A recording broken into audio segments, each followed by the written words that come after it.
is officially open with the first pick, with the second pick, with the 32nd pick. The Detroit Lions select, the Jacksonville Jaguars select, the Carolina Panthers select, the Green Bay Packers select Jordan Love. Oh my God. Come on. I cannot believe it. One of the best times to draft a quarterback is when you don't need one. Why didn't you get a wide receiver in a wide receiver rich draft? Packers window is closed.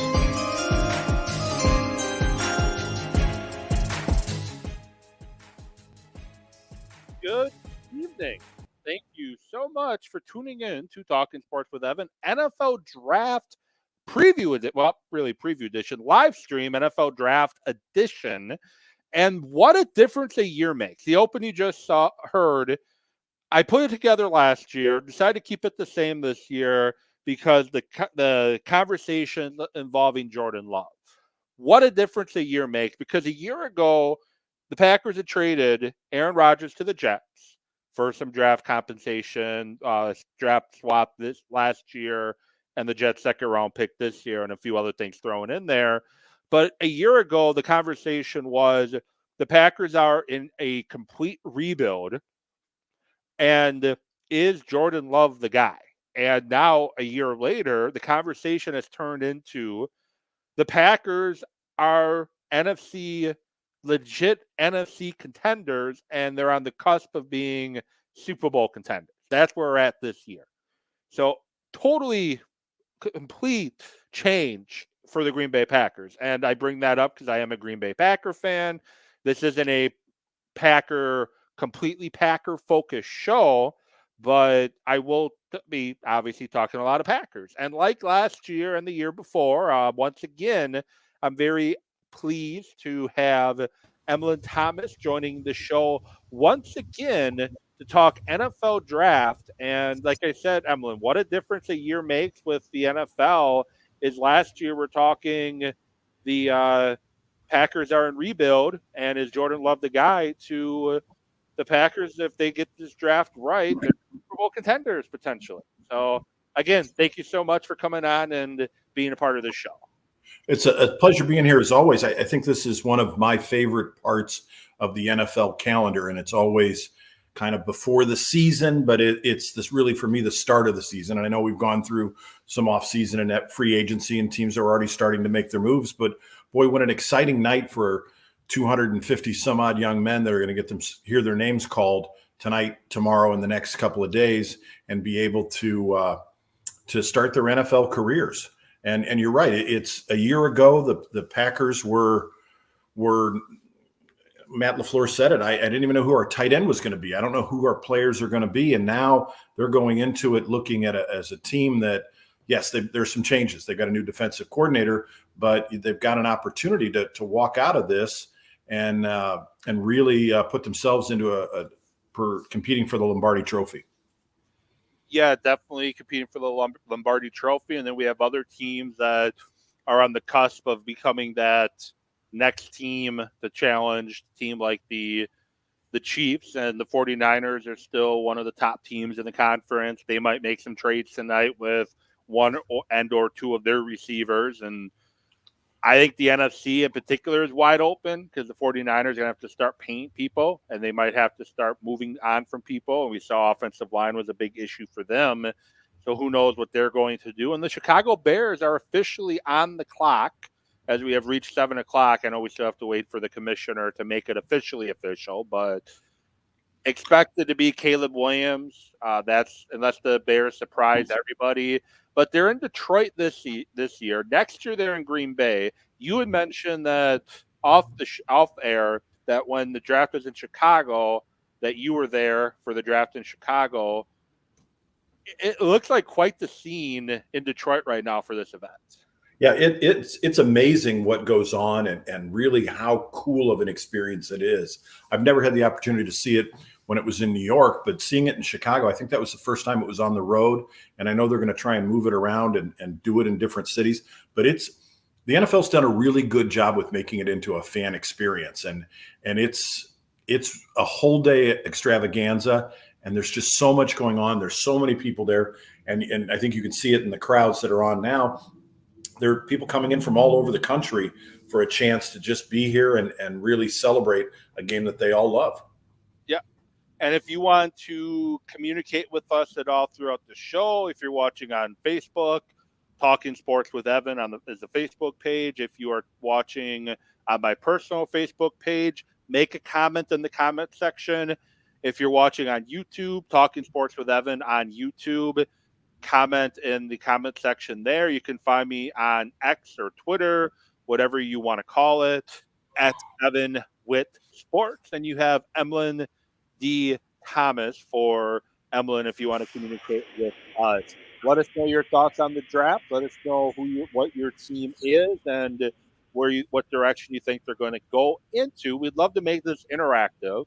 And for those watching live, we appreciate you spending some time here with us. I know there's a lot of options for the NFL draft tonight, but I appreciate you spending at least part of your evening with us. Kevin Holden from CBS58 might join us at some point in the show. The invitation is out, just waiting for him to be available to jump on and get his thoughts. As I mentioned, the sports director with CBS 58. And if you would like to jump on briefly and talk draft with us as well, I will figure out a way to send you an invite to join us. So again, thank you for watching. Thank you for tuning in. And the show will be podcast tomorrow morning, anywhere podcasts are found. So if you missed any of the show and you want to go back and see what we talked about, you can always jump on there. So, of course, they go to commercial. 7 o'clock hits, the countdown is over, and they got to get their bills paid, right? Mm-hmm. Well, I think this gives us a good chance to talk about. There's a couple of unique things about this draft I think that we're going to see tonight. One, we know it's only the second time in the modern era where a team has traded and then received later the first overall pick. This hasn't happened since 1979 when the Bills and the 49ers orchestrated a trade that involved the recently deceased O.J. Simpson going to the West Coast. And then the Bills ended up with the first overall pick. Now, there have been other teams that have traded into that spot, but this is only the second time it's happened in the modern era where a team's done it 2 years in a row. Where they've done it, where they've inherited it. And now the Bears are picking number 1 2 years in a row, which gives them just tremendous amount of opportunities. I think they've made a mistake. We talked about it a little bit. Carolina got the number 1 pick last year from the Bears. From the Bears. So the Bears have had an opportunity. I think they should have traded out of this one. I know Caleb Williams has been spectacular on the field at times. I'm not convinced that he's the guy I would trust with the keys to my franchise. You got a proven winner in Jaden Daniels. And to me, it's 6 one way, half a dozen the other on pure talent. And Jaden Daniels has been a winner. He's the reigning Heisman Trophy winner. And if I were the Bears, I think Washington really went into this offseason wanting Caleb Williams. He's a local boy. Cliff Kingsbury is their new offensive coordinator. He runs an offense that's familiar to what Caleb Williams has run in the Lincoln Riley system. And he was at SC last year as an analyst working with the quarterbacks. I don't think the Bears should have been so quick to, and I know you disagree, you think that getting him out of the building was a good thing, but keeping Justin Fields a little bit longer and convincing Washington that the Bears were willing to trade and just moving down one spot could have gotten them some additional draft capital and gotten them Jaden Daniels and then possibly gotten them his running mate at LSU, the wide receiver, Neighbors, that would have been a great 1-2 punch. You could have had a Joe Burrow, Jamar Chase kind of situation going very quickly for a young offense that's got a bunch of weapons now to surround the quarterback with.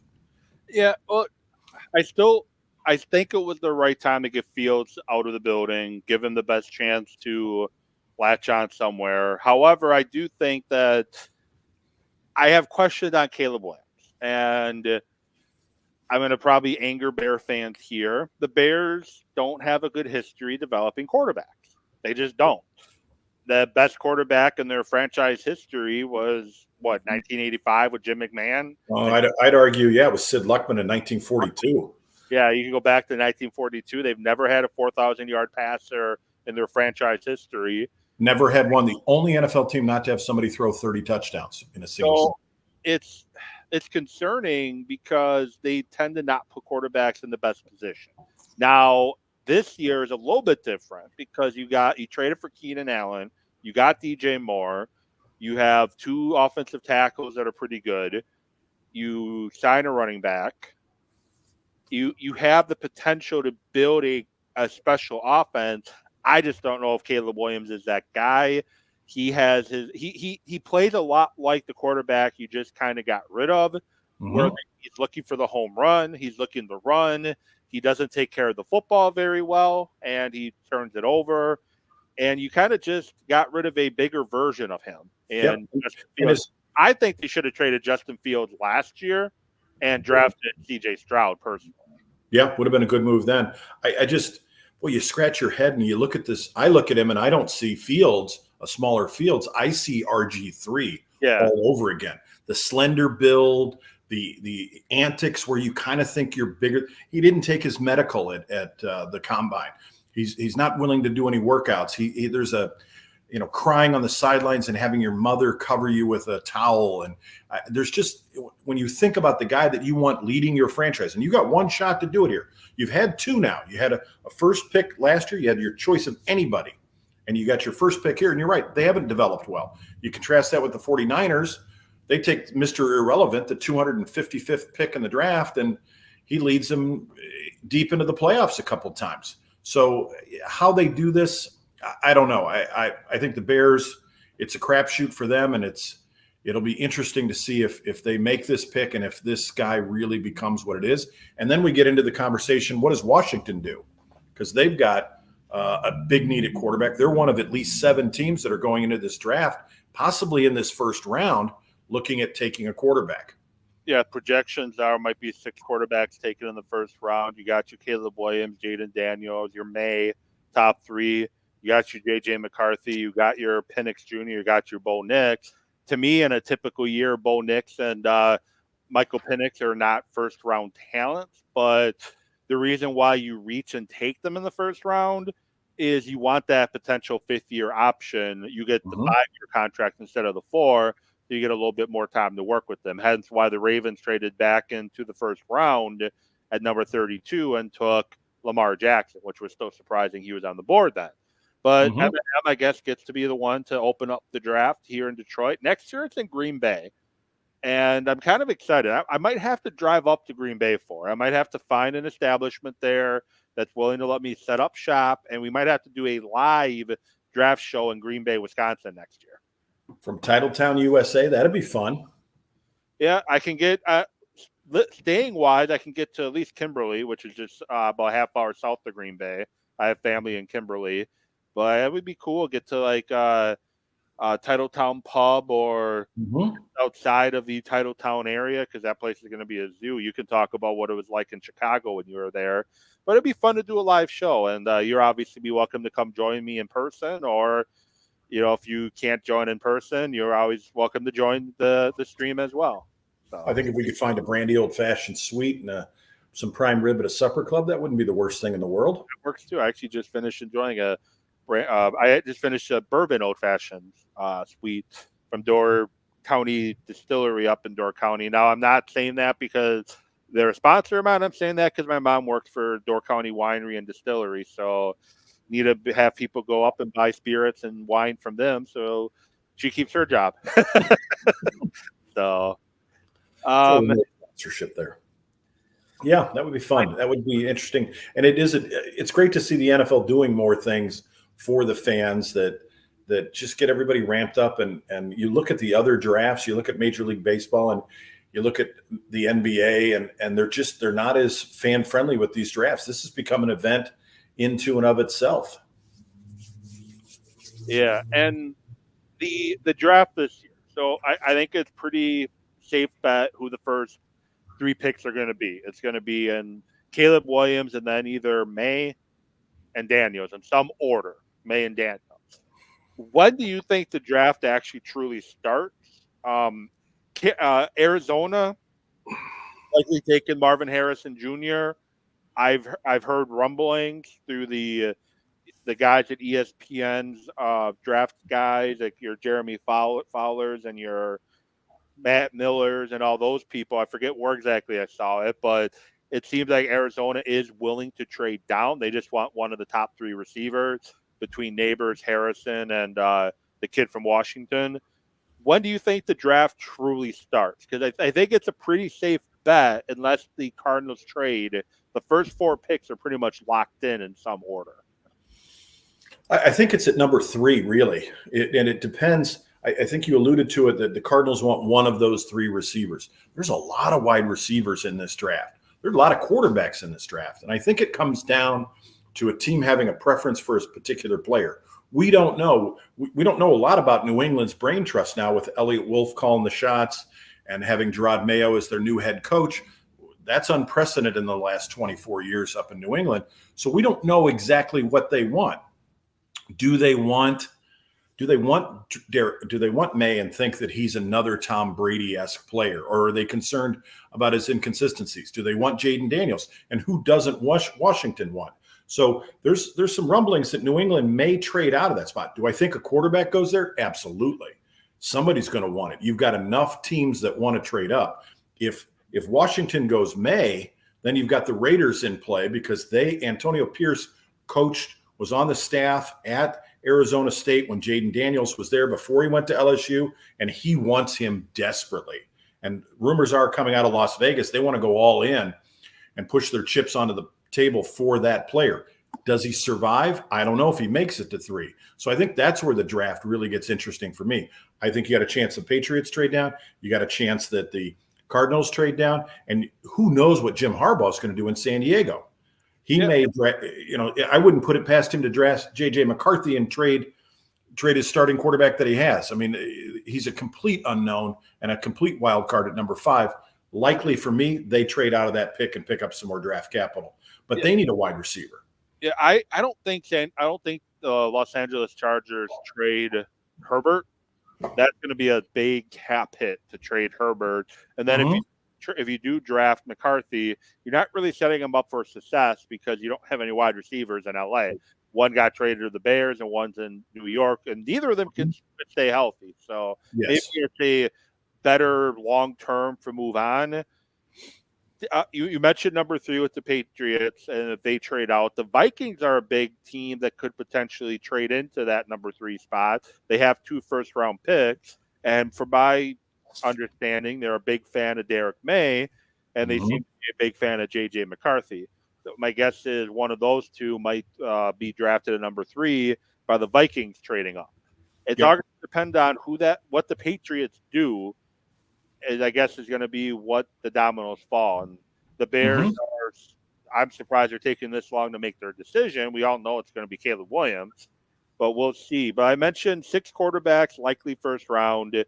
Michael Penix, I'm feeling, is probably going to be Las Vegas bound if they can't get Daniels. I think they bring back in the first round to try to get a Michael Penix Jr. Well, when I went through the first round order, I really came up with 7 teams that I think need a quarterback. Bears, Commanders, obviously. New England, Giants at 6, probably. They're kind of done with Daniel Jones. Now, we'll skip a couple of teams that I think might be, but we'll jump down to Minnesota's at 11. And as you alluded to, they've got 2 first-round picks. They could easily bundle to move up. Denver's at 12. Now, I know they just traded for Zach Wilson, and I got a feeling that there's part of Sean Payton's ego that says, boy, I would like to make Zach Wilson work. But is there somebody that they like at 12, or do they move up a little bit? Then you've got Las Vegas at 13. Now, I think there are 4 wild cards in there. I think there's a chance that the Rams, Matthew Stafford's not getting any younger, and he's not getting any healthier. So there's a chance that the Rams are in play. Pittsburgh, I don't know if they're in love with either Fields or Russell Wilson. They're not paying Russell Wilson this year. Denver still is in a salary cap hit for the Broncos. But then Fields, they just declined his 5th-year option, so he's on a prove-it deal. Could they be in play for a quarterback shortly after drafting Kenny Pickett a few years back in the 2nd round?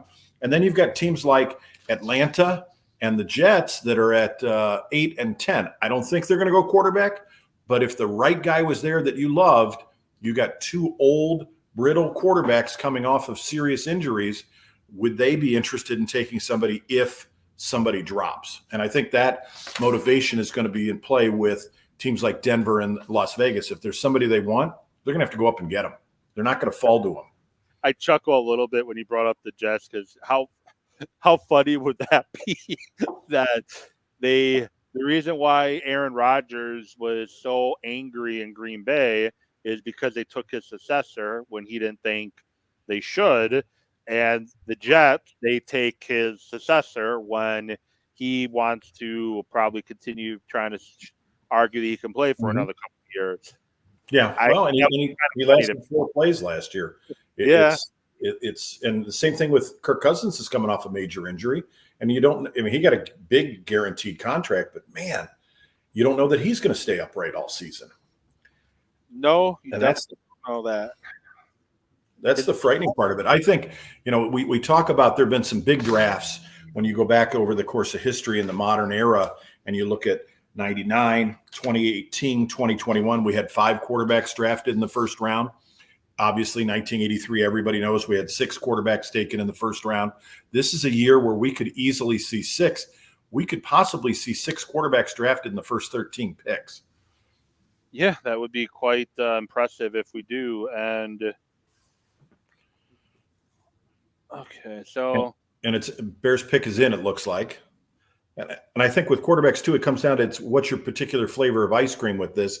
There may be a Bo Nix or a Penix that ends up in the second round, and somebody jumps up into that top of the second round, or maybe, as you said, jumps into the bottom of the first round to get somebody at 30 or 32 or to get that 5th year that may end up being the best quarterback of the bunch. Yeah. I got a little confused for a minute because I looked away. I am streaming from an iPad. I wasn't able to get it to mirror my TV, unfortunately. But I look up, and all of a sudden the Bears have 10 minutes on the clock again. So I don't know if I had an issue with my live stream or what happened, and now it's showing that the pick is in. Looks like the pick is in. I don't think there's going to be any surprise here. This has just been kind of a done deal, and I think the folks up at Hallis Hall are going to be very happy with themselves. We'll see. The Carolina Panthers a year ago were really happy with their pick as well, too, and that just didn't turn out well. And quite frankly, I think there's more doubt now about their quarterback situation than there's been in quite some time, and that they just don't know if this kid can play or not. Yeah, they're definitely going to give Bryce Young his second year in the league with the new coaching staff coming in to try to show if they can do something with him.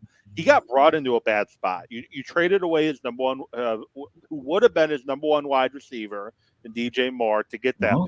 Mm-hmm. You bring in an aging and very quickly Adam Thielen, and you didn't really run an offense that helped him very well until you played Joe Barry. And after they barely lost to a Joe Barry-led defense, the Carolina Panthers didn't score another point the rest of the way. So it kind of shows you if Bryce Young can play against Joe Barry for 17 weeks of the season, then I think we would have a very good quarterback there. And it is Caleb Williams, number 1 overall, for those wanting to learn a little bit more about Caleb Williams. He comes from the D.C. area, as you mentioned. Started his college career at Oklahoma. When Lincoln Riley left Oklahoma to go to USC, he entered the infamous transfer portal. And rumor has it Wisconsin was one of the teams that was trying to get him. I don't buy that rumor personally because I don't see Caleb Williams ever going to Wisconsin. He ended up going to USC with Lincoln Riley, won the Heisman Trophy in 2022 with an incredible year statistically, 4,500 yards passing, 42 touchdowns, 5 interceptions, and ended up only having 3,600 yards and 30 touchdowns, 5 interceptions this year starting for USC. So he kind of took a step back. Mm-hmm. And he's a very talented athlete. As I mentioned, he doesn't protect the football very well. He had a lot of strip fumbles when he got sacked, and he tends to try to look for the home run very too often. And I guess we'll see if the Bears' new offensive coordinator is able to build an offense around Caleb Williams' strength, which is athleticism. Yeah, he really likes to play hero ball. And I also find it interesting, the quarterback that he beat out, Spencer Rattler, also left Oklahoma. He went to South Carolina, and he'll be an interesting pick, probably a day 3 pick. Yeah, probably third. A guy who could stick on a roster. Yeah, 3rd round, 4th round most likely, but a guy that could potentially be developmental a couple years down the road. And you've got a lot of quarterbacks here outside of Caleb Williams and some of these other guys that have played a lot of football. You mentioned Penix and Nix earlier. I mean, these guys have played a lot of starts in some seriously good leagues, and that'll be interesting to see how they come on board and the right situation. Jordan Love, pretty good situation for him to be in. Aaron Rodgers, pretty good situation for him to be in with the Packers. Just pick a Bears quarterback, and you can see a bad situation that happened with them. I mean, you got to go back, as you said, to Jim McMahon in '85, but that was a really good team, and the punky QB was able to get him a Super Bowl victory. Jay Cutler had flashes, but you had Cade McNown drafted in the first round, Mitch Trubisky drafted in the first round, Rex Grossman drafted in the first round.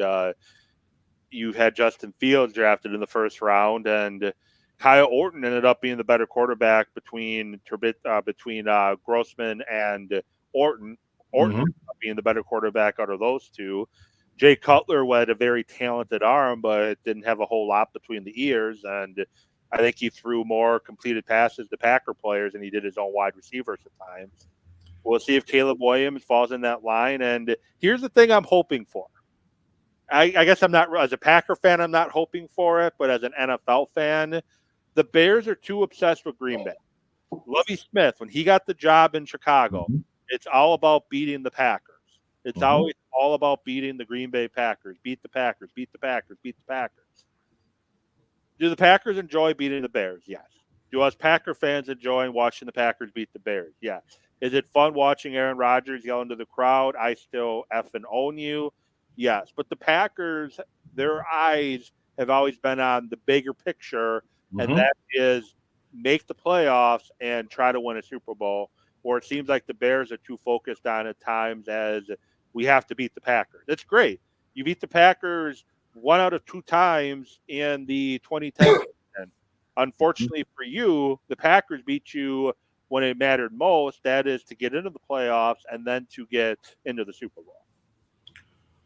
You are absolutely correct. All right, we move on to Washington now. They've got about 3.5 minutes left on the clock. The question is here for me, Drake May, big, strong, statuesque, prototype NFL quarterback.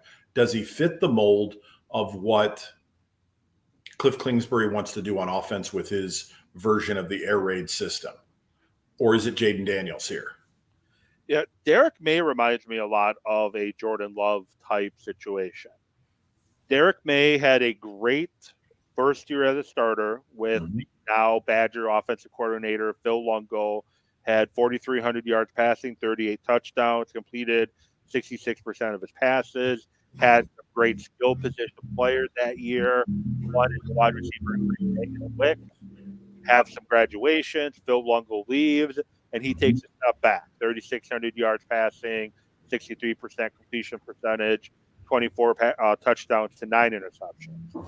Derek May reminds me a lot of Jordan Love, where when coaching staff / players move on, he struggled. I think he has a lot to develop. I think he is a guy who would benefit from a year or two on the bench to redefine his mechanics. I think if you start him immediately, which if Washington picks him, they're going to, I think he's going to struggle to pick up the NFL game. I think he's going to be a Geno Smith, where he's going to be on a second or third team before we truly start seeing what kind of quarterback he is. And then Jaden Daniels, I think he's got something. Doesn't he attacks the middle of the field more often than Caleb and Derek May does. But I still think he's one that's going to have some growing pains adjusting to an NFL offense. I'd agree with you there, and I think continuity is a very underrated aspect of it. You look at some situations that pop to mind, Green Bay being one example, but Tom Brady played in the same offense for his entire time in New England. It was the same offensive system. You're not relearning things year after year after year. There was a quarterback some years back that Washington, when they were the Redskins, drafted, Jason Campbell, that came out of Auburn. In his first 8 years in the league, he had 8 different offensive coordinators. And his 4 years in college, he had 4 different offensive coordinators. The guy had 12 years of constantly learning a new offense and constantly unlearning. That's got to affect you at some point, and it's got to make getting that continuity hard, getting used to the play caller, getting used to your verbiage, getting used to your intricacies of the offense, and really mastering it. Yeah. Commander's pick is in, and you talked about the experience at quarterback in this year's draft. Jaden Daniels, fifth-year senior.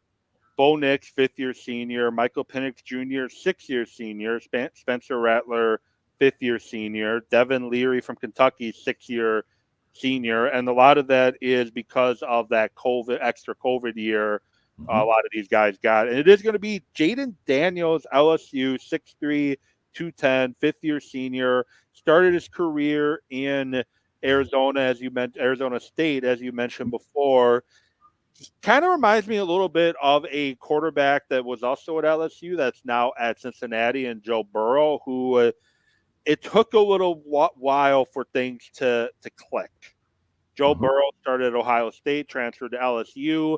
If Joe Burrow would have went out after his first year starting at LSU, he would not have been drafted very high, if at all.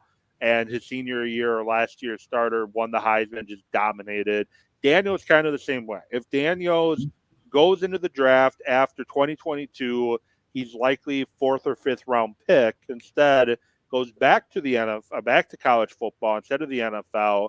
72% completion, 3,800 yards passing, 40 touchdowns, 4 interceptions, 1,000 yards rushing, and he is now the second pick in the draft. Daniels is going to have to learn how to throw in not super tight, throw in the super tight windows and not wide open receivers all the time. And I do want to bring in now one of our guests for tonight, Kevin Holden, CBS 58 Sports Director. Kevin, thank you for coming on and joining us. No, thanks for having me on, and I apologize if I'm a little bit behind schedule. You know, draft day is one of the craziest days of the year. We've been chasing our tails all afternoon, so I appreciate you having me on. No, as I told you before, come on anytime you can and as long as you want. I know you got other obligations with CBS 58 and covering the draft on your end. Any surprise that Caleb and Daniels go 1 and 2 for you? Nothing too crazy at this point. There was a part of me for half a second that thought that Washington might surprise some folks with that number 2, but the truth is, these are franchises that are starting over in a way. They need that person, that center body there, and it would be crazy for them. It would be crazy for them not to be going for someone like Daniels in a situation like this. They've got to do it. I mean, this is just like Chicago. They're a team that needs basically a fresh start, especially on offense, and it's time for it. And honestly, I don't mind Daniels as a 2 pick. I know the folks in Washington were impressed with him, and I think he could, obviously jump in and be good right away, the way Caleb Williams will in Chicago. So, thanks for coming on. I am, so you know who we're here with, Emlyn Thomas, third year co-hosting the draft show with me down in the Chicagoland area. What are you hearing? What are your thoughts on? I know we're still quite a bit away from it, but the 25th pick in the draft, are the Packers making that pick, or are they trading, or are they going Cooper DeJean from Iowa? Look at you! You got a name right away. That's funny too, because he's mocked by everybody to Green Bay. Every single mock draft you're seeing, it's either Cooper DeJean or Burton from Duke, one of those two. And it's funny to me that Brian Gutekunst actually talked about him a little bit, and that's, as you know, one of the things that never happens during the Packers draft lead up is they don't give you much on a specific individual player, because sometimes they don't know, right? They could end up trading the pick. For one, I don't think the pick gets traded. I don't think the Packers are in any sort of desperation to trade up. If they do, it's a spot or two in my mind. I can't imagine anything crazier than that. And that's as your guess is as good as mine at that point late in the first round. I think the mock drafts are probably pretty spot on, because the Packers at this point are a talented team with a couple of specific needs. It's not the team of a year or two ago where they were trying to rebuild everything offensively, when they were looking at all those young receivers, and they've revamped the running back room as well. So with those things, out of the way, I think it's a good idea for them with that late first round pick to get value for one, but I think someone that can help to compete right away. It's another thing Brian Gutekunst talked about this week was somebody who can help pressure right away. The last couple of years, you've had guys that have stepped into starting roles or stepped into meaningful roles right away. And if it's Deshaun, that's fine. If that's the guy, then I think that's, if they like him, then he's a guy that could compete for something right now. Kevin, do you feel as though Deshaun is an elite enough athlete at that spot? If you look back over the last few drafts, it seems like Goot is always picking guys that are just, regardless of position, Jordan Love included, just truly exceptional athletically. And they tend to be young. Yeah, you hit that right on the head, because that goes back even to Rashawn Gary when, Gary didn't even have the numbers that he had coming out of Michigan weren't terribly impressive, but he was impressive. He as an athlete, as a person was, it was the person they were looking for in that spot. And that sort of started this trend. Lucas Van Ness was the same way. Their first round pick last year didn't start in college, but he was, in terms of the athletic ability, in terms of what he could bring to the table, they loved it. Packers have done that in the secondary too. So that's a really good question. If there's one thing about that pick that goes against what you feel the Packers might do, it's that maybe he's not that level of athlete where the Packers they'll pick somebody that you feel like might be a bit of a reach, but the athletic skill is so good. Mm-hmm. And then the development after they pick him is so good that the pick turns out to be all right. Yeah, that's probably the one knock right there. And I'm going to go back to the Packers in a minute. The New England Patriots, led by former Packer front office official and son of Packer former general manager Ron Wolf, Elliott Wolf. They go with Drake May, quarterback from North Carolina, 6'4", 223, third-year sophomore. Started 2 years at North Carolina. Talked about him a little bit before you joined, Kevin, where I think he's one that would benefit from a year or two, at least a year maybe, before he becomes your everyday starter. I know the Patriots did bring in, I believe, Jacoby Brissett. Correct me if I'm wrong. I thought the Patriots brought him in. He's on board. He's back. He's a guy that started for Cleveland while Deshaun Watson was serving his suspension. So he could be a guy that can bridge that gap until May is ready to go. But May's production, like Love, and I compared him a little bit to Love, between his first year and his last year as a starter, production dropped quite a bit. And that I'm guessing, had a lot to do with the coaching change at the OC. And, for example, his best receiver now being Green Bay Packers' number one receiver in Wicks. Sorry, I'm a big Wicks fan, if you couldn't tell. Yeah, he's right out of central casting for a New England quarterback. I mean, he's that big, broad, strong. He's not a scrambler. He's got some athletic ability like Jordan Love does, but this is a guy that's going to win from the pocket, and he's what New England's used to. You're looking at a guy there too that's got an interesting combination of skills. I was just watching the draft coverage and watching a highlight reel of Drake May, and it's really funny to see a little touch of, and I'm making wild comparisons here, I understand this, but there's a little touch of a Patrick Mahomes improviser a little bit, at least in those highlights that were there. Mm-hmm. And of course, if you're talking about, North Carolina, and you're going back to, a coaching name there that has been at North Carolina, that had been at Texas before that, in Mac Brown. And, he's had a history of developing quarterbacks who were talented athletes, but who didn't necessarily make the transition. And so I think it's interesting that you make the point about May needing a little bit of time, because I wonder, and this is a crazy thing to think, but what if we could transition Vince Young from, 2005, 2000 to 2024 and give him a little bit of time, because he was thrust into a position with the Titans right off the top where, he had to be a difference maker immediately. And he was pretty good for half a season or a season before the league started realizing that between the years is where his trouble was. But I think it would be interesting, right? I think there's a little bit of similarity there. Maybe, he's not going to have that just wild athletic ability that Vince Young had, but I wonder if maybe some time would do him some good. Well, and as Evan alluded to, he's a third-year sophomore. He's one of the younger starting quarterbacks coming out. I think you've got a combination of not only the COVID year, but now you've got an NIL situation, maybe a Drake May. And going third overall is hard to argue with, but is he a guy that would have benefited from playing another year or two in college? And you can now make money. Why leave when you've got, you don't have the financial pressure of the NFL beckoning? And while he went third, it's not going at the end of the first round, so it's not a big difference if he were to go 2 or 1. But would he be better served learning more and having more snaps behind the center to get him into a position where he could be successful? I think Jacoby Brissett is 100% going to be the starter, and if he is not the starter for 17 games, it's still going to be double digits. Unless he gets hurt, they're not going to rush this kid out there, because New England saw what happened. Brady sat for a year, and the great Bill Walsh decided instead of drafting Brady, he drafted Gino Carmosi out of Hofstra. And that one preseason game they had against New England, that kid's never been the same. He's a goat farmer now. And they drove him right out of the league because he was shell-shocked.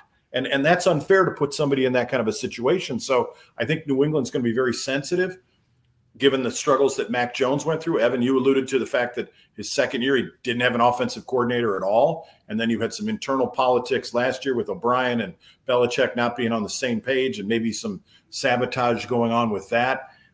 You got to set this kid up for success, because you're starting a whole new organization right now after nearly a quarter of a century. Remind me, by the way, to never play Immaculate Grid against you if you drop. That's amazing.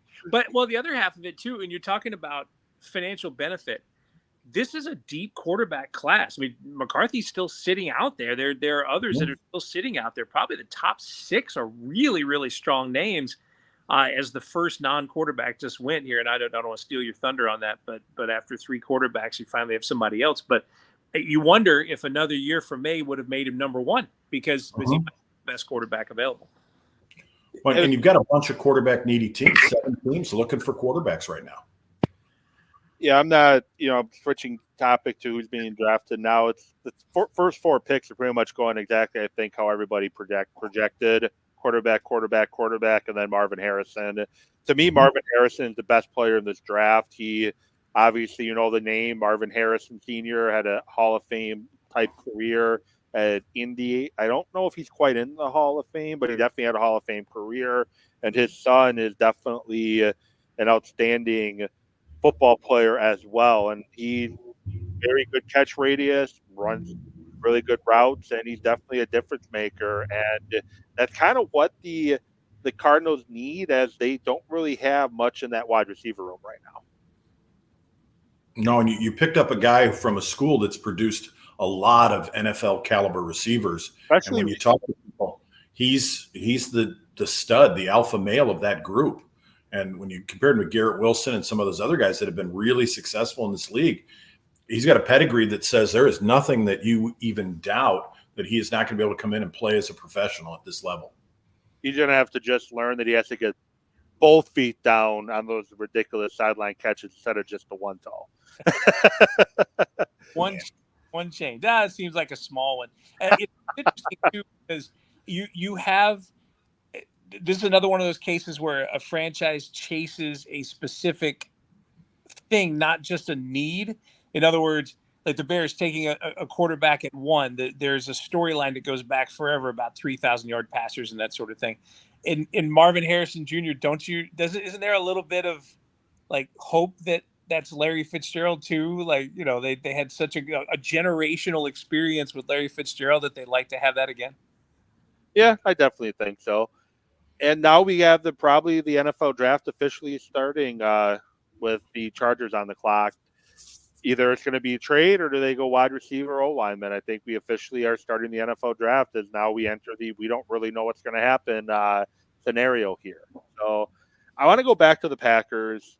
I don't think they go offensive line first round, Kevin, just because we've seen what they've done with offensive linemen in later rounds. The last time they drafted a wide receiver. The last time they drafted a lineman in the first round was 2011 with Derek Sherrod, and then, of course, Bulaga the year before that. And then before that, it was 96 and 97 with Michaels and Verba. I don't think they go offensive line in round one. My dream scenario, I know you say you don't think they're going to trade up, but I wouldn't be mad if they traded up for a Mitchell from Toledo. I'm a big fan of his. Really? Now it doesn't require a massive trade up. That I think is all right. It's not like they got to jump up here to this part of the draft to get there. So it's entirely possible. Yeah, you raise a good point. And again, it goes back to what we were just saying, right? The Cardinals have such a positive experience with a generational receiver, and all these years later, they're going to try that again. The Packers have been burned in the times that they've gone and taken a lineman. Brian Bulaga, the exception, obviously, he was legendary. But man, Derek Sherrod that was a rough experience, man. And that was at a time where the Packers were on the verge of something incredible. They were nearly undefeated in the regular season that year. They were 15-1.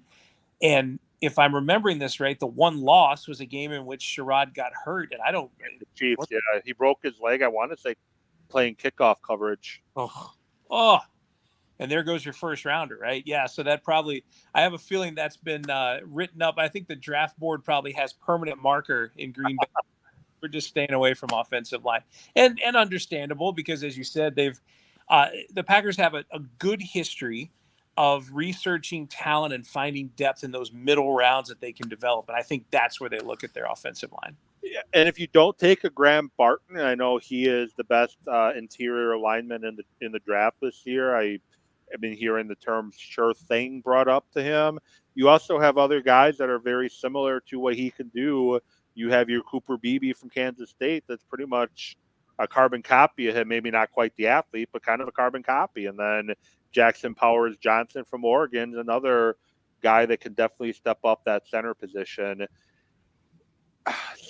Rob Demotsky was on a local program, Woody and Tausch, I think a week ago, and he had mentioned that somebody in the building thinks Zach Tom he's an all-pro tackle, but could be a Hall of Fame center. Is this potentially a draft where they do draft a tackle? Maybe in 2025 in mind to kick Tom inside and let him be that? Because I since they've drafted Tom, I personally felt that I think his best position is going to be that center position. He stood out. There's no question about it. And it is refreshing, because there have been times where that Packers offensive line was kind of a shambles, or at the very least you had injuries that forced a lot of people to play out of position. And there is no group that functions better as a group and worse when they're not at full speed than an offensive line in the NFL. So it might not be a bad idea to let Tom slide to that center position. I mean, it's all about what they see, right? If they see a tackle that they think can, step into that position, if the next David Bakhtiari is there, then why not? And they already have the base of the offense set in place now, with Love having gained experience, with the receivers a little bit older now and having impressed in their first couple of years in the league, and this revamped running back situation with Jacobs. It might not be a bad idea. I mean, I know they love to take picks on defense, but maybe this would be a time, if they found somebody early enough that could help them at tackle, it might be a good time to do it. Aaron Mims is the potential guy to bring in and let him sit for a year. Sorry, not Aaron Mims. I can't pronounce his first name. Amirius Mims from Georgia. He would be the tackle to bring in to slowly bring along to potentially kick Tom in once, I'm guessing, Myers leaves via free agency at the end of next year. I think you also got to think about next year, 2025. I think they're done with Aaron Rodgers' dead cap money. I mean, they overachieved last year.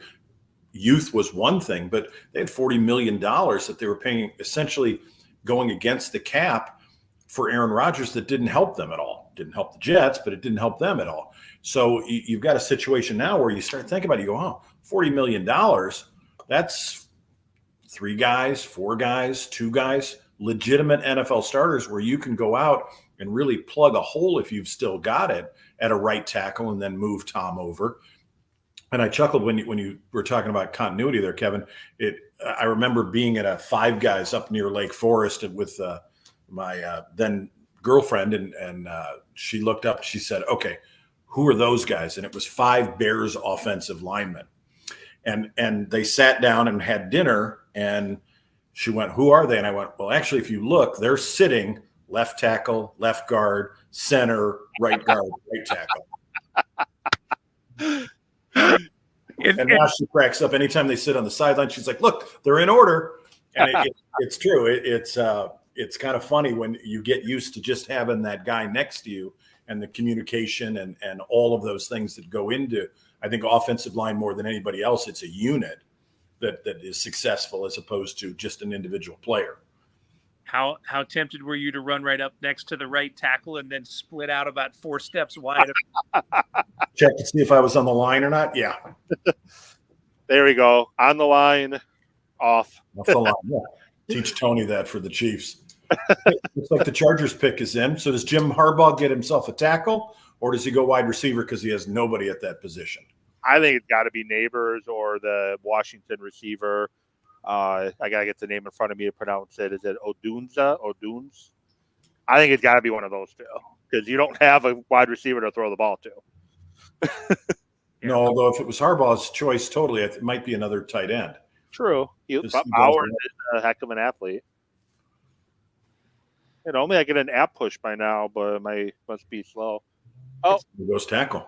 Yeah, he's going to keep his quarterback upright. This is a deep draft in both tackles and in wide receivers.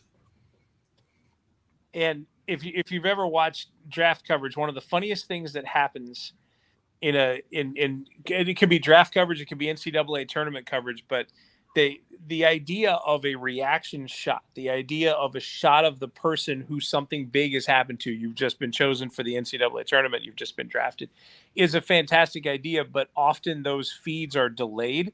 Mm-hmm. So they had the Chargers pick, and then they went to a shot of the pick with his family in Minnesota at his home, and he's just looking around because it's 30 seconds ago in his world, right? Yeah. Mm-hmm. Yeah, and his life has changed. Yeah, I mean, not unexpectedly, but significantly changed in the last minute and a half. Yeah, and he just looks like, oh, okay, well, I guess something's going to happen. So now if you went back to him now, I'm sure they're jumping around and celebrating, but the delay on that pick is hilarious. I ended up on national TV thanks to one of those delays. They were picking Marquette for the NCAA tournament, and I was shooting that video, or I was near the camera, and I thought I got across in time. I was in the wrong place, right? And then it was about to happen. I thought I got across in time, and I ran in front of the camera, and then I watched the CBS feed of me running in front of the camera, and it was just like, well, you are Mr. CBS here, so you should be able to cut in front of that, the national focus. Now we get the reaction shot where everybody's clapping and cheering. There it is. Isn't that funny? It's a delayed signal, and it kind of makes me laugh, right? Because the idea is great. Yeah, that's why the delay right there, because the signal goes in and out. There's 2 things I think of with this pick for the Chargers. One is I remember, I think it was Jim Finks saying, when you're picking in the top 5, you're not picking for Pro Bowlers, you're picking for gold jackets. You want people that are going to end up in the Hall of Fame. And when you look at this is the start of their career with Harbaugh there running it. And I know, Evan, you got it as I did earlier today. One of our good friends, Don Wadowitz, sent us something from Adam Schefter. He had posted a spreadsheet of sorts that lists the positions and their hit or miss rates of each position individually. And at the top of it were 2 offensive linemen, centers and offensive tackles at 92% hit rate and a 59%. 3 positions are all linemen. Oh, and guards too. You're right. And those are all 50% or better chance it's going to be center, offensive tackle, or guard. The position at the bottom with only a 27% hit rate of somebody actually making it and signing that second contract with their team were wide receivers. Oh. Yeah, so from 2000 to 2019, that's Paul Hembo works for ESPN, Greeny, and a bunch of other stuff. That's some research that he had done that Adam Schefter had shared on his X, Twitter, or whatever page. Jump to Joe Uck, though. He's 6'8", 321, so basically big boy. Went to Tortino Grace High School, and he's a guy who's definitely the part. He looks the part of, if you were to make a mold of a prototypical left tackle, he definitely is the part. And anytime you have a tackle that tall, bending is definitely a concern, but it's not for him, that's for sure. Well, now you've got the Giants pick is in already. Didn't look like they wasted a whole lot of time. Nope. And we may see the end of the Daniel Jones era. That, or we're going to see Penn State lineman Fashanu drafted, because they're another team that could use O-line help. And how do you like to be a Giants fan where they just seem to be taking lineman after lineman every year in the first round, and they always seem to miss? Got to be a boring draft, huh? Mm-hmm. And you do that at 6 as opposed to the Packers who take sometimes boring type selections at 25 or 20. It's a lot tougher to project that far low, but at 6, yeah, you especially in New York, that things that make a splash are big, and it doesn't seem to happen for them that much, or it hasn't lately. No, they did show J.J. McCarthy on the and then now Neighbors, probably the two likely picks of the Giants. They're probably, at least that's what ESPN's thinking. No, I think Joe Thomas had it right. It was a year when it was a Saturday, Sunday thing, and rather than being at Radio City Music Hall, he was out on the lake fishing. I think he had it right. That is the way to do it. But it is Malik Neighbors, by the way, going 6 overall. All right, so Dave survives for at least another round. Yeah. And he gets a whopping to boot on it. He gets a pretty good wide receiver that had a really good year last year. Yeah, and he's a guy that can play inside slot position or outside. I think he's very similar to Justin Jefferson in Minnesota, and I think the concerns about him are similar to those of Justin Jefferson. He's not a big guy, and is he a guy that's going to be able to get out on his routes and not get pushed around or redirected by the NFL defensive backs? Jefferson made it work. That was my concern with Jefferson coming out. Is he going to be able to beat NFL defensive backs with his size and speed? He definitely could, and I think Neighbors is very similar. 6 foot 199, isn't really built the biggest, but if he's a guy that can get open, he could make big things happen, and that's what. If Daniel Jones is that starting quarterback for them, that's what they need. They need guys that Jones can get the football to, and I think they took a receiver out of Tennessee last year that could take the top off of defense too. So they got potentially 2 pretty good speedsters at wide receiver right now in New York. It should be a good pairing with Victor Cruz and Amari Toomer, right? Yeah. And now we're at Tennessee's next up at 7. Yeah, and Tennessee, they need linemen. I think they could use another wide receiver, because you're depending on Burks and Hoskins as your wide receivers. You drafted your quarterback a year ago. Now you need to put pieces around him. Now you're not going to take running back in the first round, because there is no running back with first round quality, but you also got to replace Derrick Henry as well. I think offensive line or a trade is what we're going to see from the Titans. That's what I think we're going to see. Titans are they're in a weird place, right? Like they're, if you're at the very start of a draft, then there's a decided direction to go. If you're at the bottom, then you had a very good previous year, and you probably don't have a ton of needs. And the Titans are way too close to the front end of the draft to not have a decisive plan. Like, you know what I mean? At 7, like this is still early enough that I would think that a decisive, pick would be there. I don't know if it is. And is that a case, Kevin, you think, where you've got a new head coach, you got a new era essentially in Titans football? Do you trade down at this point to a quarterback needy team that has a guy that they want that's at 12 in Denver or 13 for Las Vegas, and maybe add yourself another draft pick that gives you another shot at adding another quality player? I would 100% do it. If I'm the Titans, to me, it's assets, right? It's a quantity thing for the Titans, a quantity of assets. Yeah, a trade is a very good idea in my mind for them.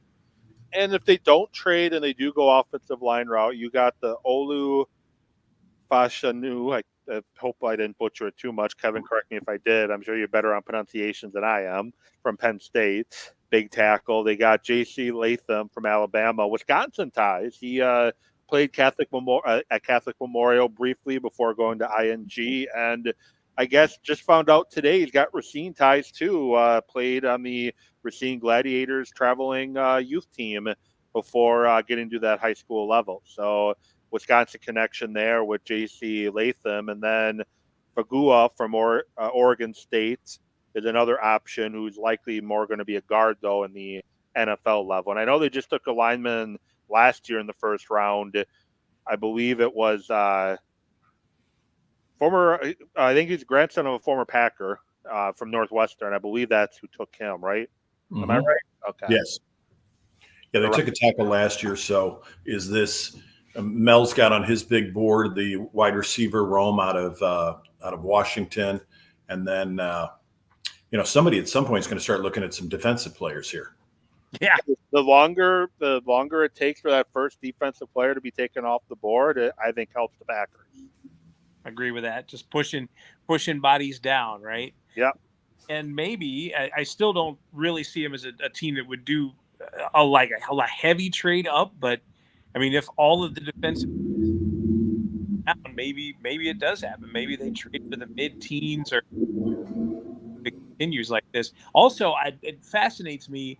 I'm aware of the skill set of Brock Bowers, obviously, as a tight end, but you are talking about a special kind of skill set that he's listed as one of the top athletes available, and we're in the 7th pick of the draft. It's just interesting to me how not only has the position evolved through the years, but when you have someone with that type of ability, that athletic ability, there was a time not that long ago when they would try to do something with him positionally, right? They would try to, I don't think he would continue as a tight end, or he would be a freak at his position.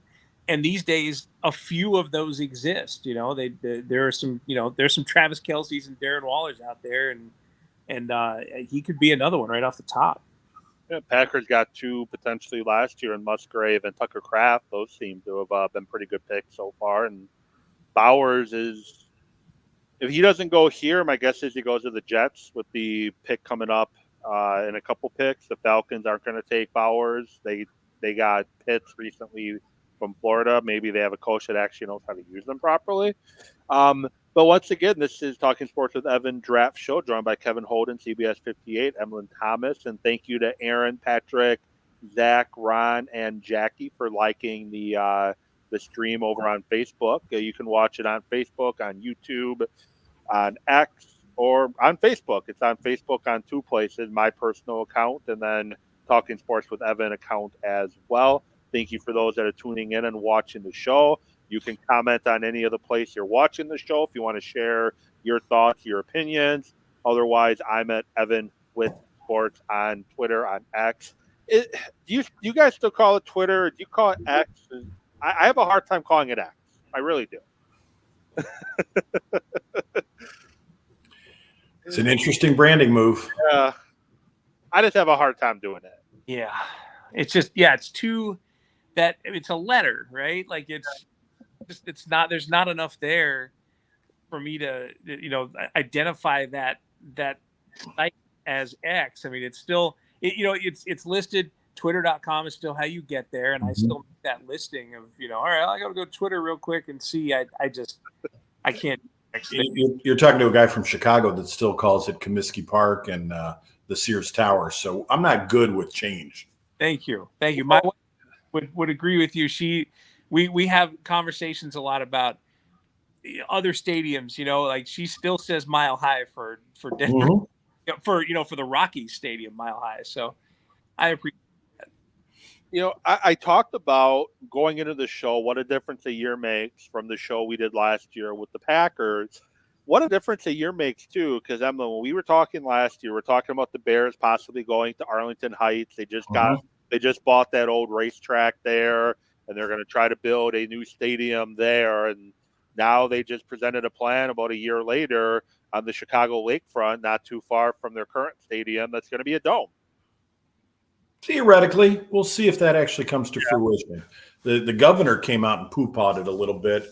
I think it's interesting. They spent $170 million to buy a racetrack and knock it down. And Arlington Heights makes a lot of sense. I love Soldier Field. I love the history of Soldier Field. But the Bears have been there since 1970, and it was supposed to be a temporary move. They were going to be there for just a year or two because they've actually played more games at Wrigley Field than they played at Soldier Field. And to rent an organization like that, to keep renting all those years, just doesn't make any sense when you see what Jerry World's done or how Mark Davis has increased his wealth with what the Las Vegas Stadium looks like.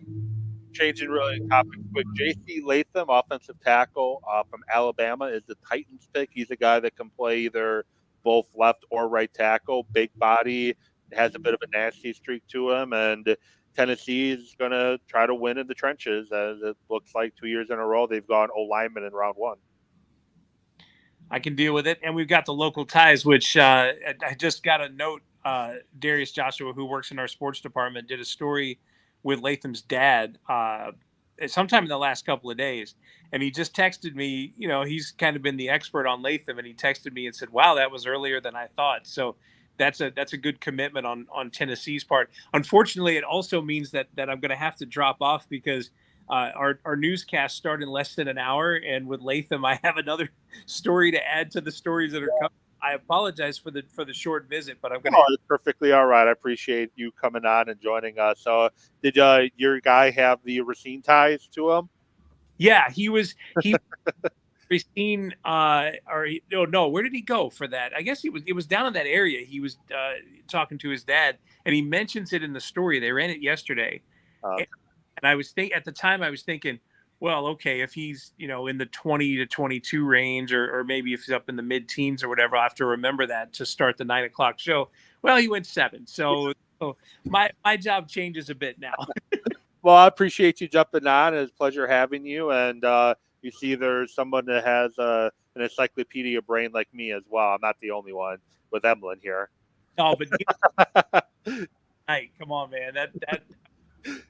That was amazing. Like that, that's you and I are second and third in that category. Yeah, definitely.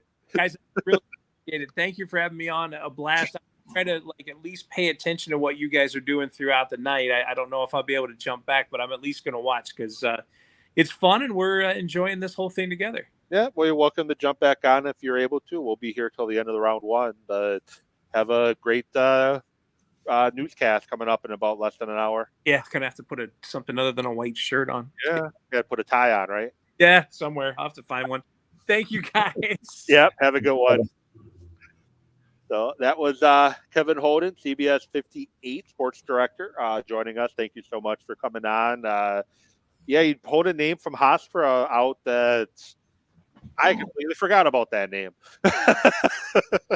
Go back if you ever get a chance and watch that preseason game. They against the Patriots, they sacked him, and I think they ruined the guy's career just in a preseason game. Bill Walsh is probably watching that like, I messed up. Yeah, didn't draft the kid that was a 49ers fan. Probably used a different word, but I messed up. But yeah, the Niners they've had bad luck drafting quarterbacks though, outside of your Montana, and it's looking like a third rounder. Yeah. But you had, was it Jim Druckenmiller, who was supposed to be the replacement to Steve Young? He was awful. The guy you just mentioned, what's his name again? Gino Carmosi. He wasn't any good. Third round pick, same as Montana. Yeah, they just have a bad luck drafting quarterbacks, and now Trey Lance is not even with them anymore, and they gave up a lot. Oh, horrible, and got beaten out by Mr. Irrelevant, the last pick in the draft, and that goes to Ron Wolf's theory: just draft a quarterback every year. I think there's something to that. I don't mean to cut you off, but this is probably the first shocker of the draft.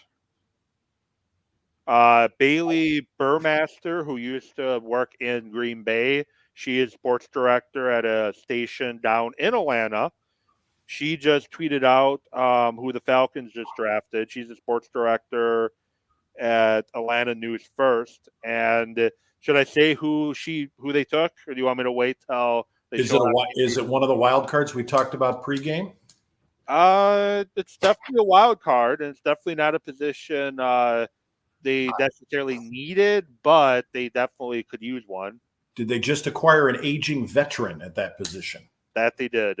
That is somewhat injury prone and has coming off a major injury. The guy they drafted is somewhat injury prone and has had a lot of injuries in college. Uh-huh. They have had success, I think, with left-handers at that position. Though. He's walking up to the podium now, so I'm going to say it.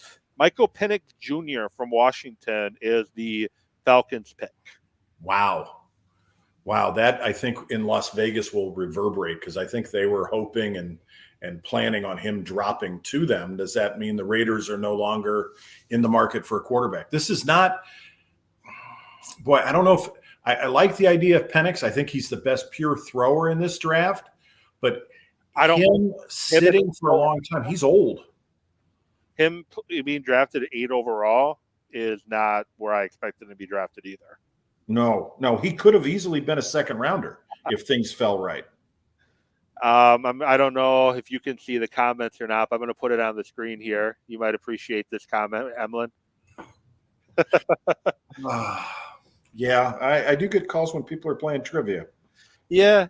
Well, speaking of trivia, ESPN just lost somebody recently that is a show I always enjoyed watching, Stump the Schwab. The Schwab. Oh, I love that. Yeah. Who passed away, and it made me realize that I could actually embrace my sports dorkness and encyclopedia-ness watching that.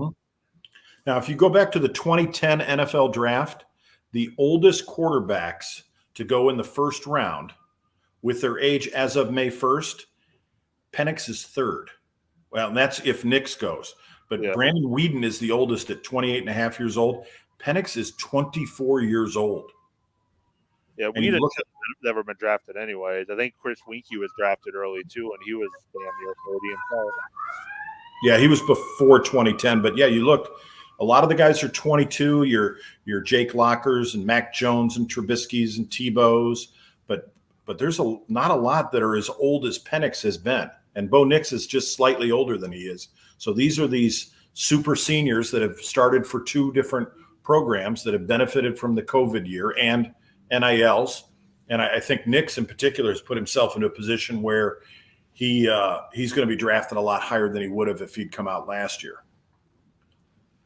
Yeah. Bears are back on the clock. This is an option for a trade here. You might have the Vikings decide to move up. I don't think the Bears would trade with the division rival in round one. The Raiders might panic and try to jump up here for J.J. McCarthy or Bo Nix. The Broncos might try to make a move here to jump ahead of Minnesota because Minnesota is likely taking a quarterback. And one of the guys I work with is going to be quite upset if it's the quarterback who it ends up being. And he's not a J.J. McCarthy fan. And I understand is J.J. McCarthy is not that impressive as a thrower of the football. And he wasn't asked to throw the football very often at Michigan. They were very ground-based attack, which makes it not a surprise that the Chargers went offensive line in round one. Mm-hmm. With him, he had a strong running game in Michigan. He didn't have to beat you with his arm. He made some big throws against Alabama in the college football semifinal or playoff, mm-hmm. but he's not a guy who impresses me much as a thrower of the football. Hasn't really had the opportunity to do that, but he seems like he's very earnest, and he's a guy I think that will benefit from sitting for a year. But he's led a big program. He hasn't lost a lot. He has won going back to – I saw somebody had a stat of him going back to middle school, I think, and he's lost like 3 games total. Now, this is interesting. The Bears pick came in pretty quick, so I don't think the Bears are going to trade out of this spot. You've got the you've got the Jets next, and then Minnesota. This Penix going here had to be a little bit of a shocker. I'm surprised they didn't go with somebody like McCarthy just based on the fact that he's younger, significantly younger than Penix is. But we shall see. I think Penix did a nice job in marketing himself with sending out the letter that he sent out to all 32 general managers, taking head on and a quick discussion about his injury history, which he's not had, and really playing it as a strength that, hey, people are going to get hurt playing this game. He's come back from injuries, and they're going to have an opportunity for him to sit, I would assume, for a year under Kirk Cousins. But, man, that contract's for a couple of years with Cousins. Are you looking at a 27-year-old first-time starter? Yeah. Next gets under center? And look at him, torn right ACL, dislocated non-throwing shoulder, torn right ACL, separated throwing shoulder. He's a guy that has a long line of injuries too. My guess is if the Bears don't trade, my guess is his teammate at Washington is going to be the selection here. And he had a great college football playoff, if that is in fact who is selected. Rome Odunze. Yep. And I think as much as everybody was making Marvin Harrison Jr. out to be a generational talent and should be the first number 1 overall, I think this fella, Neighbors from LSU, and Harrison are closer than a lot of people give them credit for. Yeah.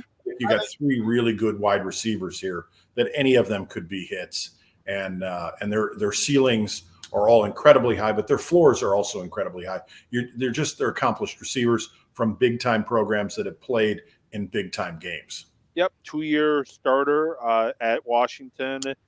Then start to 2022 at 75 catches for 1,100 yards that year, 92 for 1,600 last year, 13 touchdowns, only 3 drops. Had 7 drops in 2011. He played in 9 games, started 7, had 7 drops on 41 catches. So a little higher drop rate there, but obviously it improved as his catches went up, his drops went down. So that's definitely a good thing for him. 6'2", 212 is quite the athlete, a 4.45 40 at a 1.54 10-yard split, 39-inch vertical. Didn't do a bench press at all. And he Bishop Gorman High School, and as you mentioned, he's not that much. I don't think there's a big gap between him and Marvin Harrison. And he had a great college football playoff semifinal and not championship game, but semifinal game where he was quite impressive.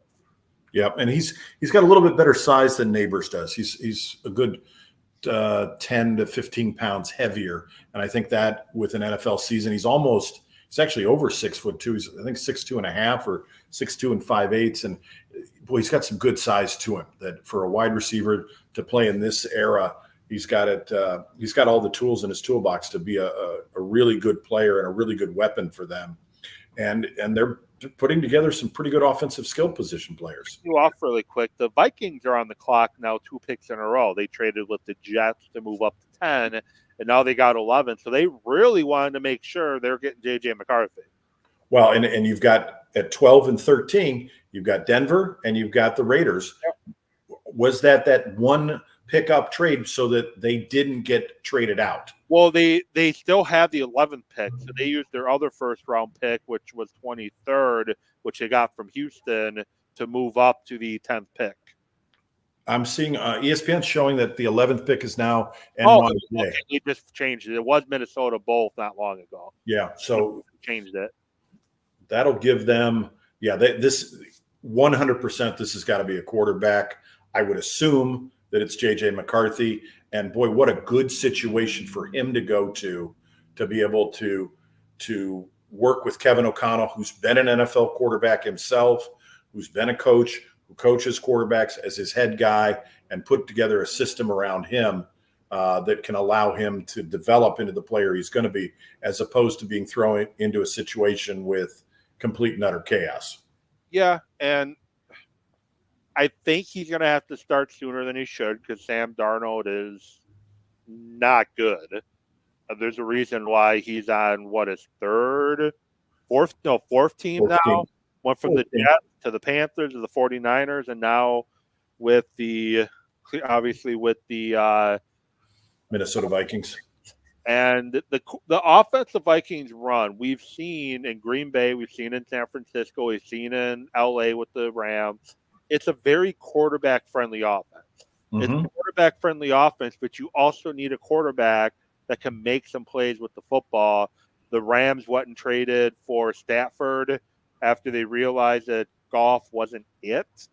And the 49ers, they tried to hit a home run 2 years ago tonight, trying to trade for Aaron Rodgers rather than draft at number 3 overall for Lance. They're trying to trade for Aaron Rodgers because that quarterback position is a little important when the competition gets bigger.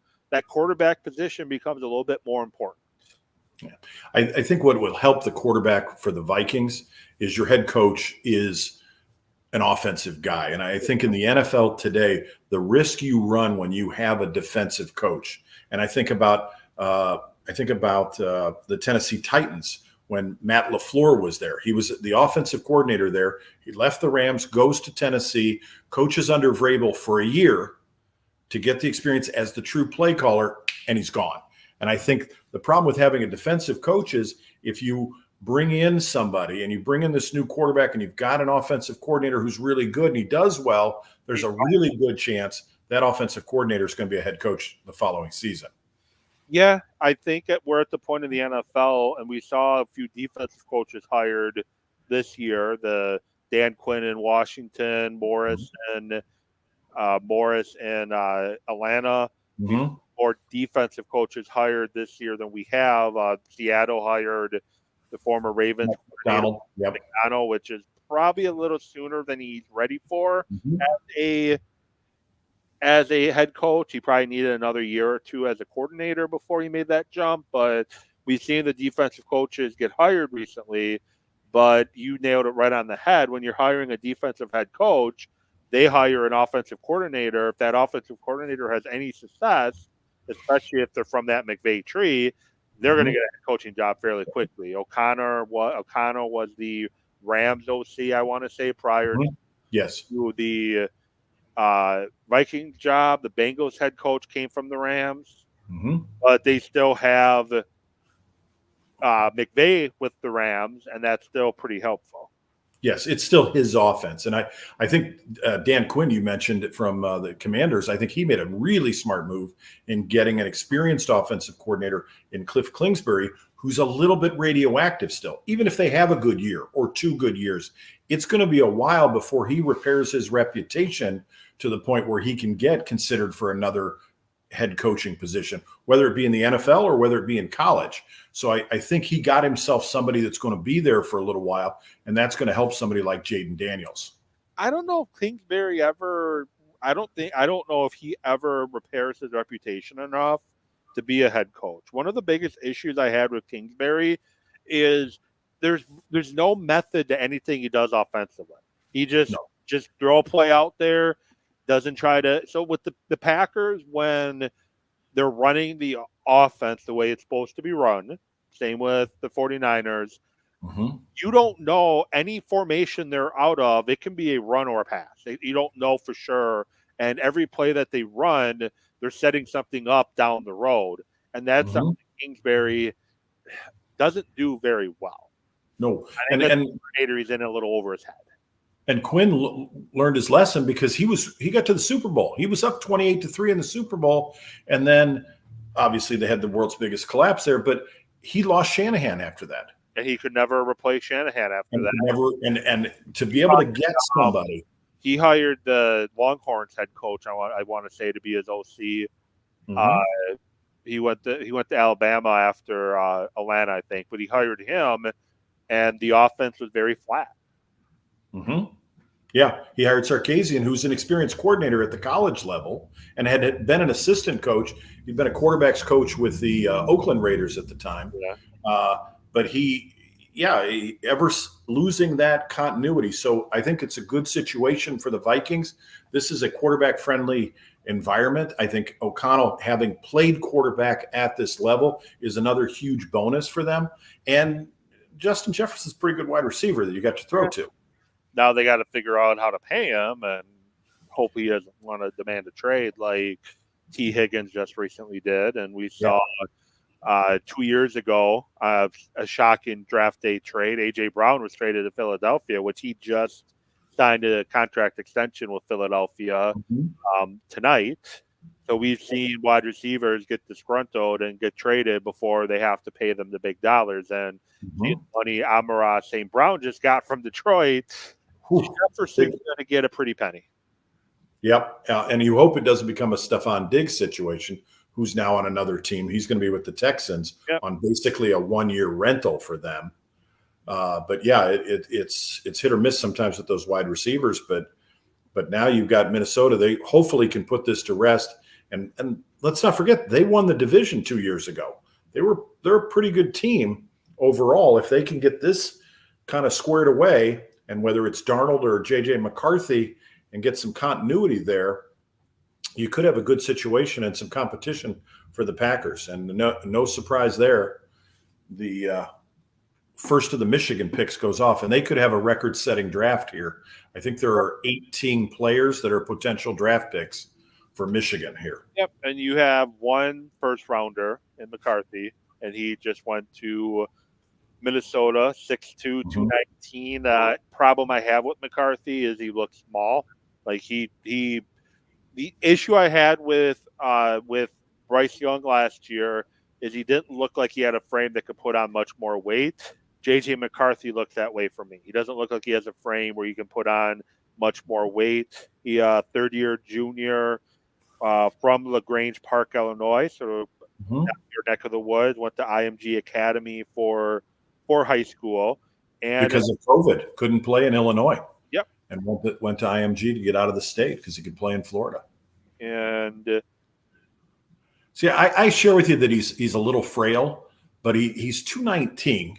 And if he could put on another 10, 15 pounds, and I know he's been in Michigan's weight room and he's been with Michigan's, and that's kind of like playing at the professional level. You've got all the attention there of a big school, but the kid's won a lot. I think he'll develop. He seems earnest, and you know, Michigan quarterbacks have done okay in the NFL, one in particular, but he's got some rare physical talent, and somehow, some way, Jim Harbaugh saw something in him that made him bench a returning starter in Cade McNamara, who's now at Iowa, and say, this is the guy that I'm going to pin my hopes on to win a national title. And 15 games later, he was proved right. Yeah, so his first year as a starter, 2022, 2,700 yards passing, 22 touchdowns, 5 interceptions, completed 64% of his passes, 322 pass attempts. In 2023, 2,900 yards passing, just under 3,000 yards passing, 22 touchdowns, 4 interceptions, 72% passing on 10 more passing attempts from 2023. Started 15 of 15 games, and he was Big Ten Quarterback of the Year, first team All Big Ten, Rose Bowl Offensive MVP. And I like McCarthy overall. I have a hard time with him being a top 10 pick. I thought he was closer to a second-round pick, but quarterbacks tend to get drafted sooner because you want that additional time with them, and you got to hope that J.J. McCarthy doesn't become another Christian Ponder, another Viking quarterback where they reached on. Yeah, you mentioned Christian Ponder for the Vikings was a miss, but we don't even have to go that far back in recent history. If you go back to 2021, that was just 4 years ago. We were looking at guys that are no longer 5 quarterbacks drafted in that first round.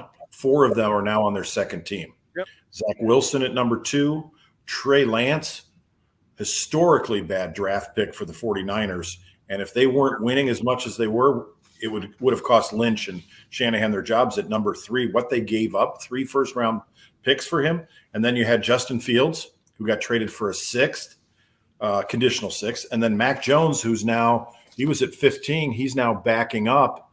The only guy that's with his still team, and that's in Lawrence in Jacksonville, who is – you know, I know people love him, but you look statistically, hasn't had that much better of a career on paper than what Mac Jones has put up. Yeah, and I think the thing with Trevor Lawrence is his rookie year, he has to play with Urban Meyer, historically bad hire as head coach. Talked about historically bad pick. Urban Meyer is probably one of, if not the worst, NFL head coaching hire in the last 30 years. I think Petrino from Atlanta might be a little bit worse because he left a Dear John letter in the locker room and said, "Deuces, I'm out of here." But the hiring of Urban Meyer was just historically bad. And now I believe it's going to be year 3 of Doug Peterson, who I don't know if he's really the coach that people say he is. He did well in Philly, but he kind of got, he did well in Philly, but he could never get back to that Super Bowl. Okay, now here's the surprise pick. Every single mock draft that I saw had the tight end going at this spot, and now I'm going to let you try and pronounce this name because I can really get out of Oconomowoc, Wisconsin. Yeah. Fashanu? I don't know how to say it exactly, but it's a smart pick, though, because you have a 40-year-old quarterback coming off of a ruptured Achilles who kind of ruptured his Achilles because in the 4 snaps he played before rupturing his Achilles, he was under duress every single snap. That kind of shows you the offensive line situation that the Jets had. Well, there's two funny things about that. There's 2 funny things with Rodgers getting hurt. One is that he was playing hero ball. It was supposed to be a quick throw, and the left tackle was supposed to make a cut block, and he didn't. He held the ball too long. Yeah. But if you look back, that left tackle was playing because they wanted to draft somebody in the draft that year, and Bill Belichick knew they wanted a tackle and traded with the Steelers so they would pick that tackle ahead of the Jets. Yep. And brilliant sabotage. The Jets did bring in 2 tackles this offseason, but both are in their 30s and both are injured a lot. So now they have a guy that you can, if Smith gets hurt again, the former Cowboy left tackle who always be hurt. Great player, but he's just beat up. Yeah, so now you've got Broncos on the clock. So do they go Bo Nix or do they go a different position? They need quarterback. Zach Wilson is it. I think the Broncos have probably one of the worst quarterback rooms in NFL history right now. And I might be a little over dramatic about that, but their quarterback room is ridiculously bad. All 3 quarterbacks they have in their room are not NFL starting quarterbacks. Jarrett Stidham's played well at times. He's another guy that got hurt by transitions in college with not being able to get into a system. He's what you want in a backup. Absolutely. He's got some experience, decent player, doesn't seem to cause any problems. But there's an ego with a coach. And let's be honest, Sean Payton's got as big an ego as anybody. Does he think I made Drew Brees? And does he think I can make Zach Wilson into a star? If he can do that, he'll have a suite in Canton for sure. Yeah. It's amazing because I think Peyton's there are times where I think, you look at his record, Peyton's a little overrated. Weak division, had one great year. Him and McCarthy are pretty much the same coach. And McCarthy, I think, had more success than Sean Payton. Well, they both have one ring. Both have one ring, but the Packers kept winning division titles year after year at McCarthy. And Sean Payton had, I think, 3 losing seasons in a row. Uh-huh. Yeah, a lot of 7 and 9s. I mean, he's Jeff Fisher with one good year. Yeah. And he lucked into Drew Brees. He got Drew Brees because Nick Saban decided that he would rather go with a quarterback with a shot knee than a quarterback that had a bad shoulder. Which I guess not according to Nick Saban. That was the medical team. That was not Nick Saban. He would have taken Drew Brees. The medical team wouldn't clear it, so they had to take Culpepper instead. Yeah. But the thing is, Nick Saban, he's the head coach. He could have said, "No, we're signing him. I'm sorry, no." I think it's a little revisionist history on the former Alabama head coach. Yeah, and just think how different the landscape of the NFL would have been. I'm not saying the Dolphins would have been a Super Bowl contender with Drew Brees because I think Drew Brees went to a perfect situation in New Orleans. Perfect storm. But if you have to go Dante Culpepper instead of Drew Brees in New Orleans because that was the guy you had left, is Sean Payton winning a Super Bowl? No. Sean Payton going to 2 NFC 2 or 3 NFC championship games while in New Orleans? No. Well, and you talk about fickle fate and choices made and whatnot. If you go back to the 2016 NFL draft, Kansas City Chiefs need a quarterback. They're sitting at number 28. The Broncos trade up to number 26, and they pick the quarterback that the Chiefs want, Paxton Lynch. Yep. The Chiefs then trade down into the second round. They end up picking at number 37. They get the all-pro Chris Jones at defensive tackle. And the next year, sitting at 27, they trade up to 10, and they take Patrick Mahomes out of Texas Tech. He's pretty decent quarterback now. Turned out okay. But if you'd had Paxton Lynch, you don't get him. Oh.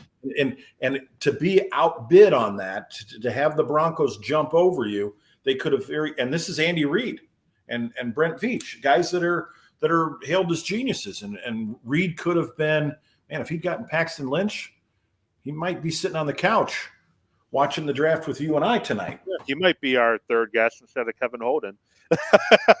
Well, we'd have to get lunch served then. Yeah. Well, and then Andy Reid should have been the Packers head coach after Mike Holmgren left, but Ron Wolf thought he could get one more year out of the core that he had, so he wanted an experienced head coach, hired Ray Rhodes instead, a former Eagles coach. Eagles hired Andy Reid, and the rest, as they say, is history. Oh, yeah. Yeah, just a bad hire there with Ray Rhodes, just a guy that wasn't equipped to be a head coach. Nope. And he was gone after a year. And Mike Sherman, who I personally felt Mike Sherman was a decent head coach, but Mike Sherman, the general manager, got Mike Sherman, the head coach, fired. Mm-hmm.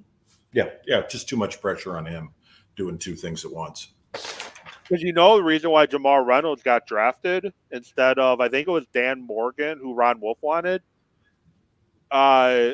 Jamal Reynolds, who they ended up taking that year, which I think he would fit in the NFL better today than he did back in 2001. That's who Mike Sherman wanted. And Dan Morgan became a pretty good linebacker in the NFL.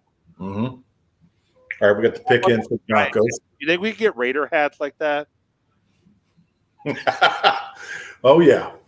I think we should talk to Matt Nelson and Don Wadowitz and oversized caps like that? Absolutely. Yeah.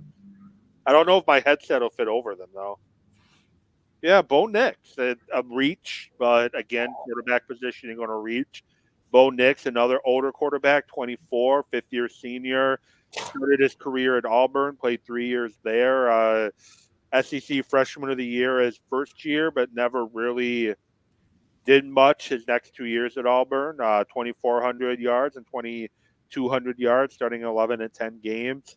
2022 went to Oregon, 3,500 yards passing, 29 touchdowns, 7 interceptions. Honorable mention all Pac-12, and then his 12th year senior season, he went for 4,500 yards passing, 43 touchdowns, 3 interceptions, and he was second team All-American, Pac-12 Offensive Player of the Year, first team All-Pac-12. Talented quarterback, 6'2", 214, good athlete, can move around a little bit. But he's a guy that it took a while for him to become a competent quarterback, and he's a son of a quarterback. His father, Patrick Nix, was the head football coach he was a head football coach at Division II school, and I believe his father played quarterback at Auburn in college. Yes, that's why he went to Auburn originally. Yeah, and this is the second oldest quarterback since 2010, behind only Brandon Weeden, who took a break to go play baseball and then came back to football. I got to think in Las Vegas right now, they're in a bit of turmoil because it's looking like it's going to be Minshew mania for them this season at quarterback. Is there anybody that you'd reach at this point at the 13th pick, or do you you got a lot of guys. We've had 6 quarterbacks go here in the first 12 picks. Half the draft has been QBs. This will likely be defensive back. They do need defensive back. They need a running back. They need offensive line. Quarterback is obviously a position, but defensive back is probably where they go. And there's a kid for one of the 2 kids from Alabama. Terrian Arnold would be my choice, who they're probably going to go with. He's a 5'11", 189-pound corner. Didn't run the fastest 40 time in the world, but He has a good wingspan. He's young, and he played really good at a very high quality program in Alabama. This could also be where you see my favorite pick in the draft, and I hope it's not the case. But Kenyon Mitchell from Toledo, 6 foot 195. He's another guy that's a pretty good corner as well. And ESPN just pushed it. First time in league history that 6 quarterbacks have been drafted in the top 12. Yeah, this is only the second time ever, going back to that historic 1983 draft, where you've had 6 quarterbacks taken in the first round period, and they've all gone in the first dozen picks. So you've got some top-rated edge rushers out there right now. You got just so many guys on defense right now that are out there. Yeah. The Mitchell out of Toledo at corner would make a lot of sense for them. Shh. Don't give the Raiders ideas. Oh, I think that he's going to drop right down to the Packers. I have no doubt in my mind. If the Packers trade up, he's a guy I think he's the type of guy I think they trade up for. Well, and there may be a run on defenders now that we get to this point. Now that all the quarterbacks are kind of out of the picture, this will be telling what the team from Sin City does. Yeah, the Saints are up next. They're after the Raiders. Oh, Raiders took tight end. Okay, Brock Bowers. Makes sense. You traded Waller to the Giants last year unexpectedly, kind of, not really, because he'd been rumored to be traded for a while. You need a tight end. Don't really have much at the position. Oh, no, I tend to disagree. They got a pretty good player in the second round last year. This is a surprising pick that he fell to them and that the Jets didn't take him because everybody mocked it out. But I think you're going to see the Raiders play a lot of 12 personnel with 1 running back and 2 tight ends on the field. And Bowers is definitely a guy you can't pass up. No, and truthfully, he's a little bit of that Kyle Pitts. You could play him at tight end. You could play him at H-back. You could play him in the slot a little bit, and that puts more pressure on the defense. Play him as a big wide receiver too. Yeah. You see him split out there, and in the red zone, particularly that big body of his. Yeah, this is an interesting pick for them. I don't think they thought he would be there, and some people had him graded as top 2 or 3 athletes, regardless of position, in this draft. And for you to get that level of talent at the 13th pick without having to move, that's a pretty good deal for them. Yeah, no, he didn't work out. He didn't work out at all at the combine or pro day. Had a right hamstring issue. Had some injury issues at junior year at Georgia. Had very strong 2022, 63 catches for 942, 7 touchdowns. 2021, 56 for 882. Production dropped slightly in 2023, but he also only played in 10 games due to injury. That would kind of be the one red flag you have with Bowers. But now you're going to get you're building around the quarterback that you don't have yet. Now, do they draft a quarterback later in this draft, or do they think O'Connor is a viable long-term starter? We don't know. But now you got a good wide receiver room. You have a good tight end room. Offensive line is where you got to target next. And you're building a good offense for when you do get your quarterback. I think O'Connell played well for them last year. I think he showed you what he is. He's probably a really good backup, and you got a lot of starting experience for him. Terrific. Good stopgap guy. You picked up Gardner Minshew, who's a bit of a nut job, but quite frankly, has been a pretty good quarterback in every stop. And I know he's a traveled journeyman at this point, but there's a part of me that looks at him and says, you know what, is this the second coming of Rich Gannon for the Raiders? Gannon bounced around the league, didn't really find a home. If Minshew can get in there, and there's some sassiness of him.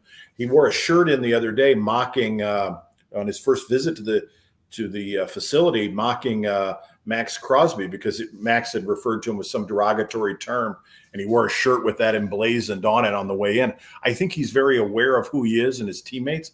If they can gallivant around him and galvanize that locker room, they've got a lot of weapons. And now they had Michael Mayer last year from Notre Dame at tight end. He's pretty good, and he's a good inline tight end. Now you add an H-back, smaller tight end. Now you got that. You got a wide receiver that you picked up from New England that that showed you that he can be an outside receiver as well as a slot guy. And Devontae Adams has still got some mileage on him. You got a pretty good offensive line. You were looking at the third best offensive tackle. It's a position of need for them. But you're looking at the third best offensive tackle, or you're looking at potentially one of the top athletes in the draft. I think this is one that nobody would have predicted, but it kind of makes sense in a way that they would take this particularly good athlete at this spot in the draft. Yeah, it makes, so Gardner isn't a long-term option, a quarterback, even if he is your starter this year. He's not a long-term option. I think he's kind of like a Fitzpatrick who plays extremely well in spurts. Yep. But he's not a guy, I don't think he's a 17-game starter, but he plays really well in spurts. That's why I look at it when I look at Gardner. And you're definitely right. He is a little on the different side. Yeah, he marches to his own drummer. And maybe lightning hits. The Raiders have had a good record with retread quarterbacks. Gannon got him to a Super Bowl. The fellow that will be announcing for their pick in the second round, much as Brian Bulaga is for the Packers when they pick in the second round, the Raiders are going to have Jim Plunkett, who famously was the number one overall pick for New England and was almost out of the league, was with San Francisco, was beat up. The Raiders got him, brought him in as a backup because they traded Snake to Houston to get Dante Pastorini because Davis wanted that big arm. Pastorini breaks his leg. Plunkett comes off the bench and becomes the first minority quarterback to win a Super Bowl and wins 2 of them and was just basically a retread quarterback. That's maybe some of these guys that have been cut, these Zach Wilsons and these Mac Jones and guys like that, Justin Fields, maybe they become starters and establish themselves again. Minshaw's got a chance. He did pretty good last year with the Colts, and they got rid of him, and then they brought in another retread in Joe Flacco, who had a pretty good year as comeback player of the year, sitting on his couch in the beginning part of the season, gets the call from Cleveland. They went through 4 quarterbacks, and the next thing you know, Cleveland had to get rid of him because they didn't want the pressure on Deshaun Watson. Yeah. So Saints are on the clock now. Offensive line is probably their biggest need. You have one former Badger who has a pretty significant knee issue that may not play again.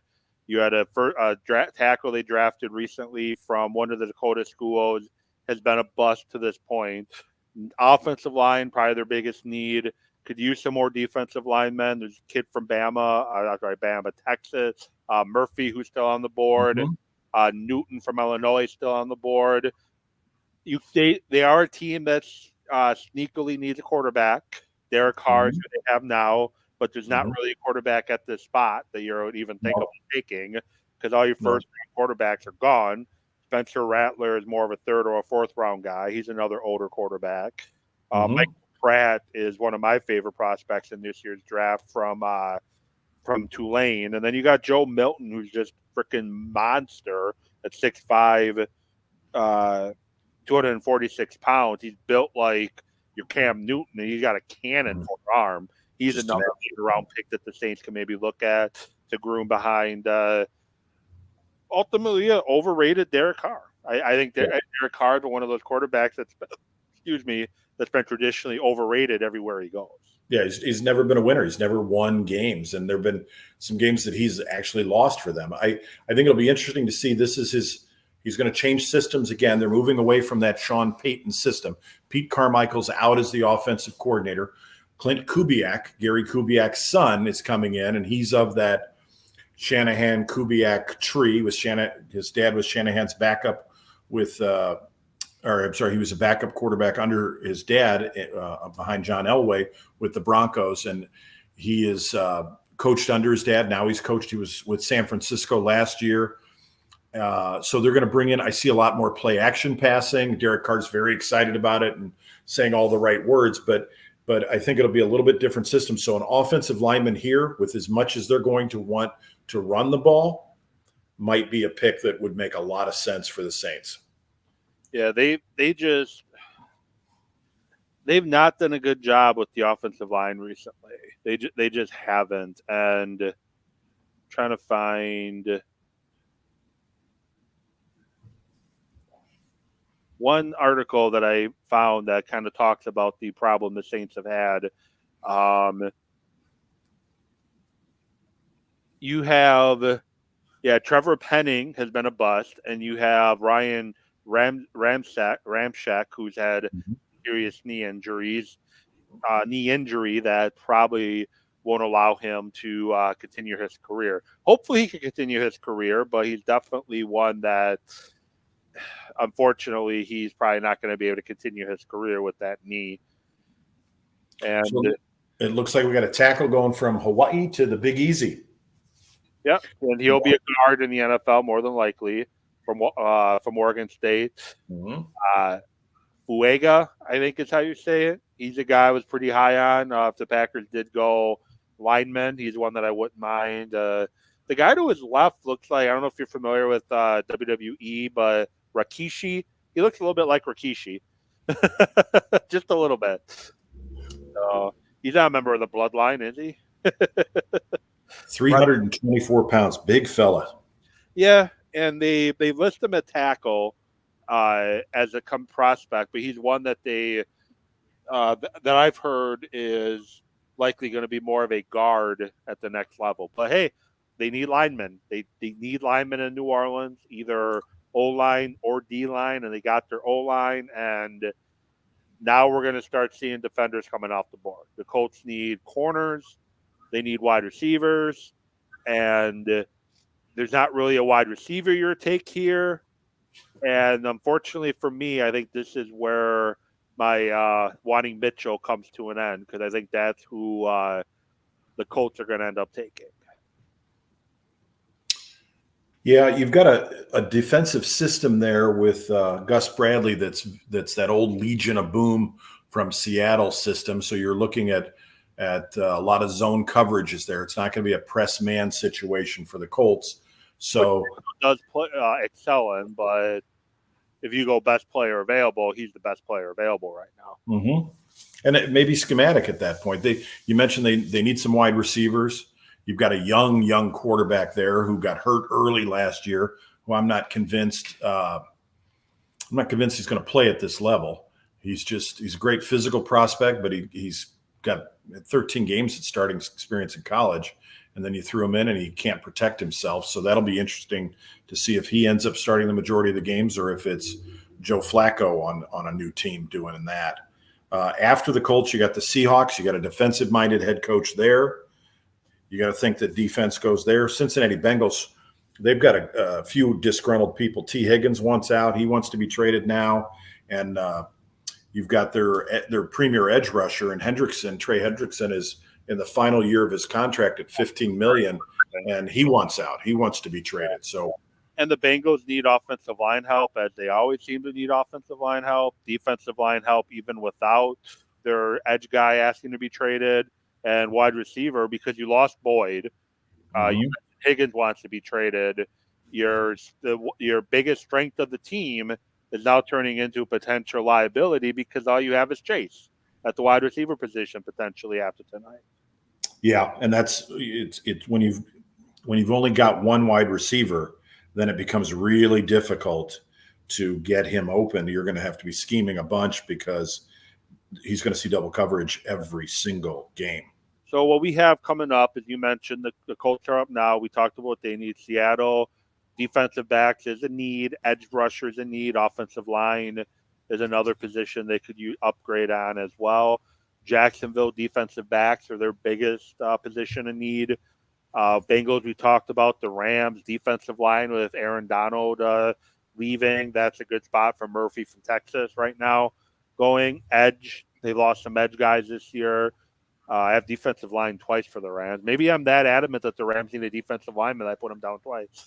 And then you can use some offensive line help. And the Steelers, wide receiver, offensive line. Miami, offensive and defensive line. So might see a big rush of defenders coming off the board here in the next several picks.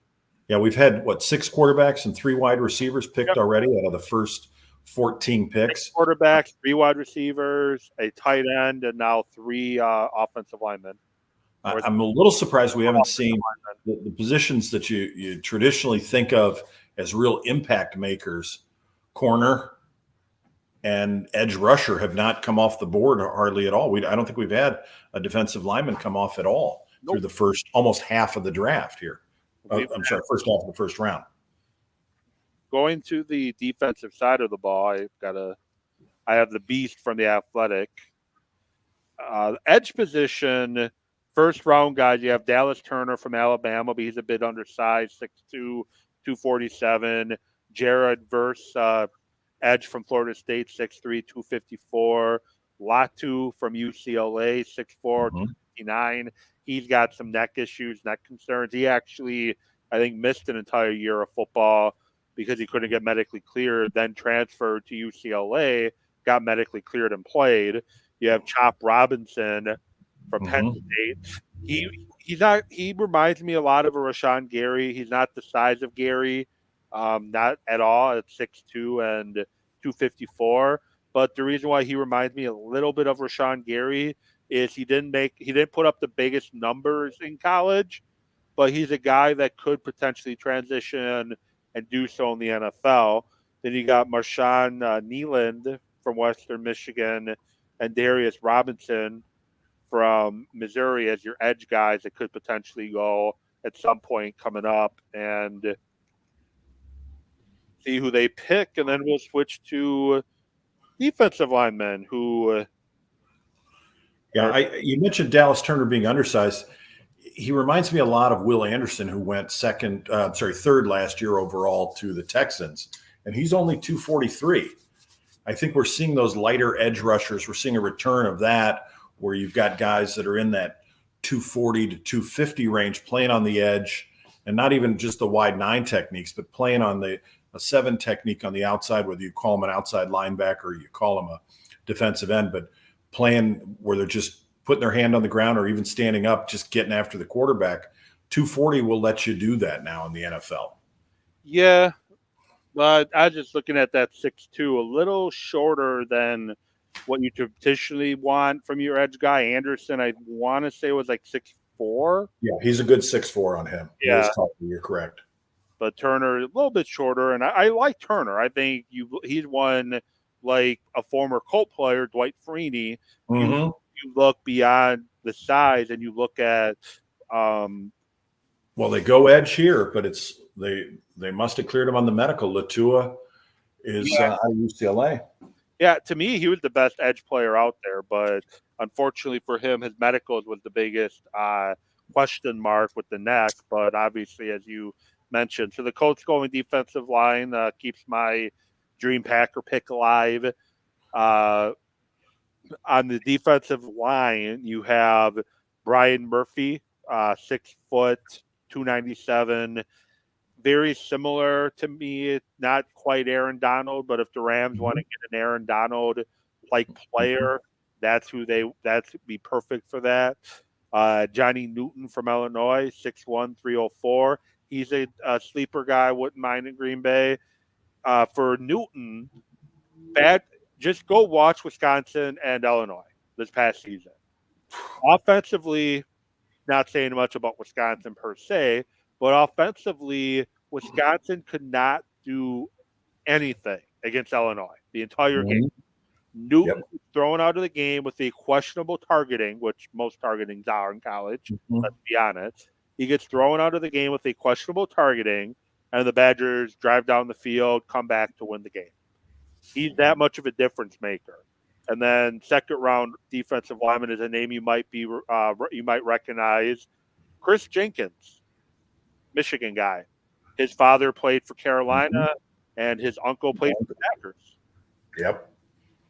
You know, what I find fascinating with this pick, and you mentioned the injury history, and we saw it with Penix earlier with Atlanta, is for me personally, just in the talent acquisition phase of things, like I'm always curious about what does the draft room look like? Are there guys that, as a GM or the director of pro scouting, are you taking guys off your board? Are you saying, you know what, he's just not going to be for us? And you have different doctors' opinions. And I know the combine was originally formed to create a thing where they could just get everybody together and get their medical history together. But you have situations where the Packers have been historically a very conservative medical staff. When guys get hurt, they are very cautious at putting them back into the fray.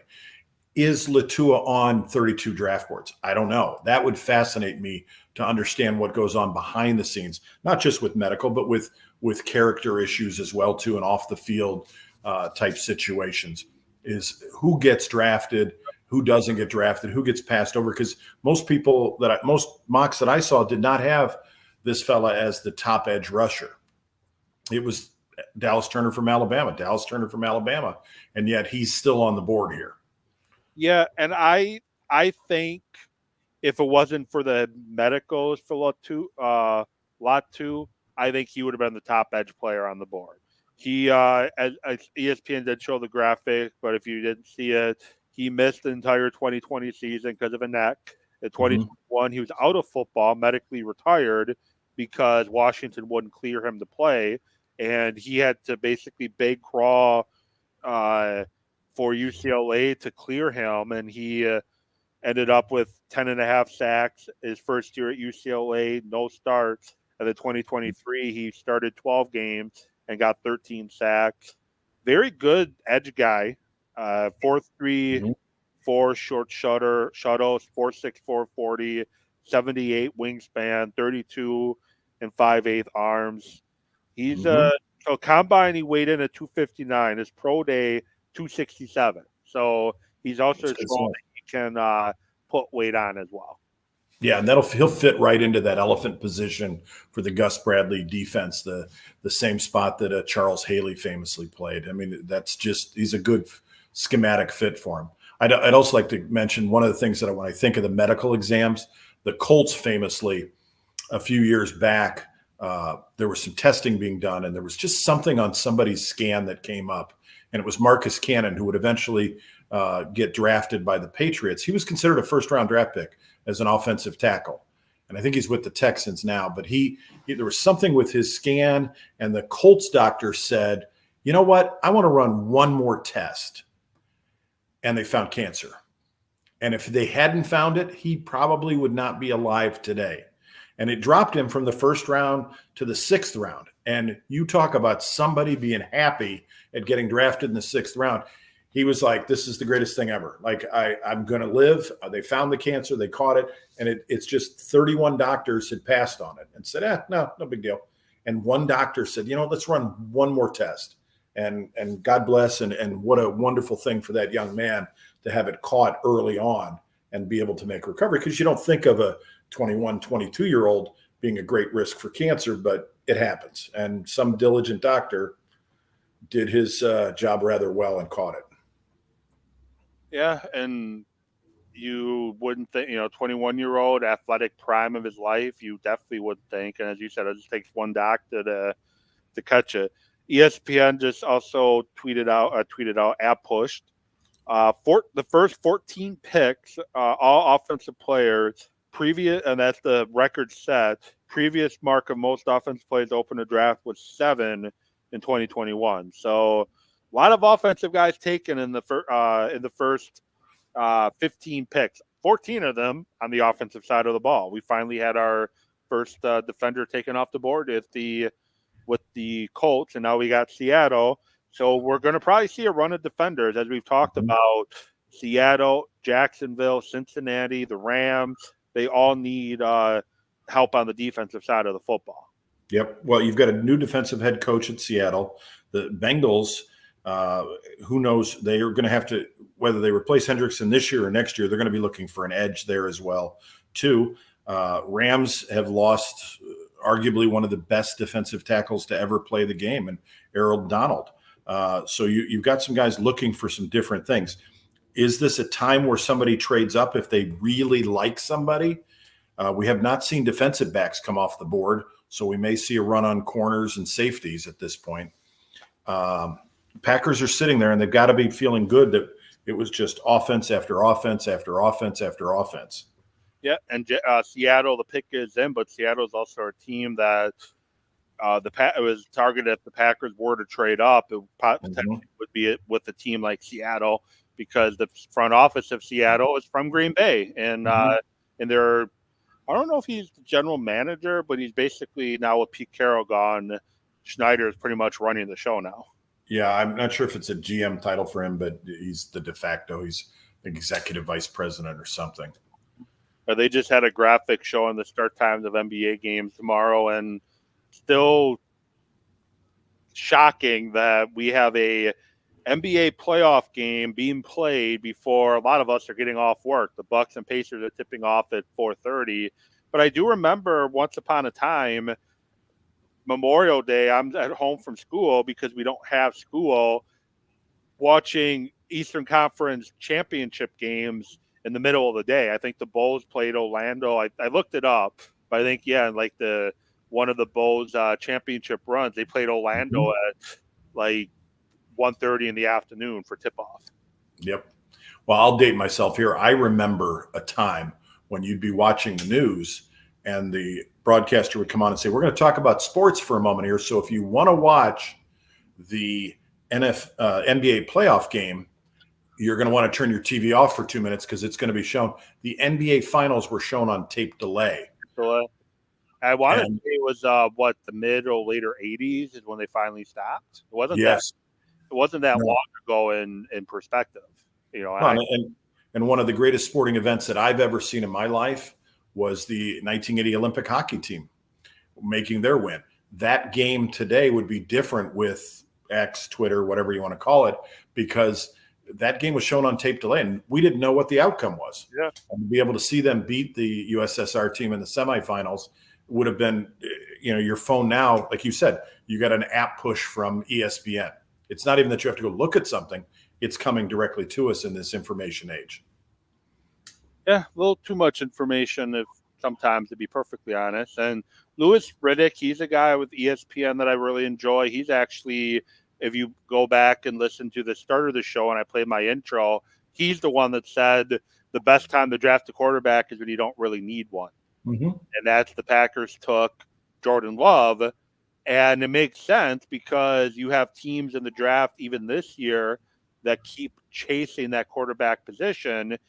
Go back to the Chicago Bears. They keep chasing to hit at that position. And it's the best time to get a quarterback because you don't really need one, and you can bring him along slow and make him fit what you want to do. And now that's what you've seen with the Packers and Jordan Love, is we've seen a quarterback that definitely has some wow factors. And that was the big question with Love, is does he have the wow factor? And we saw some throws made that Pat Mahomes-esque.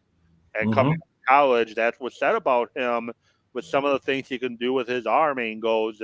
He's very Pat Mahomes-esque. And, of course, people laughed at that originally, but Love definitely can do some things with his arm. Well, and in a way, spending a first-round draft pick on a quarterback when you have needs, there goes Brian Murphy. They're going to shore up the center of their defense for Seattle. That's a defensive coach making a pick. Good pick. He's a guy that can rush the quarterback from the middle, can stop the run pretty well. A little bit undersized, but he can play. Yeah, you had to think the Rams were hoping he'd fall to them. Yeah.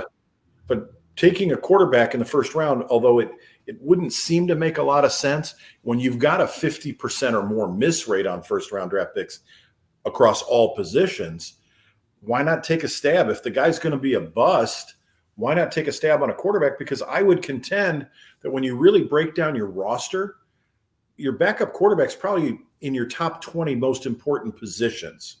Now, you get some guys that play forever. Tom Brady just keeps playing and never gets hurt, never comes out of the lineup. Great. But Cleveland went through 4 quarterbacks last year. You've got to have guys, and I think there are certain systems, and I think back to the days of the run and shoot and Mouse Davis and getting quarterbacks killed. I saw an old World League of American Football game where he was on his 6th string quarterback, and like the kid he didn't know the plays at that point. But you have these guys getting hurt. Shanahan's system gets quarterbacks hurt a lot. They went through 4 guys, and they were in the NFC Championship game and lost to the Eagles because they didn't have anybody healthy. At some point, that backup quarterback, if you can get somebody who's got a little bit of experience, has got the maturity, who understands his role, can pay off and pay some dividends. And to have that ability to go to somebody and not lose games, whether it's a Gardner Minshew or a Bubby Brister that'll get you through a couple of games, or whether it's somebody like a Jordan Love who's sitting there waiting for the old guy to move aside and take over, you got a chance to have another good run and keep the continuity on your team going. Interrupt you here. Vikings are on the clock again, and the pick is in for the Vikings. So the Vikings move up in the draft again. There must be somebody on the board that they really want. So they're jumping ahead to get somebody, and they got their quarterback, defensive back, and offensive line is what they need. I'm going to take a guess here that they go defensive back. There's their pick of the defensive backs on the board right now. So yeah, it was a bonus pick they had. Yeah, it was a bonus pick they had, was from Cleveland through Houston. Yep. So now that 23 pick is going to, I guess I would assume, the Jacksonville Jaguars. Yep. So if you are watching the show live, appreciate it. Make a comment on where you're watching from. What team are you? Is your team you're following? And what are your thoughts on the NFL draft so far? We had first 14 picks of the draft, all offense. We've now had 2 back-to-back defensive picks in a row with the Colts and the Seahawks.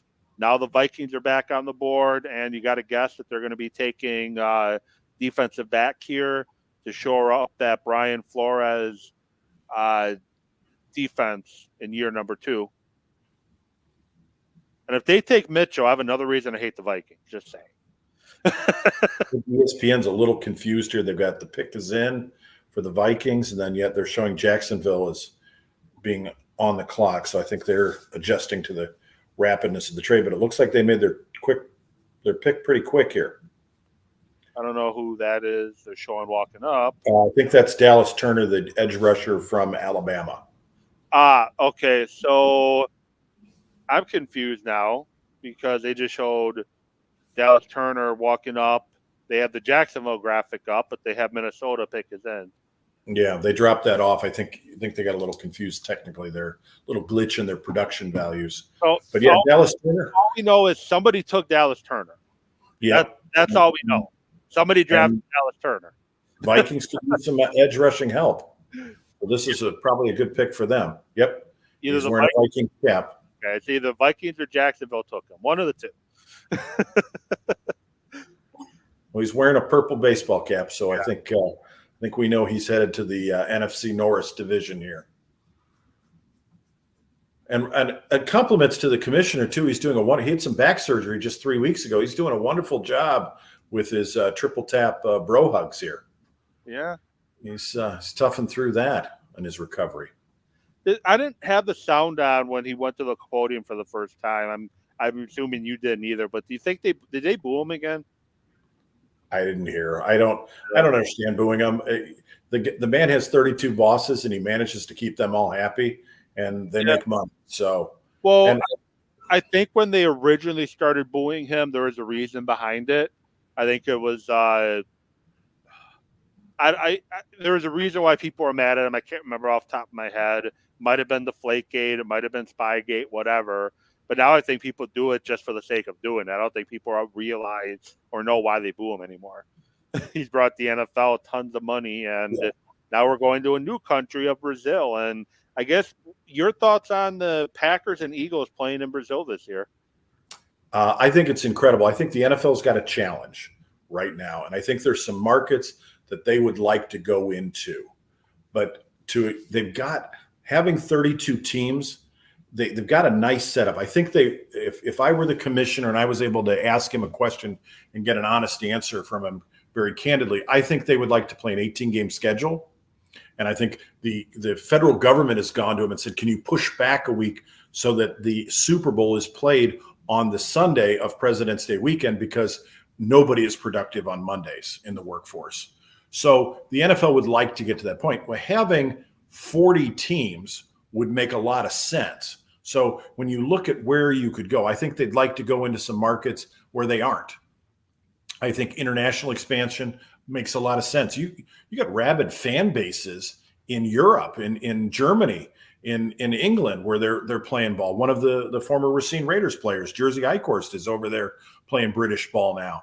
You've got Mexico City. You've got other markets. I would love to see him play in Toronto. But Brazil? That was strange here. We didn't plan this, and we both said Toronto. Yeah, Toronto's there. I think cities like Oakland, San Diego may want teams back, and there's an opportunity to that. St. Louis, what they're drawing with the St. Louis Battlehawks, they drew 40,000 fans for their first game this year for a UFL, the old XFL, USFL merger. I'd like to point out I'm wearing my Chicago Blitz USFL shirt. But you've got some markets that are undisturbed. Texas could use another team. San Antonio has always been this close to getting a team. I know when the Raiders moved out of Oakland the first time and they moved to Los Angeles, there was a lot of conversation when they went to move back to Oakland when they were leaving LA that they might come to Chicago as a second Chicago team. There's two teams in the New York, New Jersey market, and the New York State has three teams with Buffalo there too. So there's some opportunity to grow. So is Brazil one of them? Yeah. The only negative I see is that there's an unwritten rule that you don't wear green in that stadium. And they picked two NFL franchises that both wear green. So my guess is the Packers would be wearing the white and the Eagles would be wearing black, is my guess. So a couple comments. We have one from the Denver airport watching the show here. Thanks for watching from the airport. We appreciate it. And then Jim watching it on the NFL Network with us in his left ear. Appreciate you viewing the show, Jim. He's a Broncos fan from Kansas City. So appreciate you watching the show. If you want to continue to comment where you're watching from and what your thoughts are on the draft, did your team make you happy with their selection or not? And if you're a Falcon fan, I definitely want to hear from you. I definitely want to hear if you're a Falcon fan, if you're happy with Penix Jr. as the first round selection at number 8 overall. And I don't mean that comment as like a dig at Penix. I think he's a talented quarterback, but absolutely 8th overall is a little high for him. Well, especially after you just dropped a ton of guaranteed money on a starting quarterback. And this is the second year in a row that they've made a head scratcher. You've got last year you drafted a running back in the first round. And I will say this, I think that there are several teams right now, 5 of them that I can name, that are facing a ton of pressure to perform this year because of Bill Belichick. Cowboys Atlanta's one of them, because you didn't pass because Rich McKay couldn't handle Bill Belichick. And so you pass for Raheem Morris, who failed the first time, and we'll see. God bless. I hope he pans out, but I'm not sure that he's got a fair hand being dealt there. I think New England, you got rid of Belichick. Robert Kraft wanted him out, so I don't think they're going to win. I don't think anybody has any realistic expectations, but the standard there is a lot of Super Bowl rings. And then you've got 3 other franchises that have existing head coaches that want to win, that are in big markets, that might have coaches that are on the hot seat.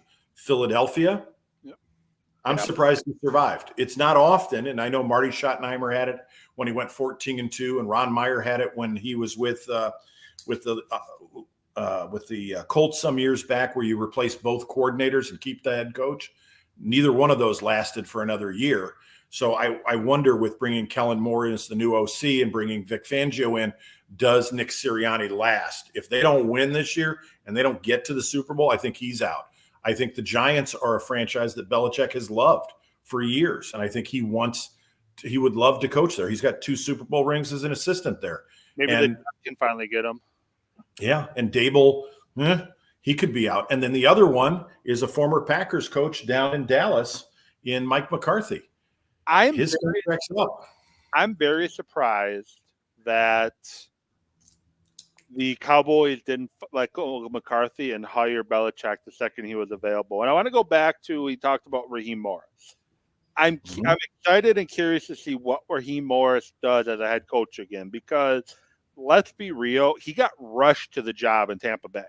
Absolutely. He was hired as the defensive backs coach from 07 to 08. they don't have it on his Wikipedia here, but they named him the defensive coordinator very briefly. And then when teams were looking to hire him and steal him away from Atlanta, well, I think they were going to give him the DC job, but other teams are looking to take him as DC as well. They gave him the head coaching job well before he was even ready to be a head coach. And he was the interim head coach in Atlanta, and he was a finalist for the job there. And they went Arthur Smith instead. And they probably realized that Arthur Smith was definitely not the right guy. So let's give Raheem Morris the actual shot he should have had back in 2020. Yeah, and his fate, I think Raheem Morris's fate will hinge on how well Zach Robinson does. And he brought him over with him from the Rams, so one would think he knows him. Korn Ferry did a study. They're an executive search firm. They did a study some years back when Andy Reid got hired because the Eagles hired them to help them find a head coach. And they figured out, you usually think, okay, NFL head coach, they're going to either be an offensive coordinator, defensive coordinator, or a college head coach. That's what it is. Teams occasionally, like your Ravens coach, but right. And yes, and there are a couple of those. But Reid was a position coach with the Packers, and they brought him in. What they found, and they came up with a series of criteria of who was successful. One of them was the coach is over 40 years old. Now, I know we're seeing the Sean McVay trend now to go younger, but there's a certain level of maturity to command a locker room full of type A personalities. Then two, they found the most successful head coaches had been fired as a head coach once before. Don Shula, Bill Belichick, they had jobs before. And I think you learned something, and hopefully Raheem Morris did, and hopefully he can keep Zach Robinson in place. But I think learning some things the first time you go around makes you a better head coach the second time. And I agree with you, McCarthy. I was a little surprised that Jerry Jones didn't, the minute that Bill Belichick was available, zap him. But I think when he said we're all in for this year, I don't think he was talking about we're putting all of our cards on the table. I think it was more of McCarthy's in the last year of his contract. Dak Prescott's in the last year of his contract. You guys either give me a Super Bowl ring or it's going to be Bill Belichick and Trey Lance next year at head coach and quarterback. And I think Belichick's going to spend the year just doing his thing, doing some TV, being on the Manning cast. Probably should have invited him to be on here. And then he'll put together his squad and come back, and he may very well be the head coach in Dallas next season. Yeah, switching gears, Mims, offensive tackle from Georgia. He was mocked pretty often to Green Bay. He is the pick of the Bengals, 18th overall. They did go offensive line. The issue with Mims, freak athlete, very raw talent, a lot of potential there, but very raw talent is the problem with him. He's prototypical size, good feet, very long wingspan. I think he would be a big, nice power forward in the NBA with his size, his height, and his wingspan. But he's very raw, and he needs a lot of work. And the Bengals are in more of a win-now mode. Is he going to be ready to start day one on an offensive line that needs attention, that needs body? That's going to be the question that the Bengals are going to have to offer. Now the Rams are on the clock, and biggest need for the Rams, defensive line, edge, defensive line again, because for some reason I put it twice, and then offensive line. Those are the big positions that the Rams need in this. And this is their first round pick since 2016 for the Rams. Since Jared Goff, yeah. And this is where trading all those first-round picks has caught up with them. It's the guys in the trenches. They've been able to sign skill. They got lucky with Puka Nacua last year at wide receiver. And I think Sean McVay does a nice job of scheming guys open, and you've got a veteran quarterback. This would have been a nice spot for me for Penix or Nix if they had dropped, but obviously they got gobbled up quick. But here, I think you've got to really look at shoring up the big boys up front here. It's either going to be a defensive lineman because you've got Aaron Donald, who's no longer in the picture and has been a mainstay for a decade there, or you got to go offense. And I think it's going to be a defensive pick. Yeah, corner is another position they could definitely use some more help with as well. Ramsey's now in year 2 in Miami, and you didn't really replace him much. But the minute 30 left, the longer you go, the pick is now. And I just say the longer you typically go at this point, you're thinking maybe there's a trade coming up. Mm-hmm. You're listening to offers on the phone. Yeah. And if there's somebody you want, if you're a Green Bay or you're in that 25, 26 mark, moving up here is not going to be super expensive. And that gives you a chance to get, if there's somebody that you're particularly in love with, get him into your team.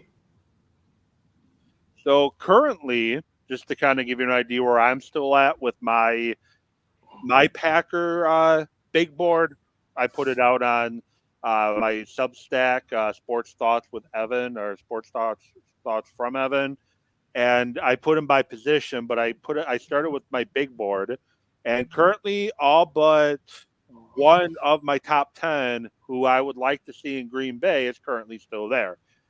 Keenan Mitchell, Jackson Powers Johnson, Kool-Aid McKinstry, Cooper DeJean, Graham Barton, Edgerrin Cooper,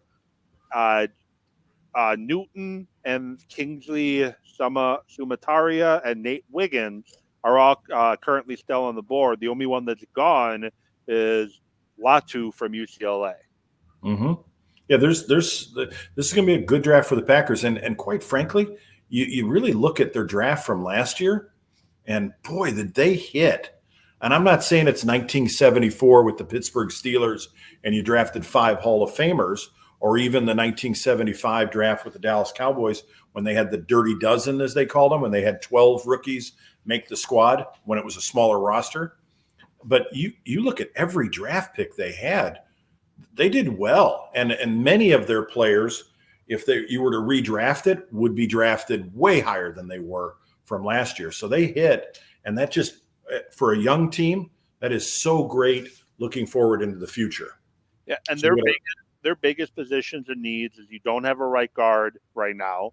Yes, Mm-hmm. you got Sean Ryan, but he wasn't very good in his limited action last year.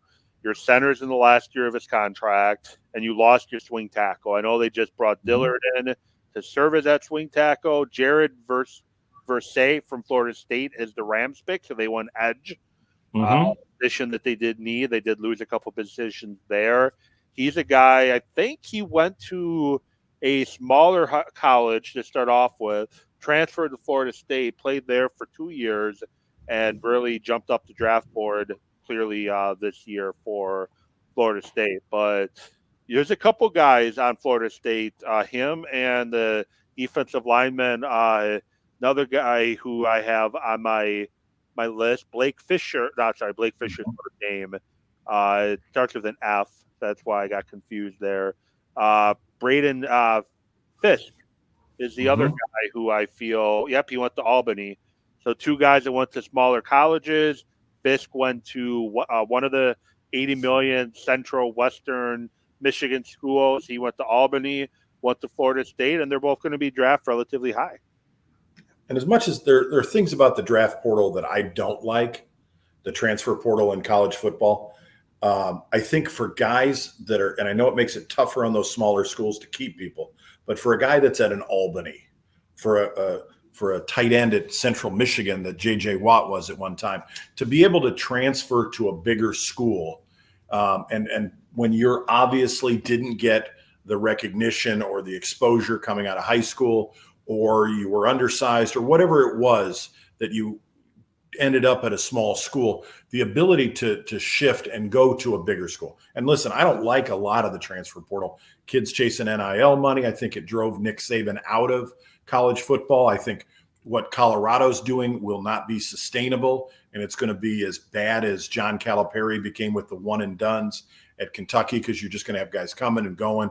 And in a way, it's unfair because not everybody that plays on Saturday is going to end up playing on Sundays. And you're going to have a lot of guys that are going to miss out on the college experience of growing as a person and getting an education and putting themselves in a position to be successful in life. That being said, somebody like this Jared Verse, when he's playing at Albany, is he going the first round? No. Probably not. But go to Florida State, play with some big-time schools, with some big-time fellows in your locker room and lining up across from you on Saturday afternoons. Now you got a chance to put yourself into the top 20 picks here in the NFL draft. And back to the Packers, talking about what they need, talked into offensive line. The defensive line is a sneaky need. Kenny Clark's in the last year of his contract, seeing what defensive linemen are getting paid in the NFL right now. And this is going to be his third contract, and the Packers typically don't like giving out third contracts. He might be gone, so you need some depth there. You really only have 2 linebackers you can say is going to be starters for you. That's McDuffie and Quay Walker. Wilson's a special teamer, and the other guy shows you how much I know about him. He's a career special teamer, so you need linebacker. Corner, Jair Alexander is one of the top defensive backs from his draft class. He's got the best, if you go by Pro Football Focus's ratings, he's their highest rated defensive back from that draft class. But he's had some injury concerns the last couple of years. Eric Stokes, who had a very promising rookie year, has been constantly injured ever since. Valentine, 2 guys that played pretty well, but are they really long-term answers in that room? Nixon, I don't really like Nixon as your slot corner. I think he is good in spurts, but I don't think he's consistent enough to be your slot corner. And then safety, you had Darnell Savage leave. You signed Xavier McKinney, but you still have a huge hole at safety, so that's another spot. And running back, because Jacobs is really, even though it's a 4-year contract, it's really only a 1-year deal if they need to get out of it. And then you have A.J. Dillon and Emmanuel Wilson. You can bring in a guy to challenge for carries with those 2 and potentially be that starter. And then wide receiver, quarterback, Gutekunst has stated he wants to get back to the Ron Wolf model of drafting quarterbacks every year later in the draft and developing them, and Matt Hassel backing them for better draft picks. And wide receiver room, want to continue to have challenges in that wide receiver room, have competition in that room. But you also have Christian Watson, who hasn't been healthy. I think Romeo Doubs has reached the ceiling. You have Reed and Wicks, who I think are going to be superstars. But you can improve on Melton. You can improve on Heath. You can improve on Samari Torre. So, and then edge, you have Van Ness, who never started in college. You have Rashawn Gary, who is now a full year removed from an ACL. Preston Smith, who's not getting any younger. And your other edge player is out for probably most of the year with an ACL tear in the Dallas game. So Packers definitely do have positions they need to address in the draft. In the first round, I just expect them to probably address that offensive line or defensive backfield position. Yeah, I think you're right on. I think Preston Smith is a name that jumps right off at me, that he's going to be gone soon. He's just old, and he's at the end of his career. In his last Green Bay. Kenny Clark, boy, the way that we've just seen this skyrocketing of defensive tackle salaries that we've never seen, it's amazing, and he may very well price himself out. I love the Ron Wolf, and I don't think Ron Wolf gets as much credit in the NFL history of, but you look at the teams he's been with, and he did very, very well. And I know he's probably best known as being the GM of the Packers, but he was a longtime executive with the Raiders during their heydays in the 70s and 80s. He went to Tampa Bay, almost got them into a Super Bowl, and as an expansion franchise, it went 0-14, and 3 years later they were in the NFC Championship game. Went to the Jets, made them respectable, and then he did okay up in Titletown for a little while. I heard some rumors that there's a D3 quarterback out of Bridgewater State that is name of James Cahoon, who is garnering some attention from the Packers, along with the Bucks and the Niners, and the Ravens have all been looking at him. So I have a feeling that there's a quarterback somewhere in the draft for them. I still think, given their recent history, they are going to get somebody that is an exceptional athlete. I look at safety as a big hole. I look at, I think offensive line, you're right on that they need somebody, although who it is, it doesn't really matter, because you alluded to the same article that I saw that said that Zach Tom is probably a Pro Bowl right tackle, an all-pro right guard, and a Hall of Fame center.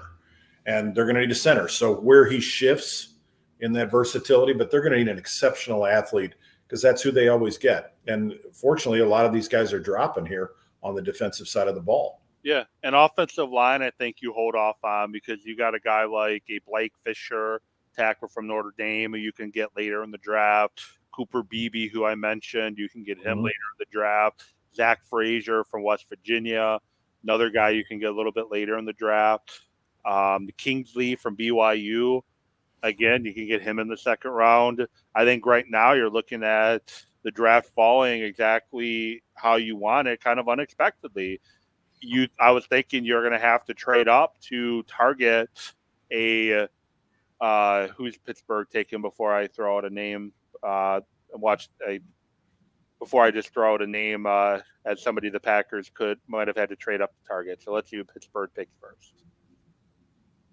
Pittsburgh with a new offensive coordinator and Art Smith, and then two new quarterbacks, Russell Wilson, and they go offense. Oh, they need offensive linemen because they have been just pathetic on the offensive line for the last few years. Quarterback protection has definitely been a problem. You had Ben Roethlisberger, who you could get by with having a weaker offensive line because it took a Mack truck to get into the ground.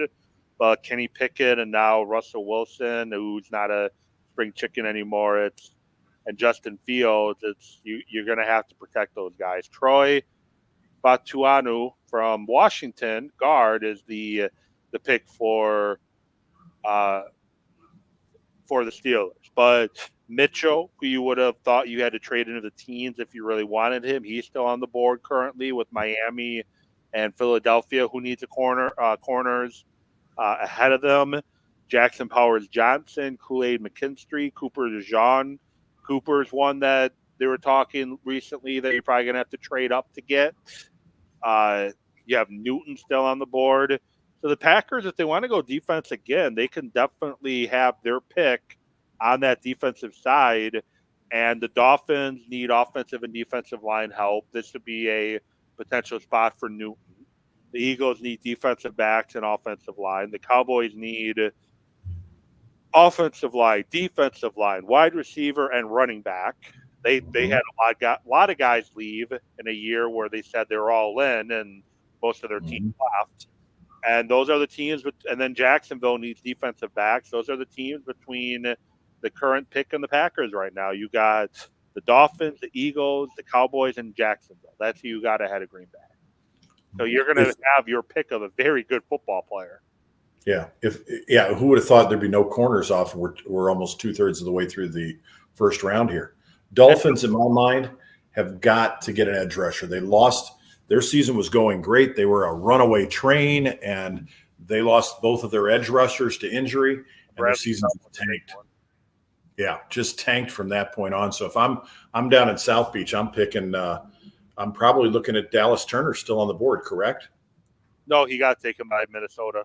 Oh, I'm sorry, he got taken by Minnesota. So yeah, you got to be looking edge here, and then just somebody to get you some help getting some pressure on the passer. And they've also got an interesting dynamic going on. Mike McDaniel, I think, is a quirky guy, and I know people love him. You kind of chased Vic Fangio out. Vic Fangio is a great defensive coordinator. I think he is all time one of the top guys. They're very thorough in his preparation. He's been successful everywhere he's ever been. They were successful in Miami until they lost their two edge guys, but he just didn't want to be there anymore with the team that they have and the locker room they have. And I wonder what that dynamic will be with such a young coach and some really strong personalities. Jalen Ramsey springs to mind on the defensive side of the ball, what that looks like going into this season for them. Yeah. And I was just going to comment with the Packers. I'm going to speak something into existence that I hope doesn't happen, but may. With the way the board's dropping right now, Goody commented at his press conference this past week that he wouldn't mind having 13 or 14 picks. So does a team with an early second-round pick want to trade back into the first round? Washington, the name that was thrown around, they need offensive line help. Is Washington a team that trades back in the first round to take an offensive lineman? And that's a perfect spot to do it with the Packers. So I hope they don't trade back because we've just spent the last 2 hours and 38 minutes talking NFL draft. With part of it, I know we're talking all NFL, but part of it is to, for me anyways, is to get my reaction to the Packers pick, only to watch the trade out of the first round. That would be kind of funny. I think that would be certainly a definite possibility if there was a quarterback, if one of those 6 that have been picked was still there. Because I think I agree with you 100% that having that 5th-year option to have somebody gives you the chance to sit him for a year and not just have somebody who's in 3 years and then he's gone. So I think that gives you a great opportunity. But that's off the board now. So there's a chance, and I think the Packers are at that point. I understand the wanting more picks, but you've got a couple of spots where you need some impact players. You've got the best safety prospect. There are no safeties that have been taken. So you've got your choice there, and you've got a big need, a big circle there for safeties. I was surprised they let Savage get away. I think Preston Smith is done. I think he may have another year left in him, but I think you need to think about an edge really hard. You mentioned Kenny Clark. Boy, it's going to be expensive. And I know we're going to get some salary relief with Aaron Rodgers not being there next year with that dead money being gone. But you're going to need to get Kenny Clark or a replacement for him, and you got to get another offensive lineman. Yep. And it did look like the Dolphins went edge. I haven't seen a reputable account yet. Be the one to announce the pick, but I'm seeing a lot of people going with Chop Robinson to Miami with the 21st overall pick. We'll find out if that's accurate or not momentarily, but as I said, I haven't really seen any of the big accounts tweet that out. So, but a lot of smaller. A couple interesting wide receivers left. Brian Thomas Jr. out of LSU is a pretty dynamic player. And Xavier Worthy is an old Al Davis Raiders pick. He scored a record-setting time in the 40-yard dash at the Combine. And you got your top 2 corners in Quinyon Mitchell from the Toledo Rockets and Cooper DeJean, who may make some history of his own. I'm just curious, went to the Falcons hashtag of Rise Up just to kind of get an idea how they're feeling right now for Penix. Haven't really seen any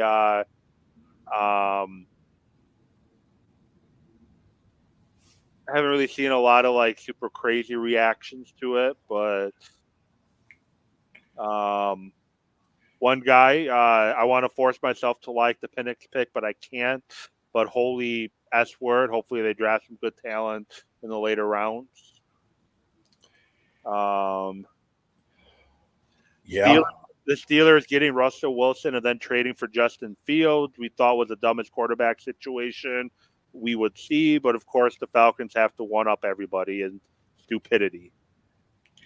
Well, and you wonder why you draft so hard and so high all the time. I'm looking at the Kirk Cousins contract right now. They signed him. Yeah, it was Chop Robinson. You have that correct.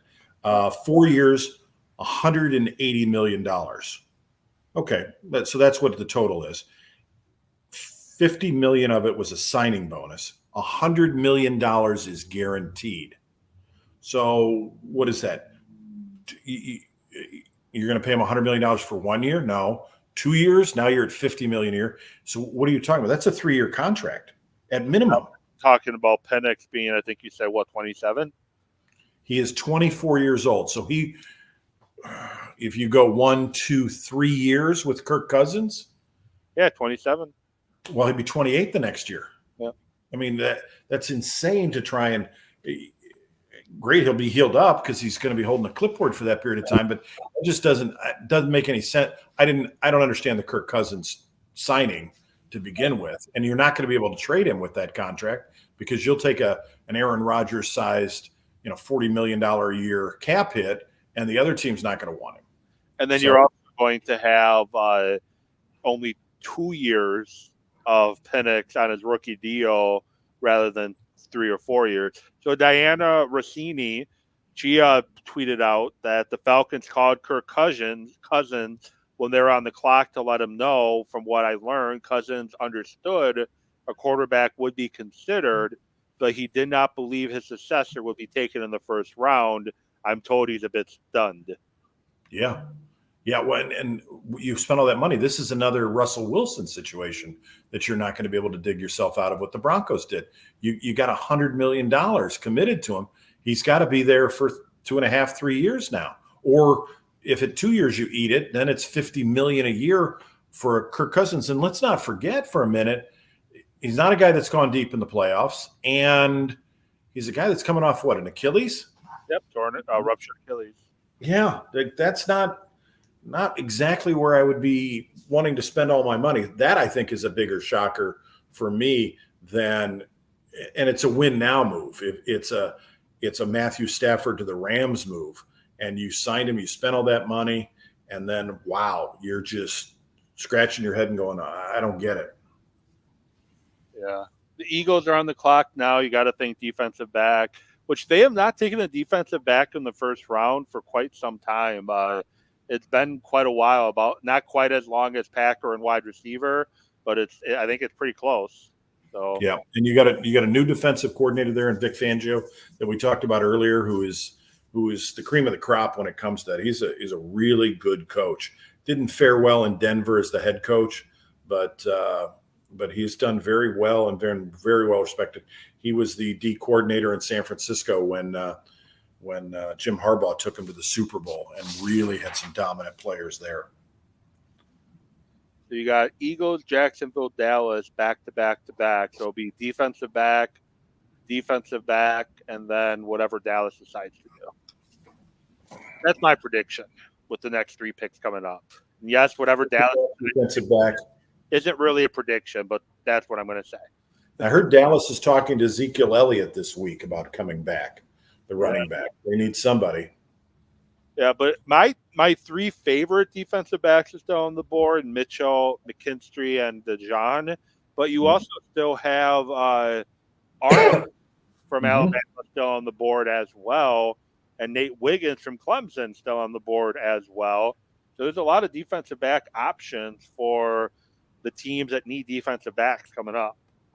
Yeah, there are a lot of corners, especially, that are still out here this late in the draft, where we haven't seen those runs that we've seen in years past, where it's just corner, or corner, skip, corner, and just they start coming off left and right, and it becomes a frenzy of sorts.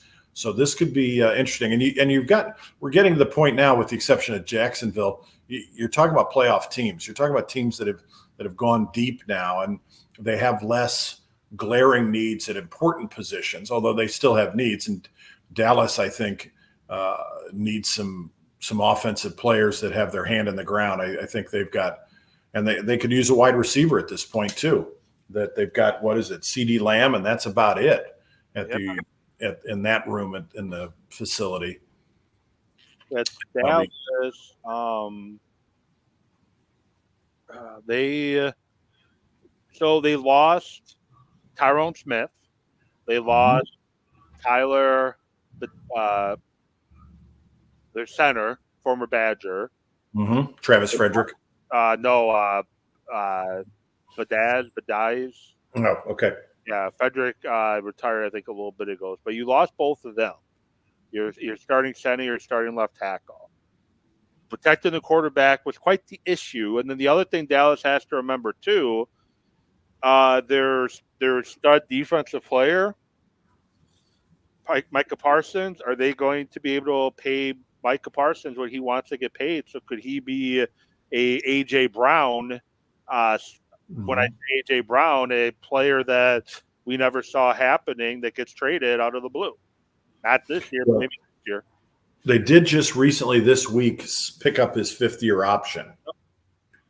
So they're on the hook for that. But, yeah, he's another guy that move him before the draft next year. Yeah, and you kind of got to wonder, what is he graded as? What is his designator going to be as far as if they get into a situation where they need to franchise tag him? Is he a linebacker? Is he an edge rusher? When is he the most effective? And you've got a new defensive coordinator there this year with Dan Quinn going over and taking over the head man job at the Washington Commanders. So for the Eagles, the 2 corners that he showed in the green room, Wiggins and Arnold are the two that they show. But the Eagles could also use offensive line. They need a new center. Graham Barton would be a perfect spot here. They do need a center. Kelsey retired. Martin from Duke would be a perfect spot for them to take too. I'll be interested. Dallas also might be undergoing a little bit of a different take philosophy-wise, moving from Dan Quinn. Mike Zimmer is back there as the defensive coordinator, and he loves defensive backs. He also likes big defensive ends too. Tall, lengthy defensive ends. That's what he's typically had in his spots. And interesting to see he and McCarthy, two former rivals in the NFC North division, hooking up. Yeah, I saw Zimmer's name thrown in a lot as potential options for Green Bay, but I don't think that was a real option because I don't think Zimmer and LaFleur have a lot of respect for one another. They had they had quite a few cold interactions when they crossed each other's paths, a handshake after a game. I don't think there's a lot of love lost. I think there was a bunch of some love lost there. Yeah, and different generational guys and really no mutual connections. I was surprised Jim Leonard didn't end up. I'm not because of him not taking it the first time. I think there might have been some. They got to go offensive lineman if they have an offensive lineman making the pick, right? Watch it be an offensive tackle that they take. he announces their draft of his replacement. How funny would that be? A little awkward. Oh, my guy's off the board in Mitchell. So Packers are going to be taking Mitchell. Sad to see him go because I think he is exactly what the Packers defense needs opposite of Alexander. I think that means it's more likely the Packers either take Cooper DeJean or Wiggins or they trade back with the Eagles taking Mitchell. But I think Jacksonville is going to take Arnold from Alabama. I don't know if corner's the biggest need for the Packers. I think they have a bigger need at safety than they do at corner. Yeah. Well, Cooper, and I don't know that I spend a first round. Potential first round safety there is. He's either corner or a safety. He's a guy you can play all over. So that'll be one of two needs right there if you draft him. Yeah, and they're guys that successfully make that conversion. I mean, Ronnie Lott was a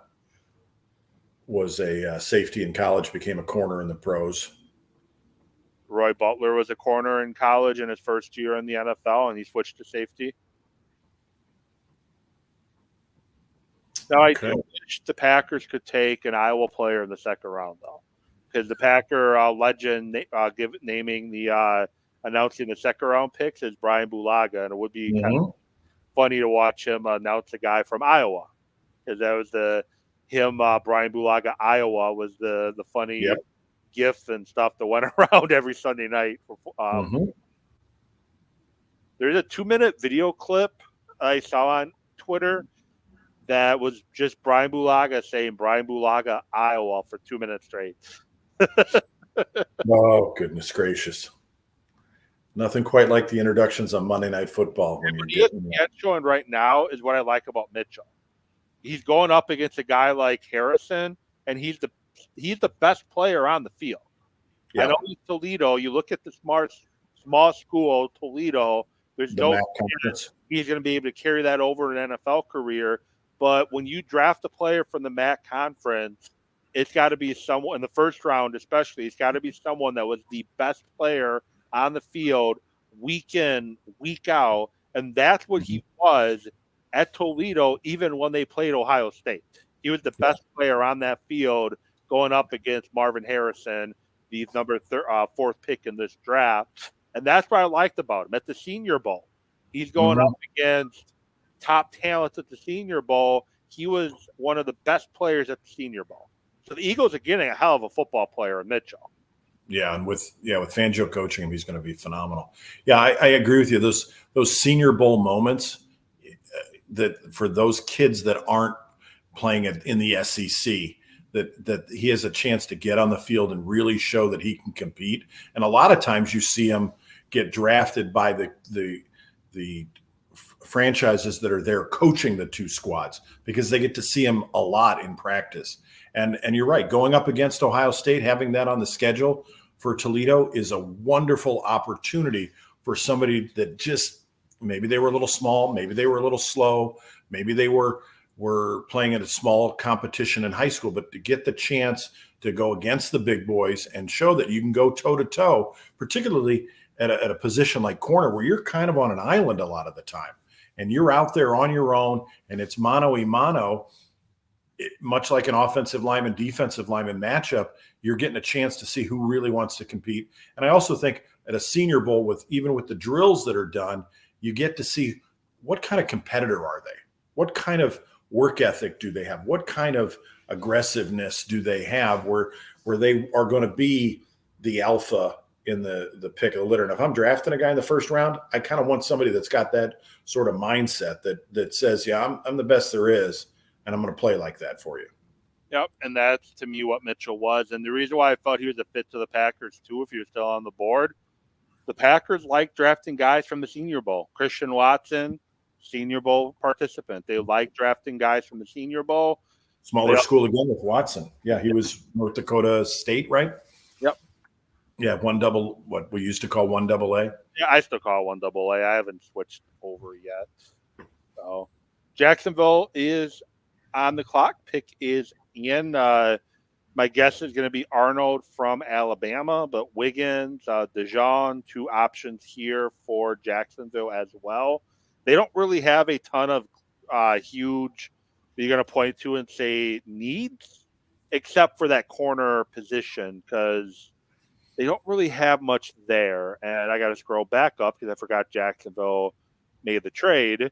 Mm-hmm. They were there earlier, and they moved back. They could use a receiver. Gabe Davis they brought in to replace Calvin Ridley. They got Christian Kirk, Zay Jones, Evan Ingram.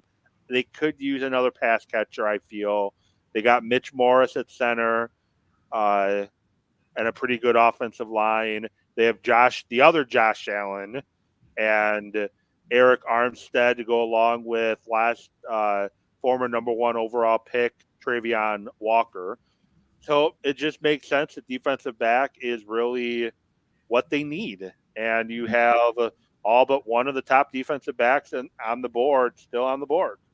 And they're going to go in a different direction, it looks like. Receiver. So I did just say they could use a wide receiver. So I'm going to take credit there. Replacing Calvin Ridley is a big deal. Yeah. And Brian Thomas Jr., for being almost 6'3" and being 209 pounds, that is a skinny 209 pounds. By the way, no relation to me. But this is the second. Now you got the quarterback and 2 wide receivers coming out of LSU this year, getting drafted all in the first round. And I think Brian Thomas might be the better of the two, to be perfectly honest. Neighbors got all the attention, rightfully so, but Brian Thomas is pretty damn good himself. Yeah, and more of an X receiver. He's got the size. He's got the long stride on him.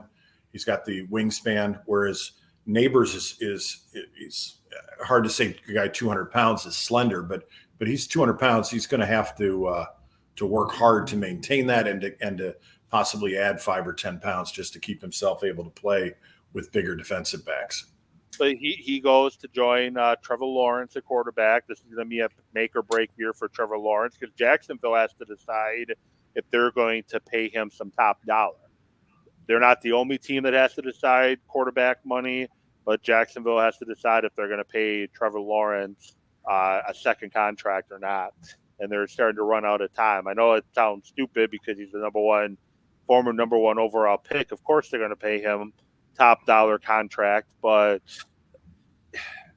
he hasn't shown enough to me in his 3 years in the league to warrant that he's going to get the money that some of these quarterbacks have been getting.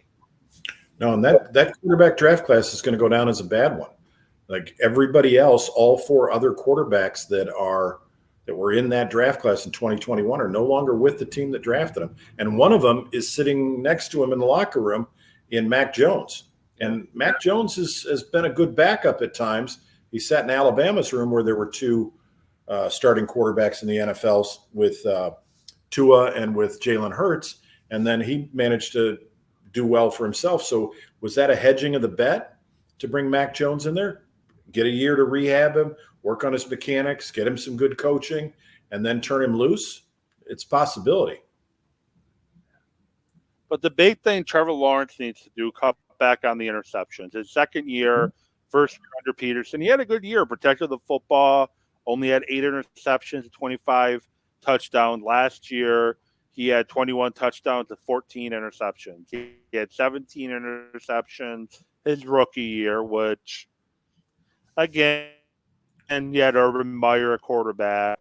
His completion percent from year 1 to year 2.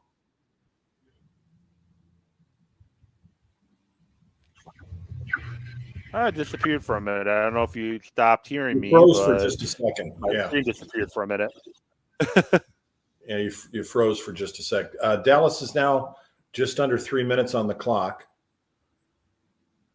This would be a potential trade spot for somebody in the early second round. Somebody might want to move in for.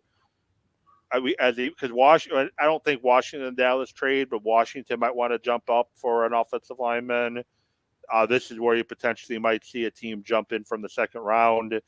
The guys on Dallas, Green Bay, Tampa Bay, the guys on their boards may be gone who they were considering in the first round. They might be more open to trading back. So this is kind of the area. Carolina's at 33. They did not have a first-round draft pick, so they may want to jump up and get somebody and lock them up. And Lord knows they have needs. Although they have 2 picks in the second round, 33 and 39. Yeah. Carolina do their second one from the New York Football Giants. I'm going to say, where do they not have needs?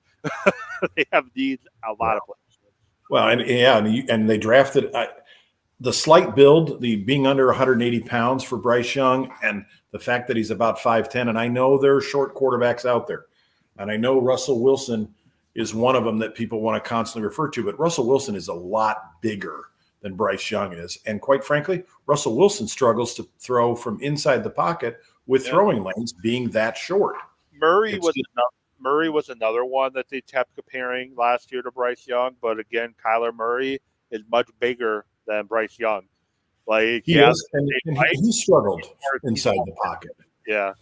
Do you have to have a gimmicky offense? And my fear is always, when you talk about a guy that's 180 pounds, getting hit by a 300-pounder and the speed at which some of these guys, 270 running a 4.6 40, it's insane. And you just to take those shots, and you're going to take some shots as a young quarterback, and to take them like that and to get, are you going to make 17 games?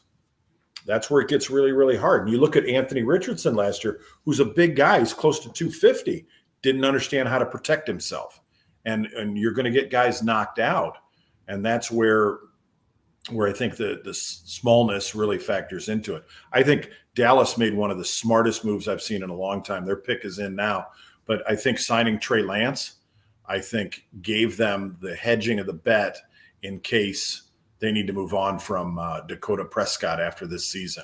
Yeah, and I've always liked Dak, but I don't think he's I never thought he was a special quarterback, but I did always like him for the most part.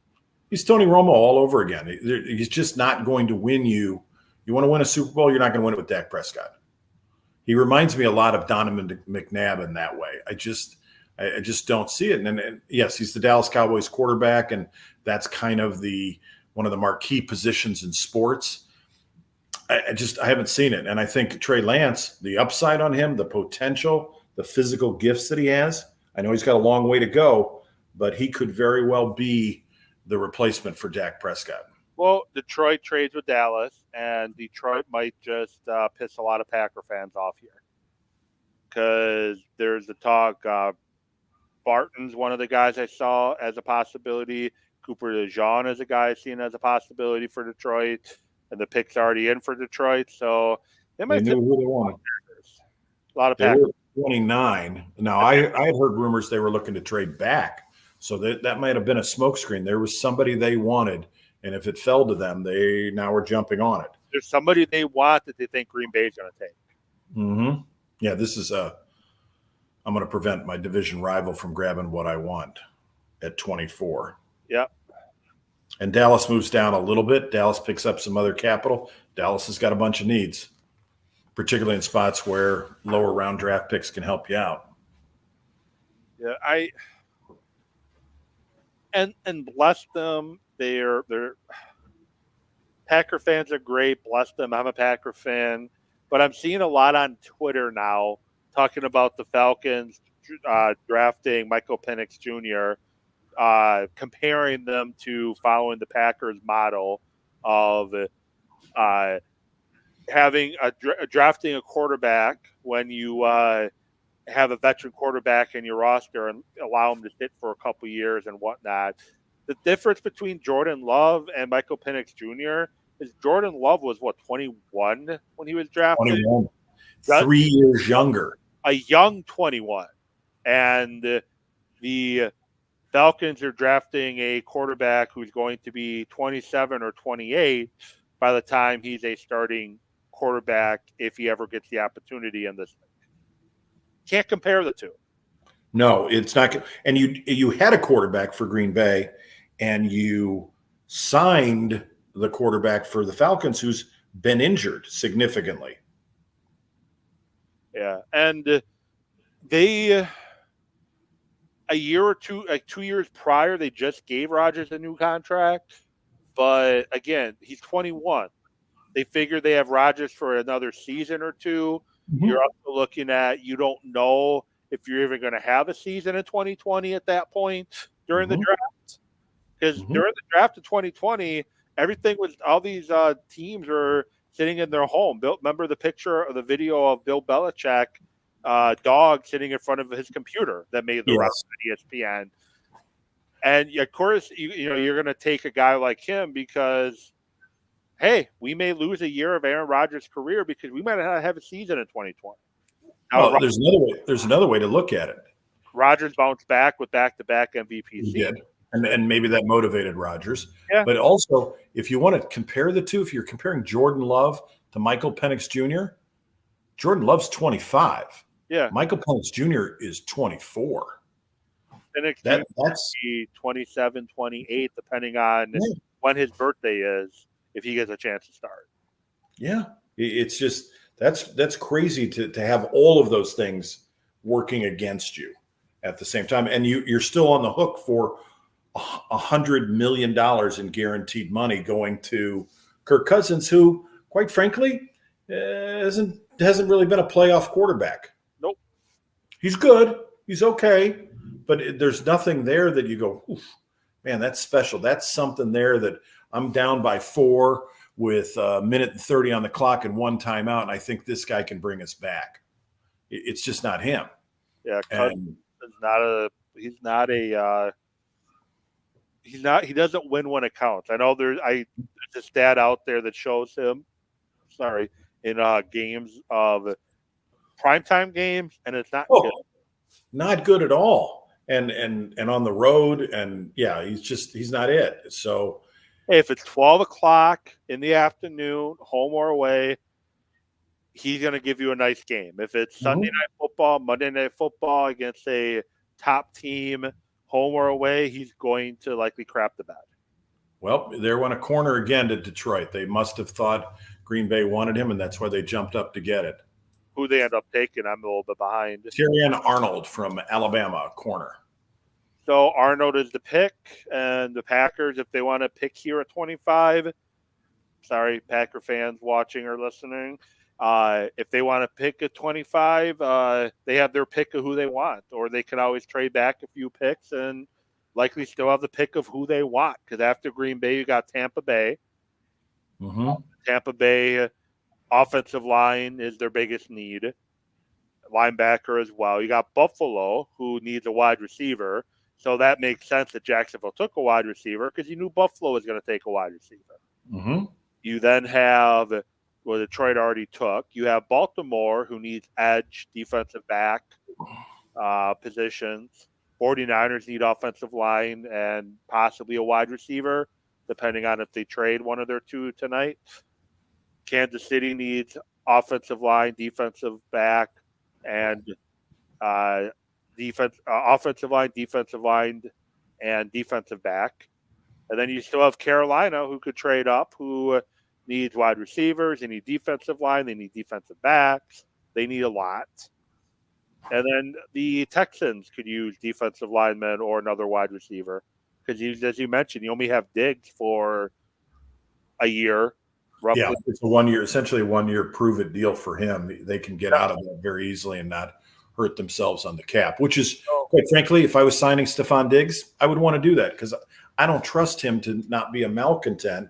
He's worn his welcome out twice now. And brilliant trade by the Vikings to get the pick, and then draft Justin Jefferson.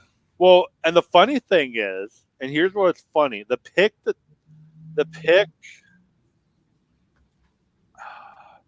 Right in front of him was Jalen Reagor. Yeah. No, I was going to say the pick. One of the picks involved in this trade, I think the Texans sent back a pick that they got from Minnesota for Diggs, one of their later picks. It is either that or maybe Buffalo traded one of the picks they acquired in the Diggs trade to Houston. One of the two. Either way, one of the trade picks involved was from Minnesota. So my Packer big board still looking good. The pick is in. I haven't got any app pushes from my Packer account that I follow. Who do you think it is? I think Cooper DeJean is the easy pick because everybody's been mocking him to Green Bay. Everybody's been who was even talking about him as Kevin Holden brought up. So I think it's one of those directions that they go. It would be a historic draft pick if they draft him here at this spot. We have not had a white cornerback drafted in the first round since Roger Worley with the St. Louis Cardinals at the time with the first round 19th pick in 1969. He would go on to become a 5-time first-team All-Pro, 1-time second-team All-Pro, and he was the last white corner drafted in the first round. Pure corner. Yeah. Now, Cooper is going to be more of a safety zone type. If he's a corner in the league, it'll be zone. If he's a safety, to me, he's a perfect skill set for safety. Can he fit as a slot corner immediately with Stokes on the outside and Alexander? And he takes the slot over from Nixon, and Nixon then bounces to the fourth corner.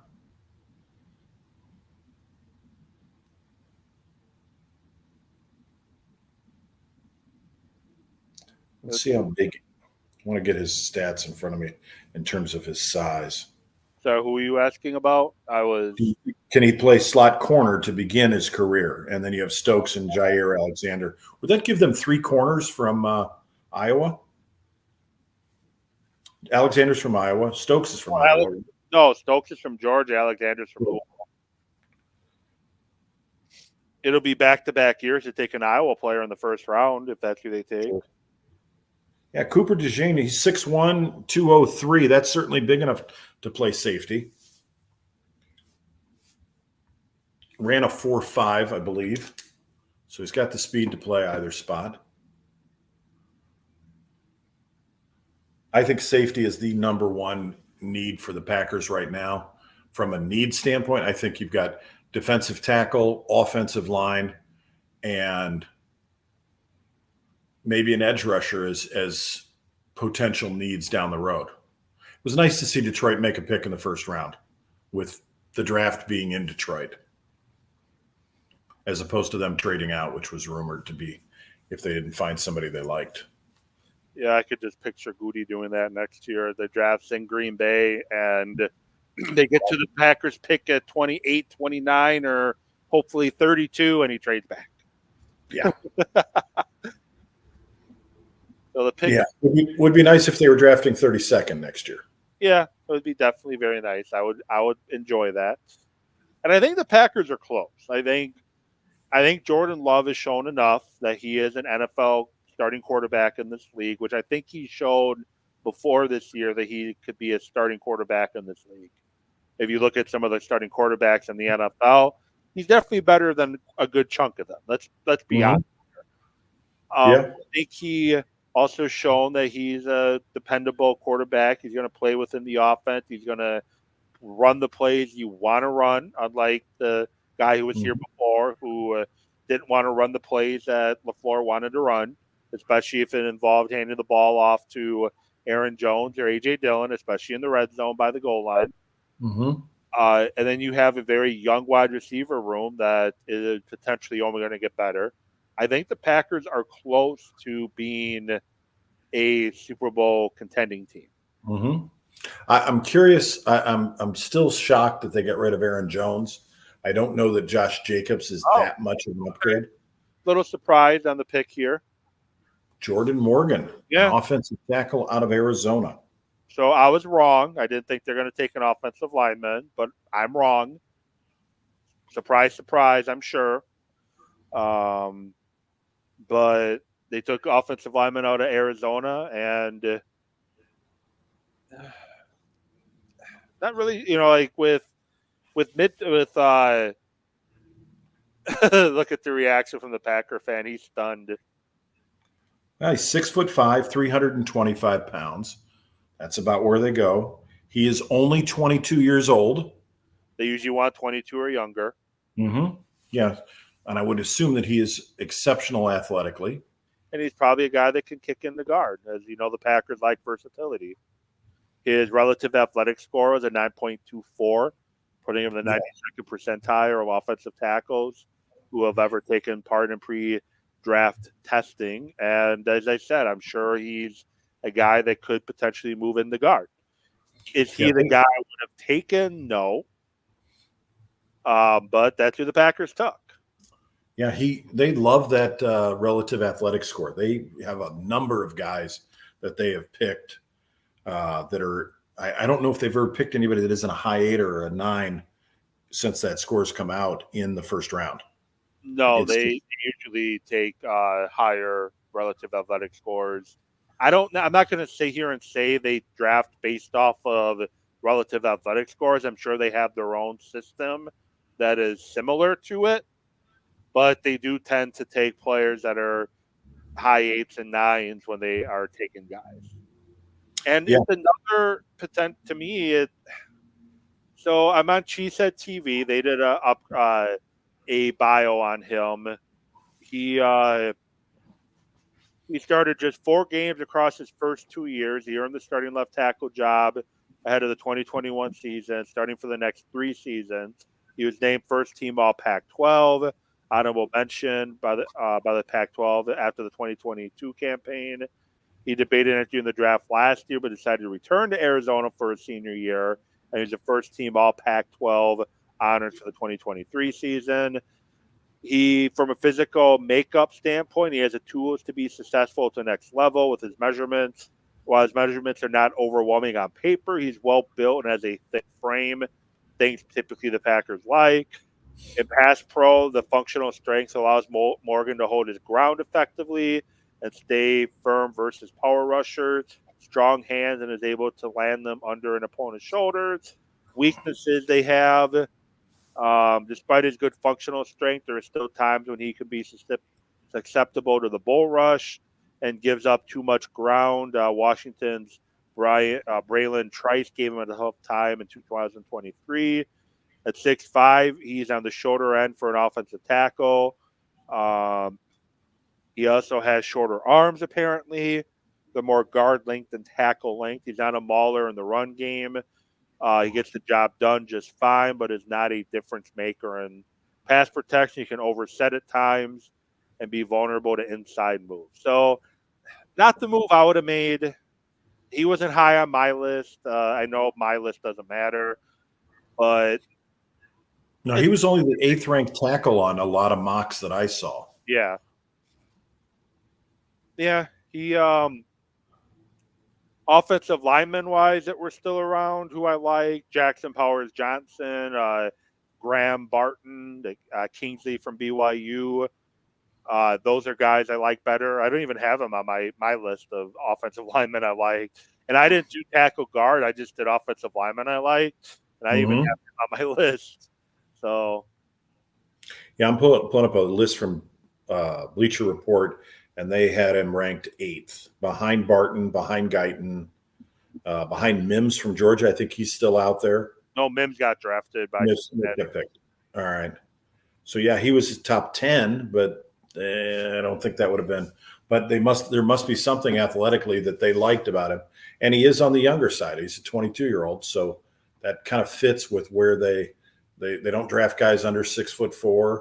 They don't usually draft them taller than 6'6". So he's in their sort of prototypical range of what they like. And that is another thing besides the medical that fascinates me. I remember reading something about Chip Kelly and when he was with the Eagles, and they liked offensive linemen to have knees that were 19 inches in circumference, like to get to that level where you're looking at guys and I wanted their knees it's not just arm length and wingspan and all those other things that factor into it, that they break it down. This is what guys that are successful. And I think that, you look at somebody like Christian Watson, I'm fascinated by now they've got him seeing a specialist to figure out what's wrong with his hamstrings, because for something he's doing in his training is causing hamstring problems at the level of detail that they're at, where this is your job.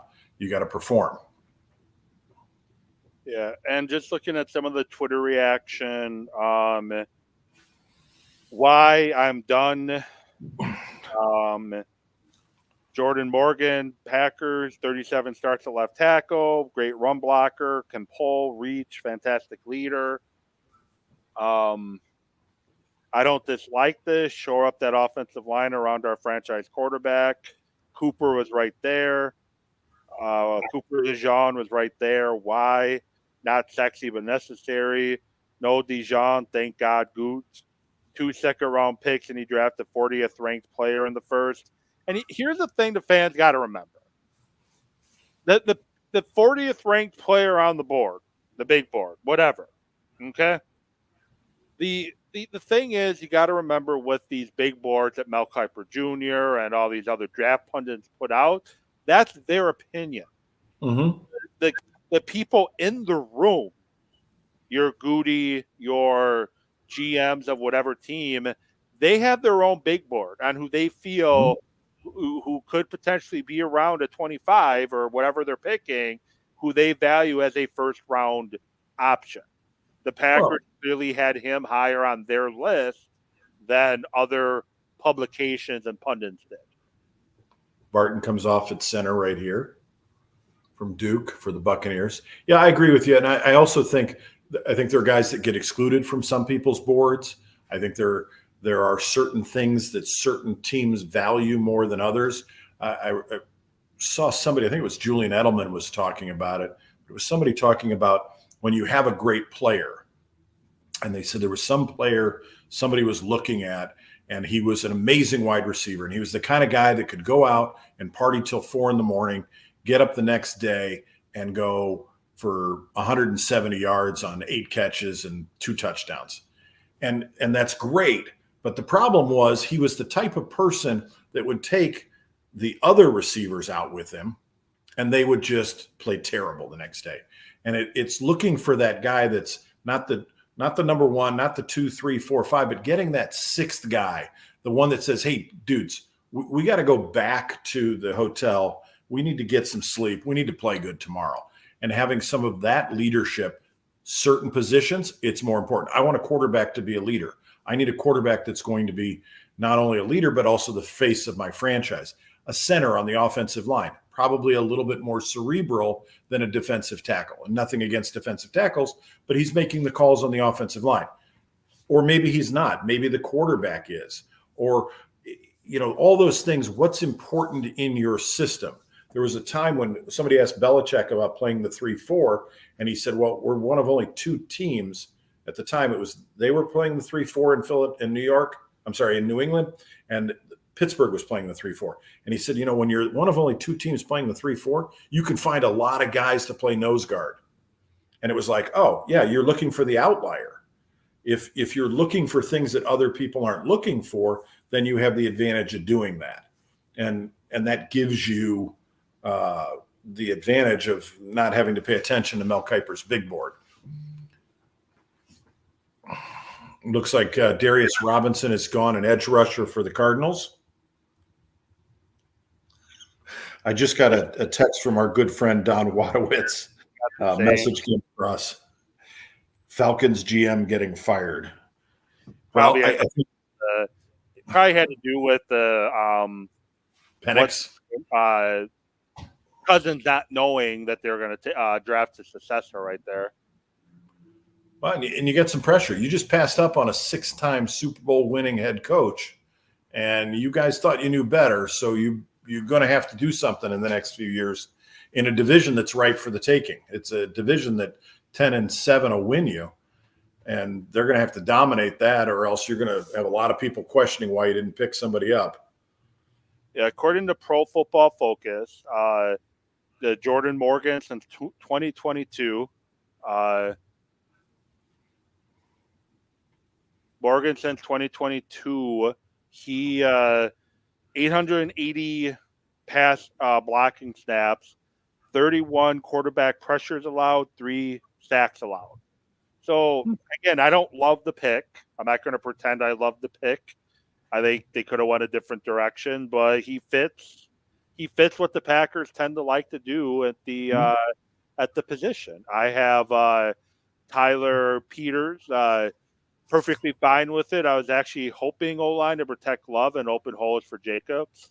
I didn't think they'll take O-line in first round. Saint Luke of Dallas, he made a couple comments. I want to make sure. I don't hate it. Love is that guy. Let's protect him. And then he also commented that shot of the guy in the cheese head getting clowned seems excessive. It was a smart pick. Tyler Usser said, not a sexy pick, but I wanted to see them draft O-line, protect Love. Nice run blocker to open holes. He's not really a nice run blocker, though, but he's going to – I don't know what offense Arizona ran.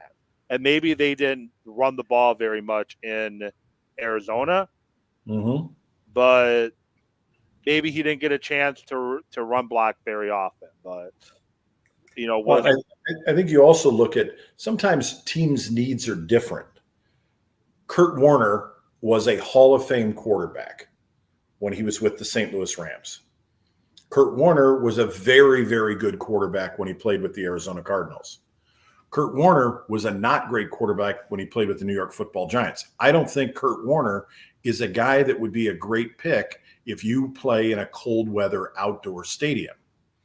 He just isn't. He's got smallish hands. I don't know if his hands were injured because he always wore gloves, but you sometimes you have that. Al Davis, I saw an interview where he talked about they drafted Gene Upshaw and people thought they had him at left guard because, Stabler was left-handed. And he said, no, it's not that. It's that we had Buck Buchanan in our division, who was a defensive tackle, and he was creaming us every time we played him.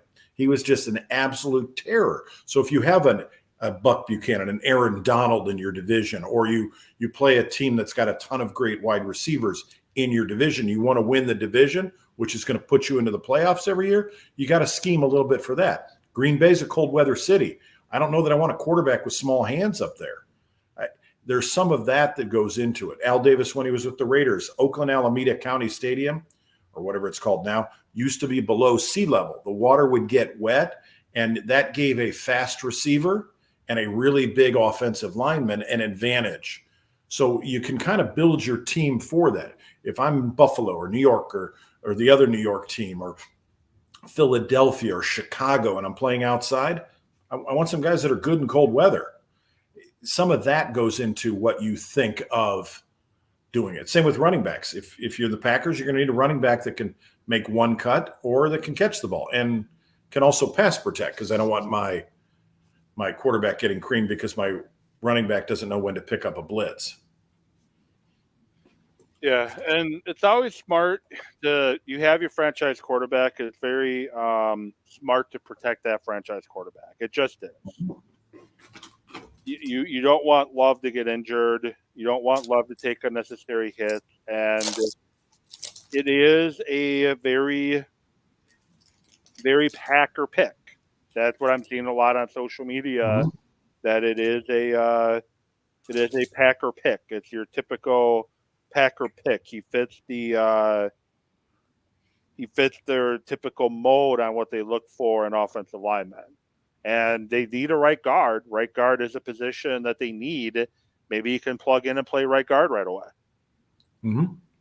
Or maybe he plays right tackle and Zach Tom moves to right guard and then moves to center next year. I would keep Tom at tackle right now.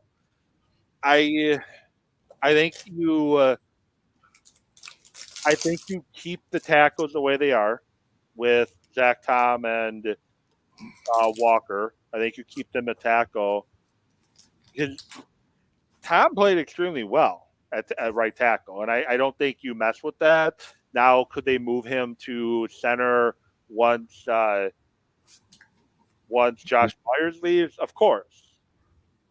But yeah, Mike Brown it's the most Packer pick ever, which means we should be excited. I just have a hard time, like I said, getting excited. And I played the position. I just have a hard time getting excited over an offensive line pick, to be honest. But go back to the hit rate percentage.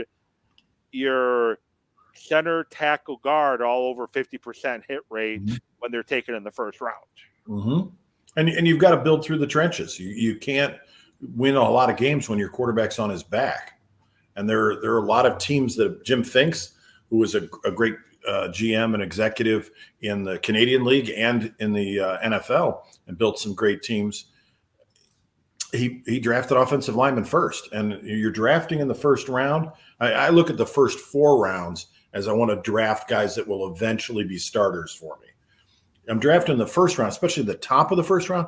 I'm looking for the gold jacket. But at this point, I'm looking for guys that are going to be in there that I can plug him in at a position and I can forget about it for the next 5, 6, 7, 8 years. That just somebody that can be there, and it may not be sexy, but boy, there it is. I'm done, and I'll hit. And you look at, I spent a little bit of time going through last year's draft for the Packers, and man, there are a lot of good picks there. I find it very hard to find fault with any of the moves that they made last year, as it bodes well for the future. And they're going to have to make a bunch. And getting rid of the $40 million next year and Aaron Rodgers delayed dead money, it's going to make them really, really difficult. Yeah. Well, the Chiefs are on the clock now. They obviously traded up. I didn't see who won 27th. I was talking Packers and their pick, so I have to get caught up on that. But the Chiefs are now on the clock at 28th. So yeah, Robinson went 27th. Barton went to Tampa Bay at 26. Good pickup by Tampa Bay there. Robinson went 27th. Tampa Bay wasted no time getting that pick to the podium. Dallas and Baltimore could both use a wide receiver. I would not be surprised if the replacement for Tyreek Hill is, and I know Tyreek Hill's been gone for a while, but I think Xavier Worthy is worthy of a first-round draft pick, if you'll pardon the pun, and is an absolute blazer. Yeah, and this could be. And you have Rice, who might not be able to play in 2024 due to his off-the-field stupidity. Mm-hmm. You need help. You need help at the position. Now, those wanting corner and complaining why they didn't take a corner, you still have Kool-Aid McKinstry on the board. You still have Cooper DeJean on the board. You still have Nate Wiggins on the board. You still have TJ Tampa on the board. You still have Ernest Rekestraw from Missouri on the board. You still have Max Melton on the board. If you wanted a safety, you still have Jaden Hicks on the board. You still have Tyler Nubin on the board. And at corner, you still have Andrew Phillips on the board. All quality corners that you can go after in the second and third round. Mm-hmm. Yeah, you got just a bunch of them, and I don't think there's been a safety picked. So you have your choices. That may be a year where we won't see somebody. Yeah, Cooper DeJean's still on the board. Like, he hasn't been taken yet. Yeah, this could be. I got to just. I look at Dallas. Dallas needs wide receivers. Baltimore needs wide receivers. They do need defensive backs too. Yeah. But I think Kansas City jumping up here. They're taking wide receiver. Yeah, I got to think they have to. But I saw one of my friends of the show. He commented. I had him on my show last week. Tristan Thomas. We talked some NFL draft last week, and he had commented on the Packer pick. I said last week on Talking Sports with Evan, there was a possibility. Yep, Xavier Worthy, you were correct. Mm-hmm. There was a possibility the Packers took a tackle with their first pick. After Detroit swooped in to take Arnold, their hand was forced. So maybe Arnold was that pick that they wanted, but now he was gone. But yeah, Xavier Worthy definitely, he has a lot of. I'm not going to say he is Tyreek Hill, but he definitely has the speed of Tyreek Hill. But yep, he's a blazer. They traded with Buffalo, who needed wide receivers, and they take a wide receiver. Mm-hmm. Although he's a smallish receiver. He's one of those, what I think of as those little Madden-esque AstroTurf receivers. 165 pounds, I think, is what he weighed at the combine. I don't see him playing in Buffalo. I don't see him in cold weather in December being the kind of guy they want. But it was just kind of funny. Buffalo needs a receiver, and they trade a pick, and the team they trade with takes a receiver. Yeah, but it may go to what they value and what they like, and they may know something that Dallas taking a kid from Texas who's an absolute burner. Yeah, that would make sense. So you got to jump ahead to the Cowboys with that. Although they quickly got their pick in, and but yeah, Worthy is another one of those speedsters from the South that certainly fits in with what Andy Reid's trying to do there. 165 pounds, under 6 feet tall. That's a little worrisome, but he'll get him in space and be successful getting him the ball, I would think. And that'll give Patrick Mahomes a target. They just really lost something when they lost Tyreek Hill.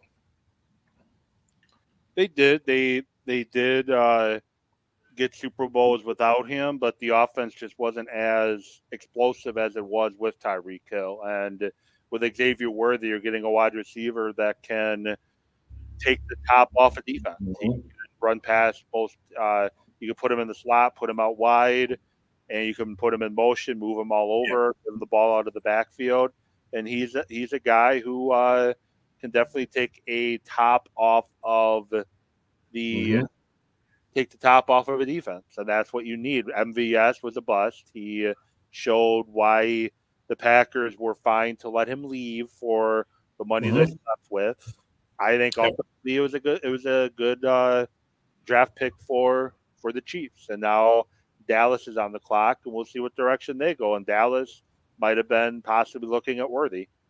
Yes, and a local Texas guy, that totally makes sense why they would want to jump ahead. I don't think Dallas would let him get past him. I think to this point, Dallas probably looks offensive line because they've got some things to shore up with, as you mentioned earlier, Smith leaving, although he'd been a bit of a Bakhtiari the last couple of years, constantly getting hurt. And they do go with Tyler Guyton, the offensive tackle from Oklahoma here. Yep, that was another guy who was mocked to the Packers a lot.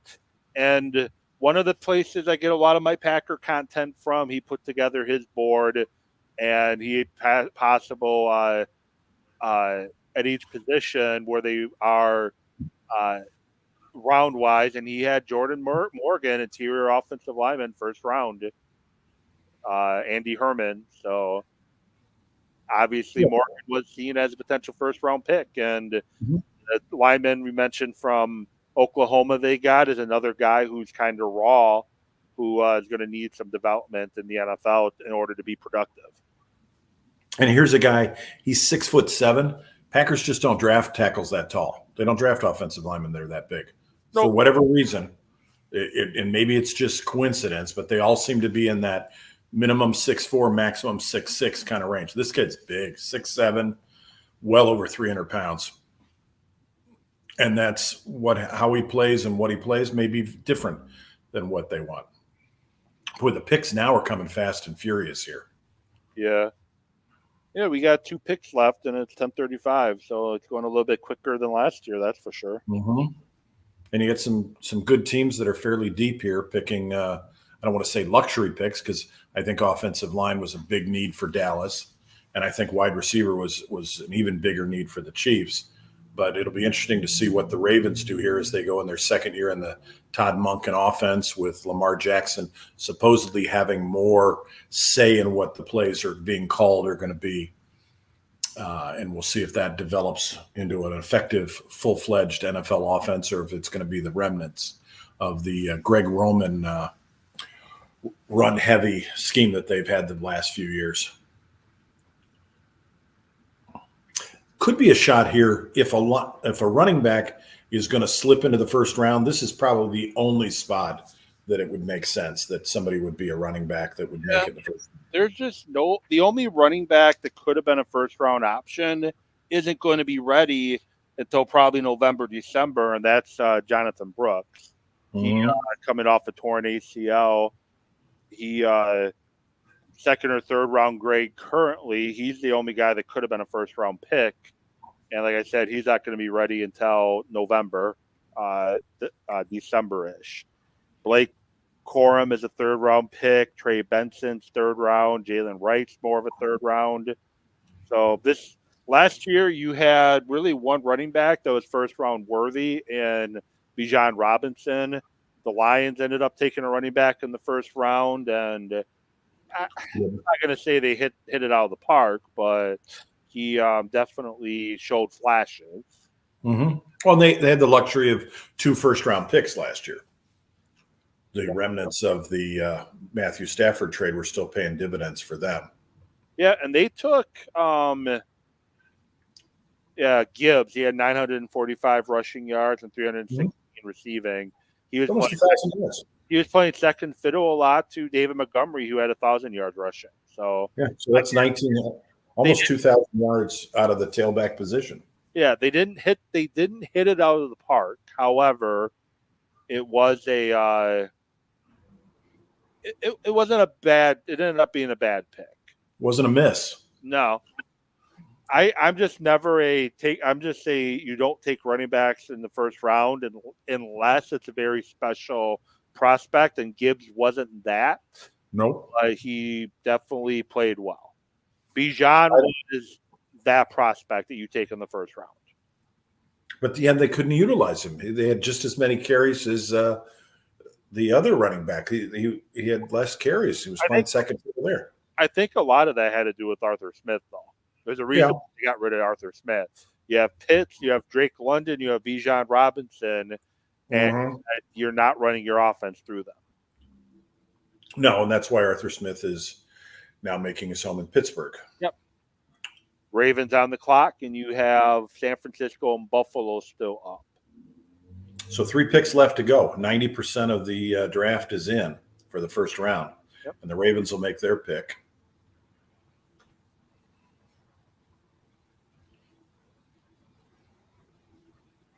Let's see who they waited breath.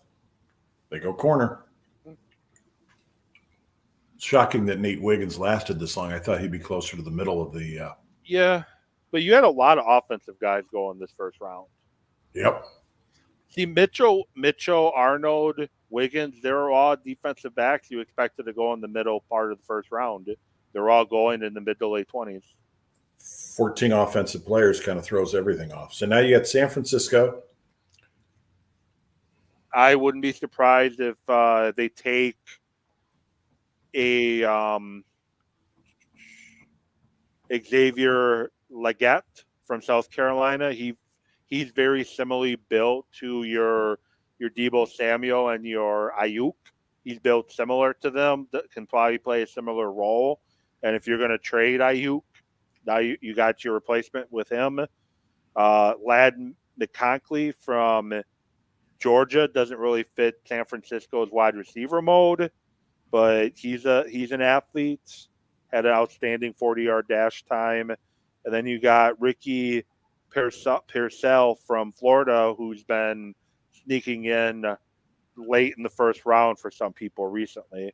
And you still got Keon Coleman, who is more of a second round pick, but he could sneak into the first round. And Texas running mate to Worthy, you got Mitchell from Texas. He's at 6'205", and he's a bit on the fast side as well.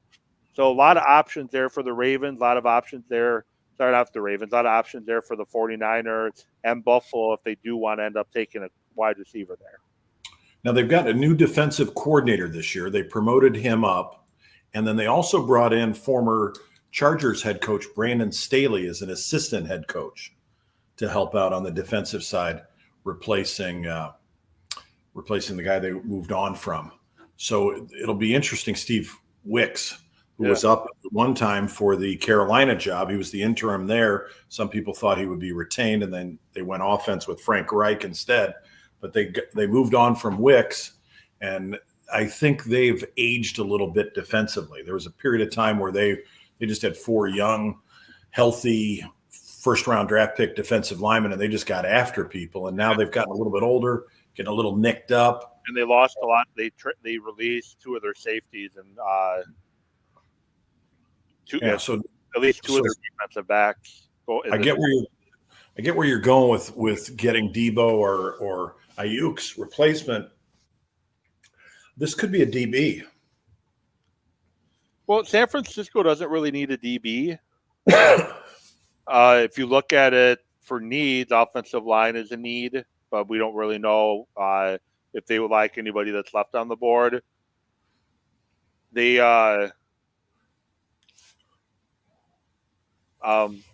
perhaps somebody on the defensive line. Newton's still available. Yeah, San Francisco has new coordinator this year. Their coordinator they let go after the Super Bowl.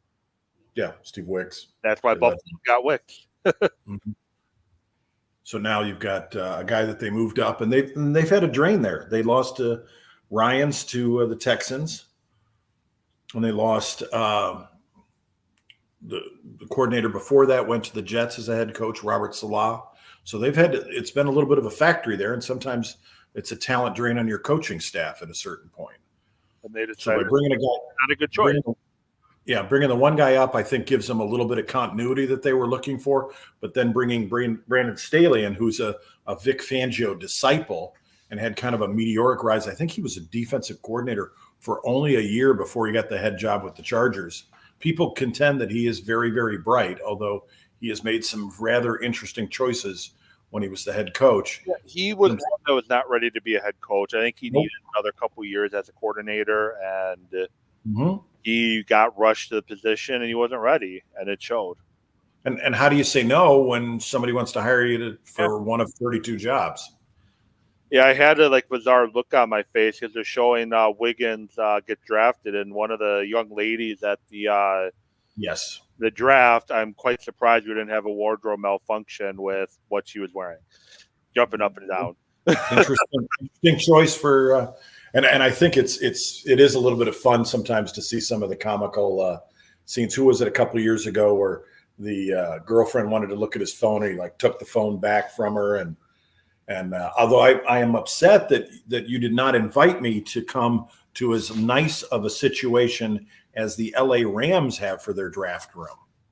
All the other teams are at their team facilities. The Rams have a $16.5 million Hermosa Beach mansion, 9,150 square feet with an overlook on the Pacific Ocean. They've got a game room. They've got a lounge in there. They've got a pool, a covered bar, and an outdoor patio. And that's where the Rams are conducting their draft.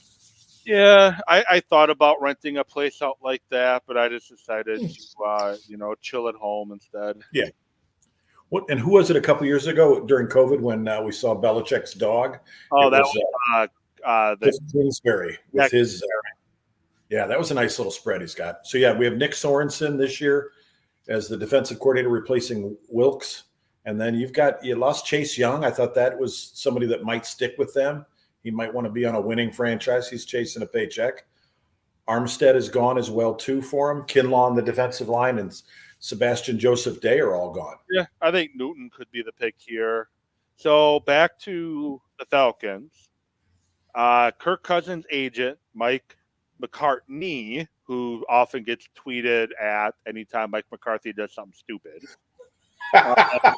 His quote on the drafting of Michael Penix Jr., yes, it was a big surprise. We had no idea this was coming. The truth is the whole league had no idea this was coming.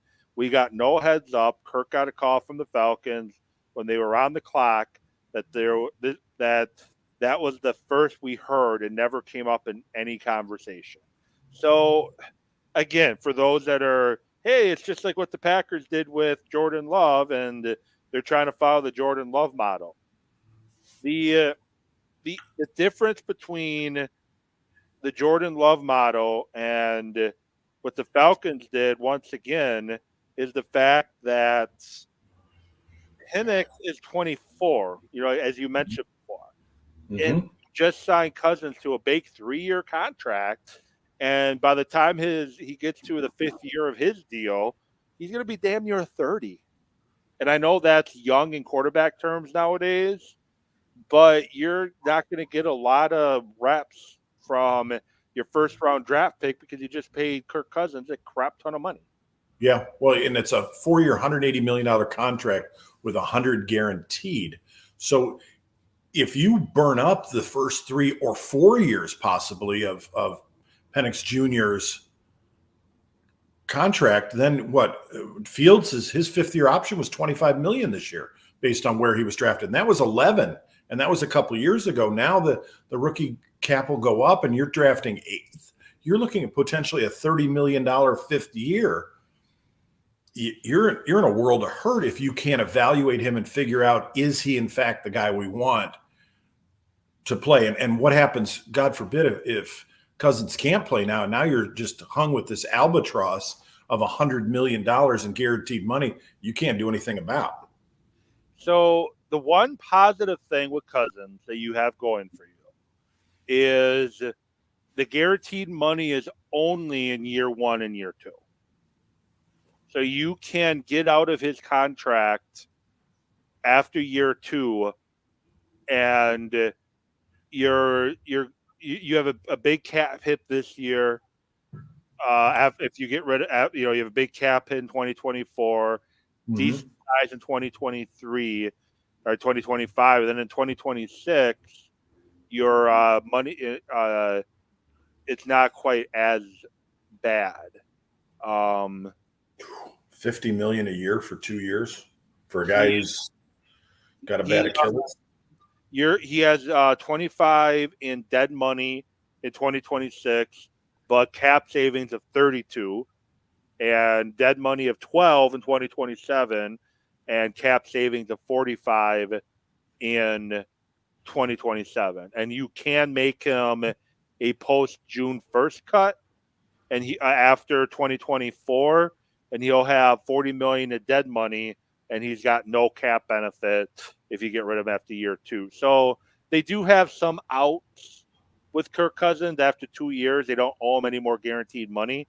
So they do have that going for them. But, yeah, Ricky Parcell is the 49ers pick at wide receiver. Yep, and that it's the drafting replacement for one of their guys. And now the Panthers were pretty quick with theirs. They were not in the first round. They jumped up and traded with Buffalo, who drops to 33. So Buffalo must decide they don't have any anyone they want to take in the first round right here. And you pick up another pick. So there must be somebody that Carolina was targeting that they think somebody else was going to grab. So they get themselves into the first round. So, yeah, wow, you didn't get a lot for it. It's one spot, so you got Bills get a 5th-round pick, give away a 6th, which in reality is a little bit different in that if I'm getting a 5th-round pick from the Panthers, that's closer to a 4th-round pick, and a 6th-round pick from the Bills, they'll probably be drafting towards the end of it. It's closer to a 7th-round pick. So that's a bigger difference than just a pure 1 round. I don't think Carolina's going to be drafting in the back half of any of the rounds next year. And what I don't understand unless Buffalo convinced Carolina they were fielding calls from other teams. You have the first pick of the second round tomorrow. You're on the clock. So Buffalo takes who they're going to take. You have your pick of the litter on everybody that's left. Everybody that's left. So the only thing I can figure out is Buffalo convinced Carolina that they had a team that was going to jump ahead of them for what Carolina wanted. Yep. Yeah, it's entirely possible. Or the other alternative is that Carolina just may be incredibly horrible at drafting because what they gave up to get the quarterback last year, just in retrospect, looks terrible. You could have had to pick quarterbacks this year, and you could have had DJ Moore and a bunch more. So this better be worth it. Yeah, so Buffalo obviously didn't have anybody of first-round value on their board, which when you're 32, maybe you just take somebody from your second round on your board. So, but what gives Buffalo a chance to do, it gives them a chance to reset. Carolina's going to take who they take, which would likely be a wide receiver. Yeah, and you're trading a late 6th round pick for a really early 5th round pick in all likelihood. So remember Buffalo had the Packers 5th round pick too. Yeah, so that gives you more depth. And I always look at 5th and 6th and 7th rounders as an opportunity. Well, 5th and 6th rounders are good collateral to move up in picks.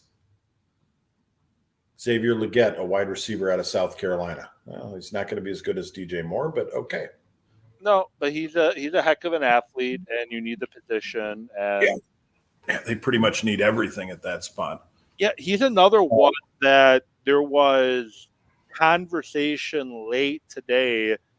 You know, some of your talking heads who is a lot more intelligent than I am, they were talking about the 49ers pick and now Carolina's pick were sleeper first-round picks going into today. Because there's always that sleeper first-rounder that makes you say, what are you doing? Michael Penix example. And Carolina, San Francisco, they took a first-round pick that nobody had mocked in the first round really until today. So, but if you look at the second round, the beginnings of the second round, you had Carolina, okay, but you got New England right behind them, need a wide receiver. You've got Arizona, they drafted one. Washington could probably use a wide receiver. You got the Chargers at 37. They could certainly use a wide receiver. Titans, all those teams were in front of Carolina's second pick. So there's a good chance that somebody might have leapfrogged them and gotten this. If this is the wide receiver that they liked, you know, maybe it made sense. And maybe trading with them, if I'm Buffalo, if I'm going to trade with New England, maybe they're better next year. I think Dallas has a chance to go up and get a wide receiver at the end of the first round. If Dallas wanted to do that and make a bit of a splash, Dallas's pick in the 5th round is going to be later. It's going to be closer to a 6th round pick than Carolina's is. They're just a better team. You're better off trading with bad teams and getting those higher picks within the round. Yeah. And Jim, thank you for watching and listening into the show. Appreciate it. Hope you enjoy the rest of your night as well.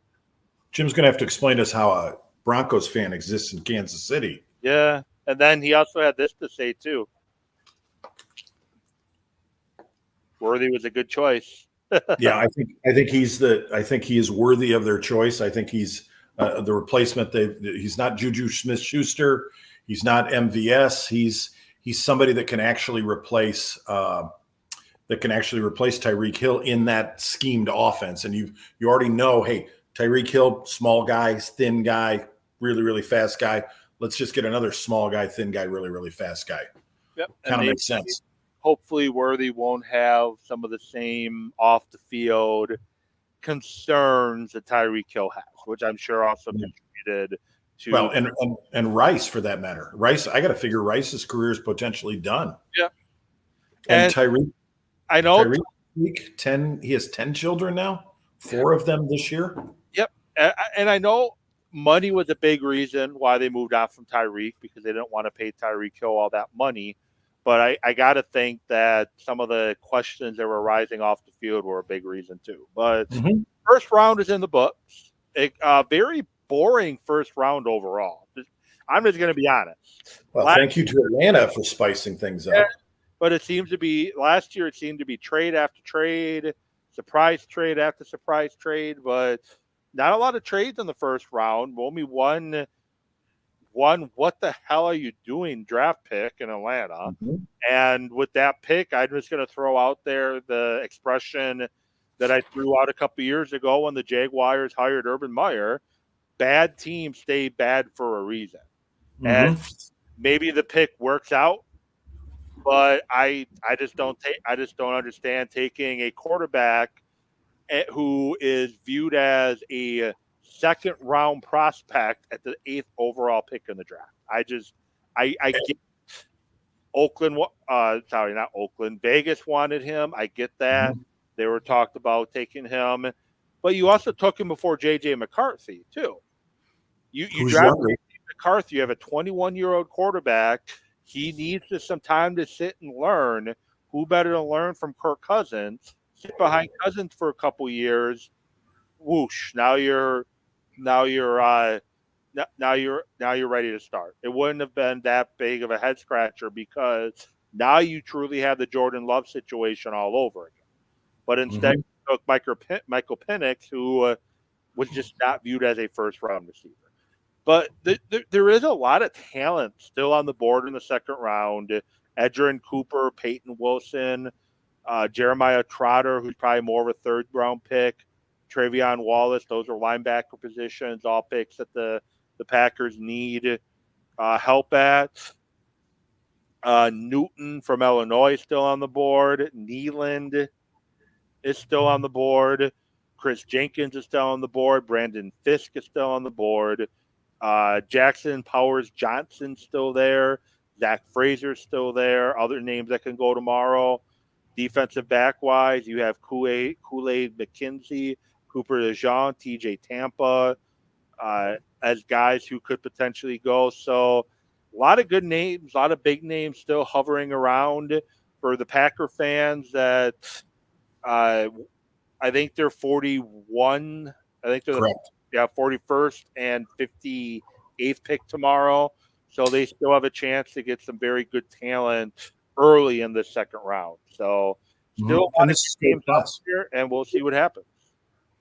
Yeah, the Packers are in great shape going into tomorrow. Their areas of need are easily filled in a second round situation. You got 2 picks. You could walk away with, if not 2 starters, 2 really good contributors next season. I'm going to put this on the board and just let you see it.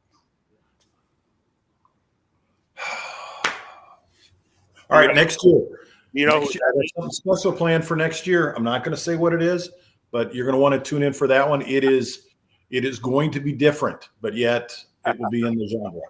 Yeah, and you know whose account that is, right? No, all I saw is Awesome You. Take a guess. Oh, I can guess.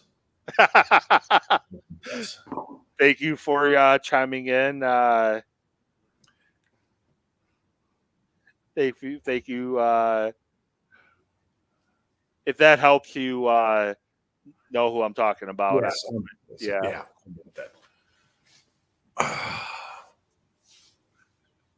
Yeah, once you're awesome. Thank you, Don, for chiming in. Emlyn, thank you so much for joining once again this year. My voice, I can feel it starting to go. So thankfully we're done now. But again, thank you for joining. Any final word before we end the live stream? It is always a pleasure to do this with you. I enjoy it thoroughly, and I appreciate you being kind enough to ask me. It's great. I'm excited. It's one of the cool things about the NFL that I think makes it different than the other sports leagues. The draft is a thing in unto itself, and next year having it in Green Bay, I think, will be even cooler. It's just something else, and I guess it's part of the reason why we love football so much. Yeah, and it's always great having you on. As you know, you quietly quite impressed the sports director at CBS58 with some of the name polls you're throwing out there. So it's always great having your knowledge and as well, on here as well. And just, yeah, it was a pleasure. And thank you for all those that were watching the stream, either for the entire stream or part of the stream or jumping in and out. Regardless, I appreciate it. The podcast version, so the audio version, so you don't have to see the two of us for 4 hours. If you want to go back and listen to any part of it, that'll be available anywhere you get your podcast, starting tomorrow. And Don, this is, I guess you'd call a prototype. I got it done just to see what it would look like. And I have probably some work I got to do if I want to make more shirts to get it how I want it. But if you can't tell looking at it now, but it seems a little bit on the blurry side. So this is an original prototype on just something I decided to see what it would look like on a shirt. So now I've been wearing it lately when I do my podcast.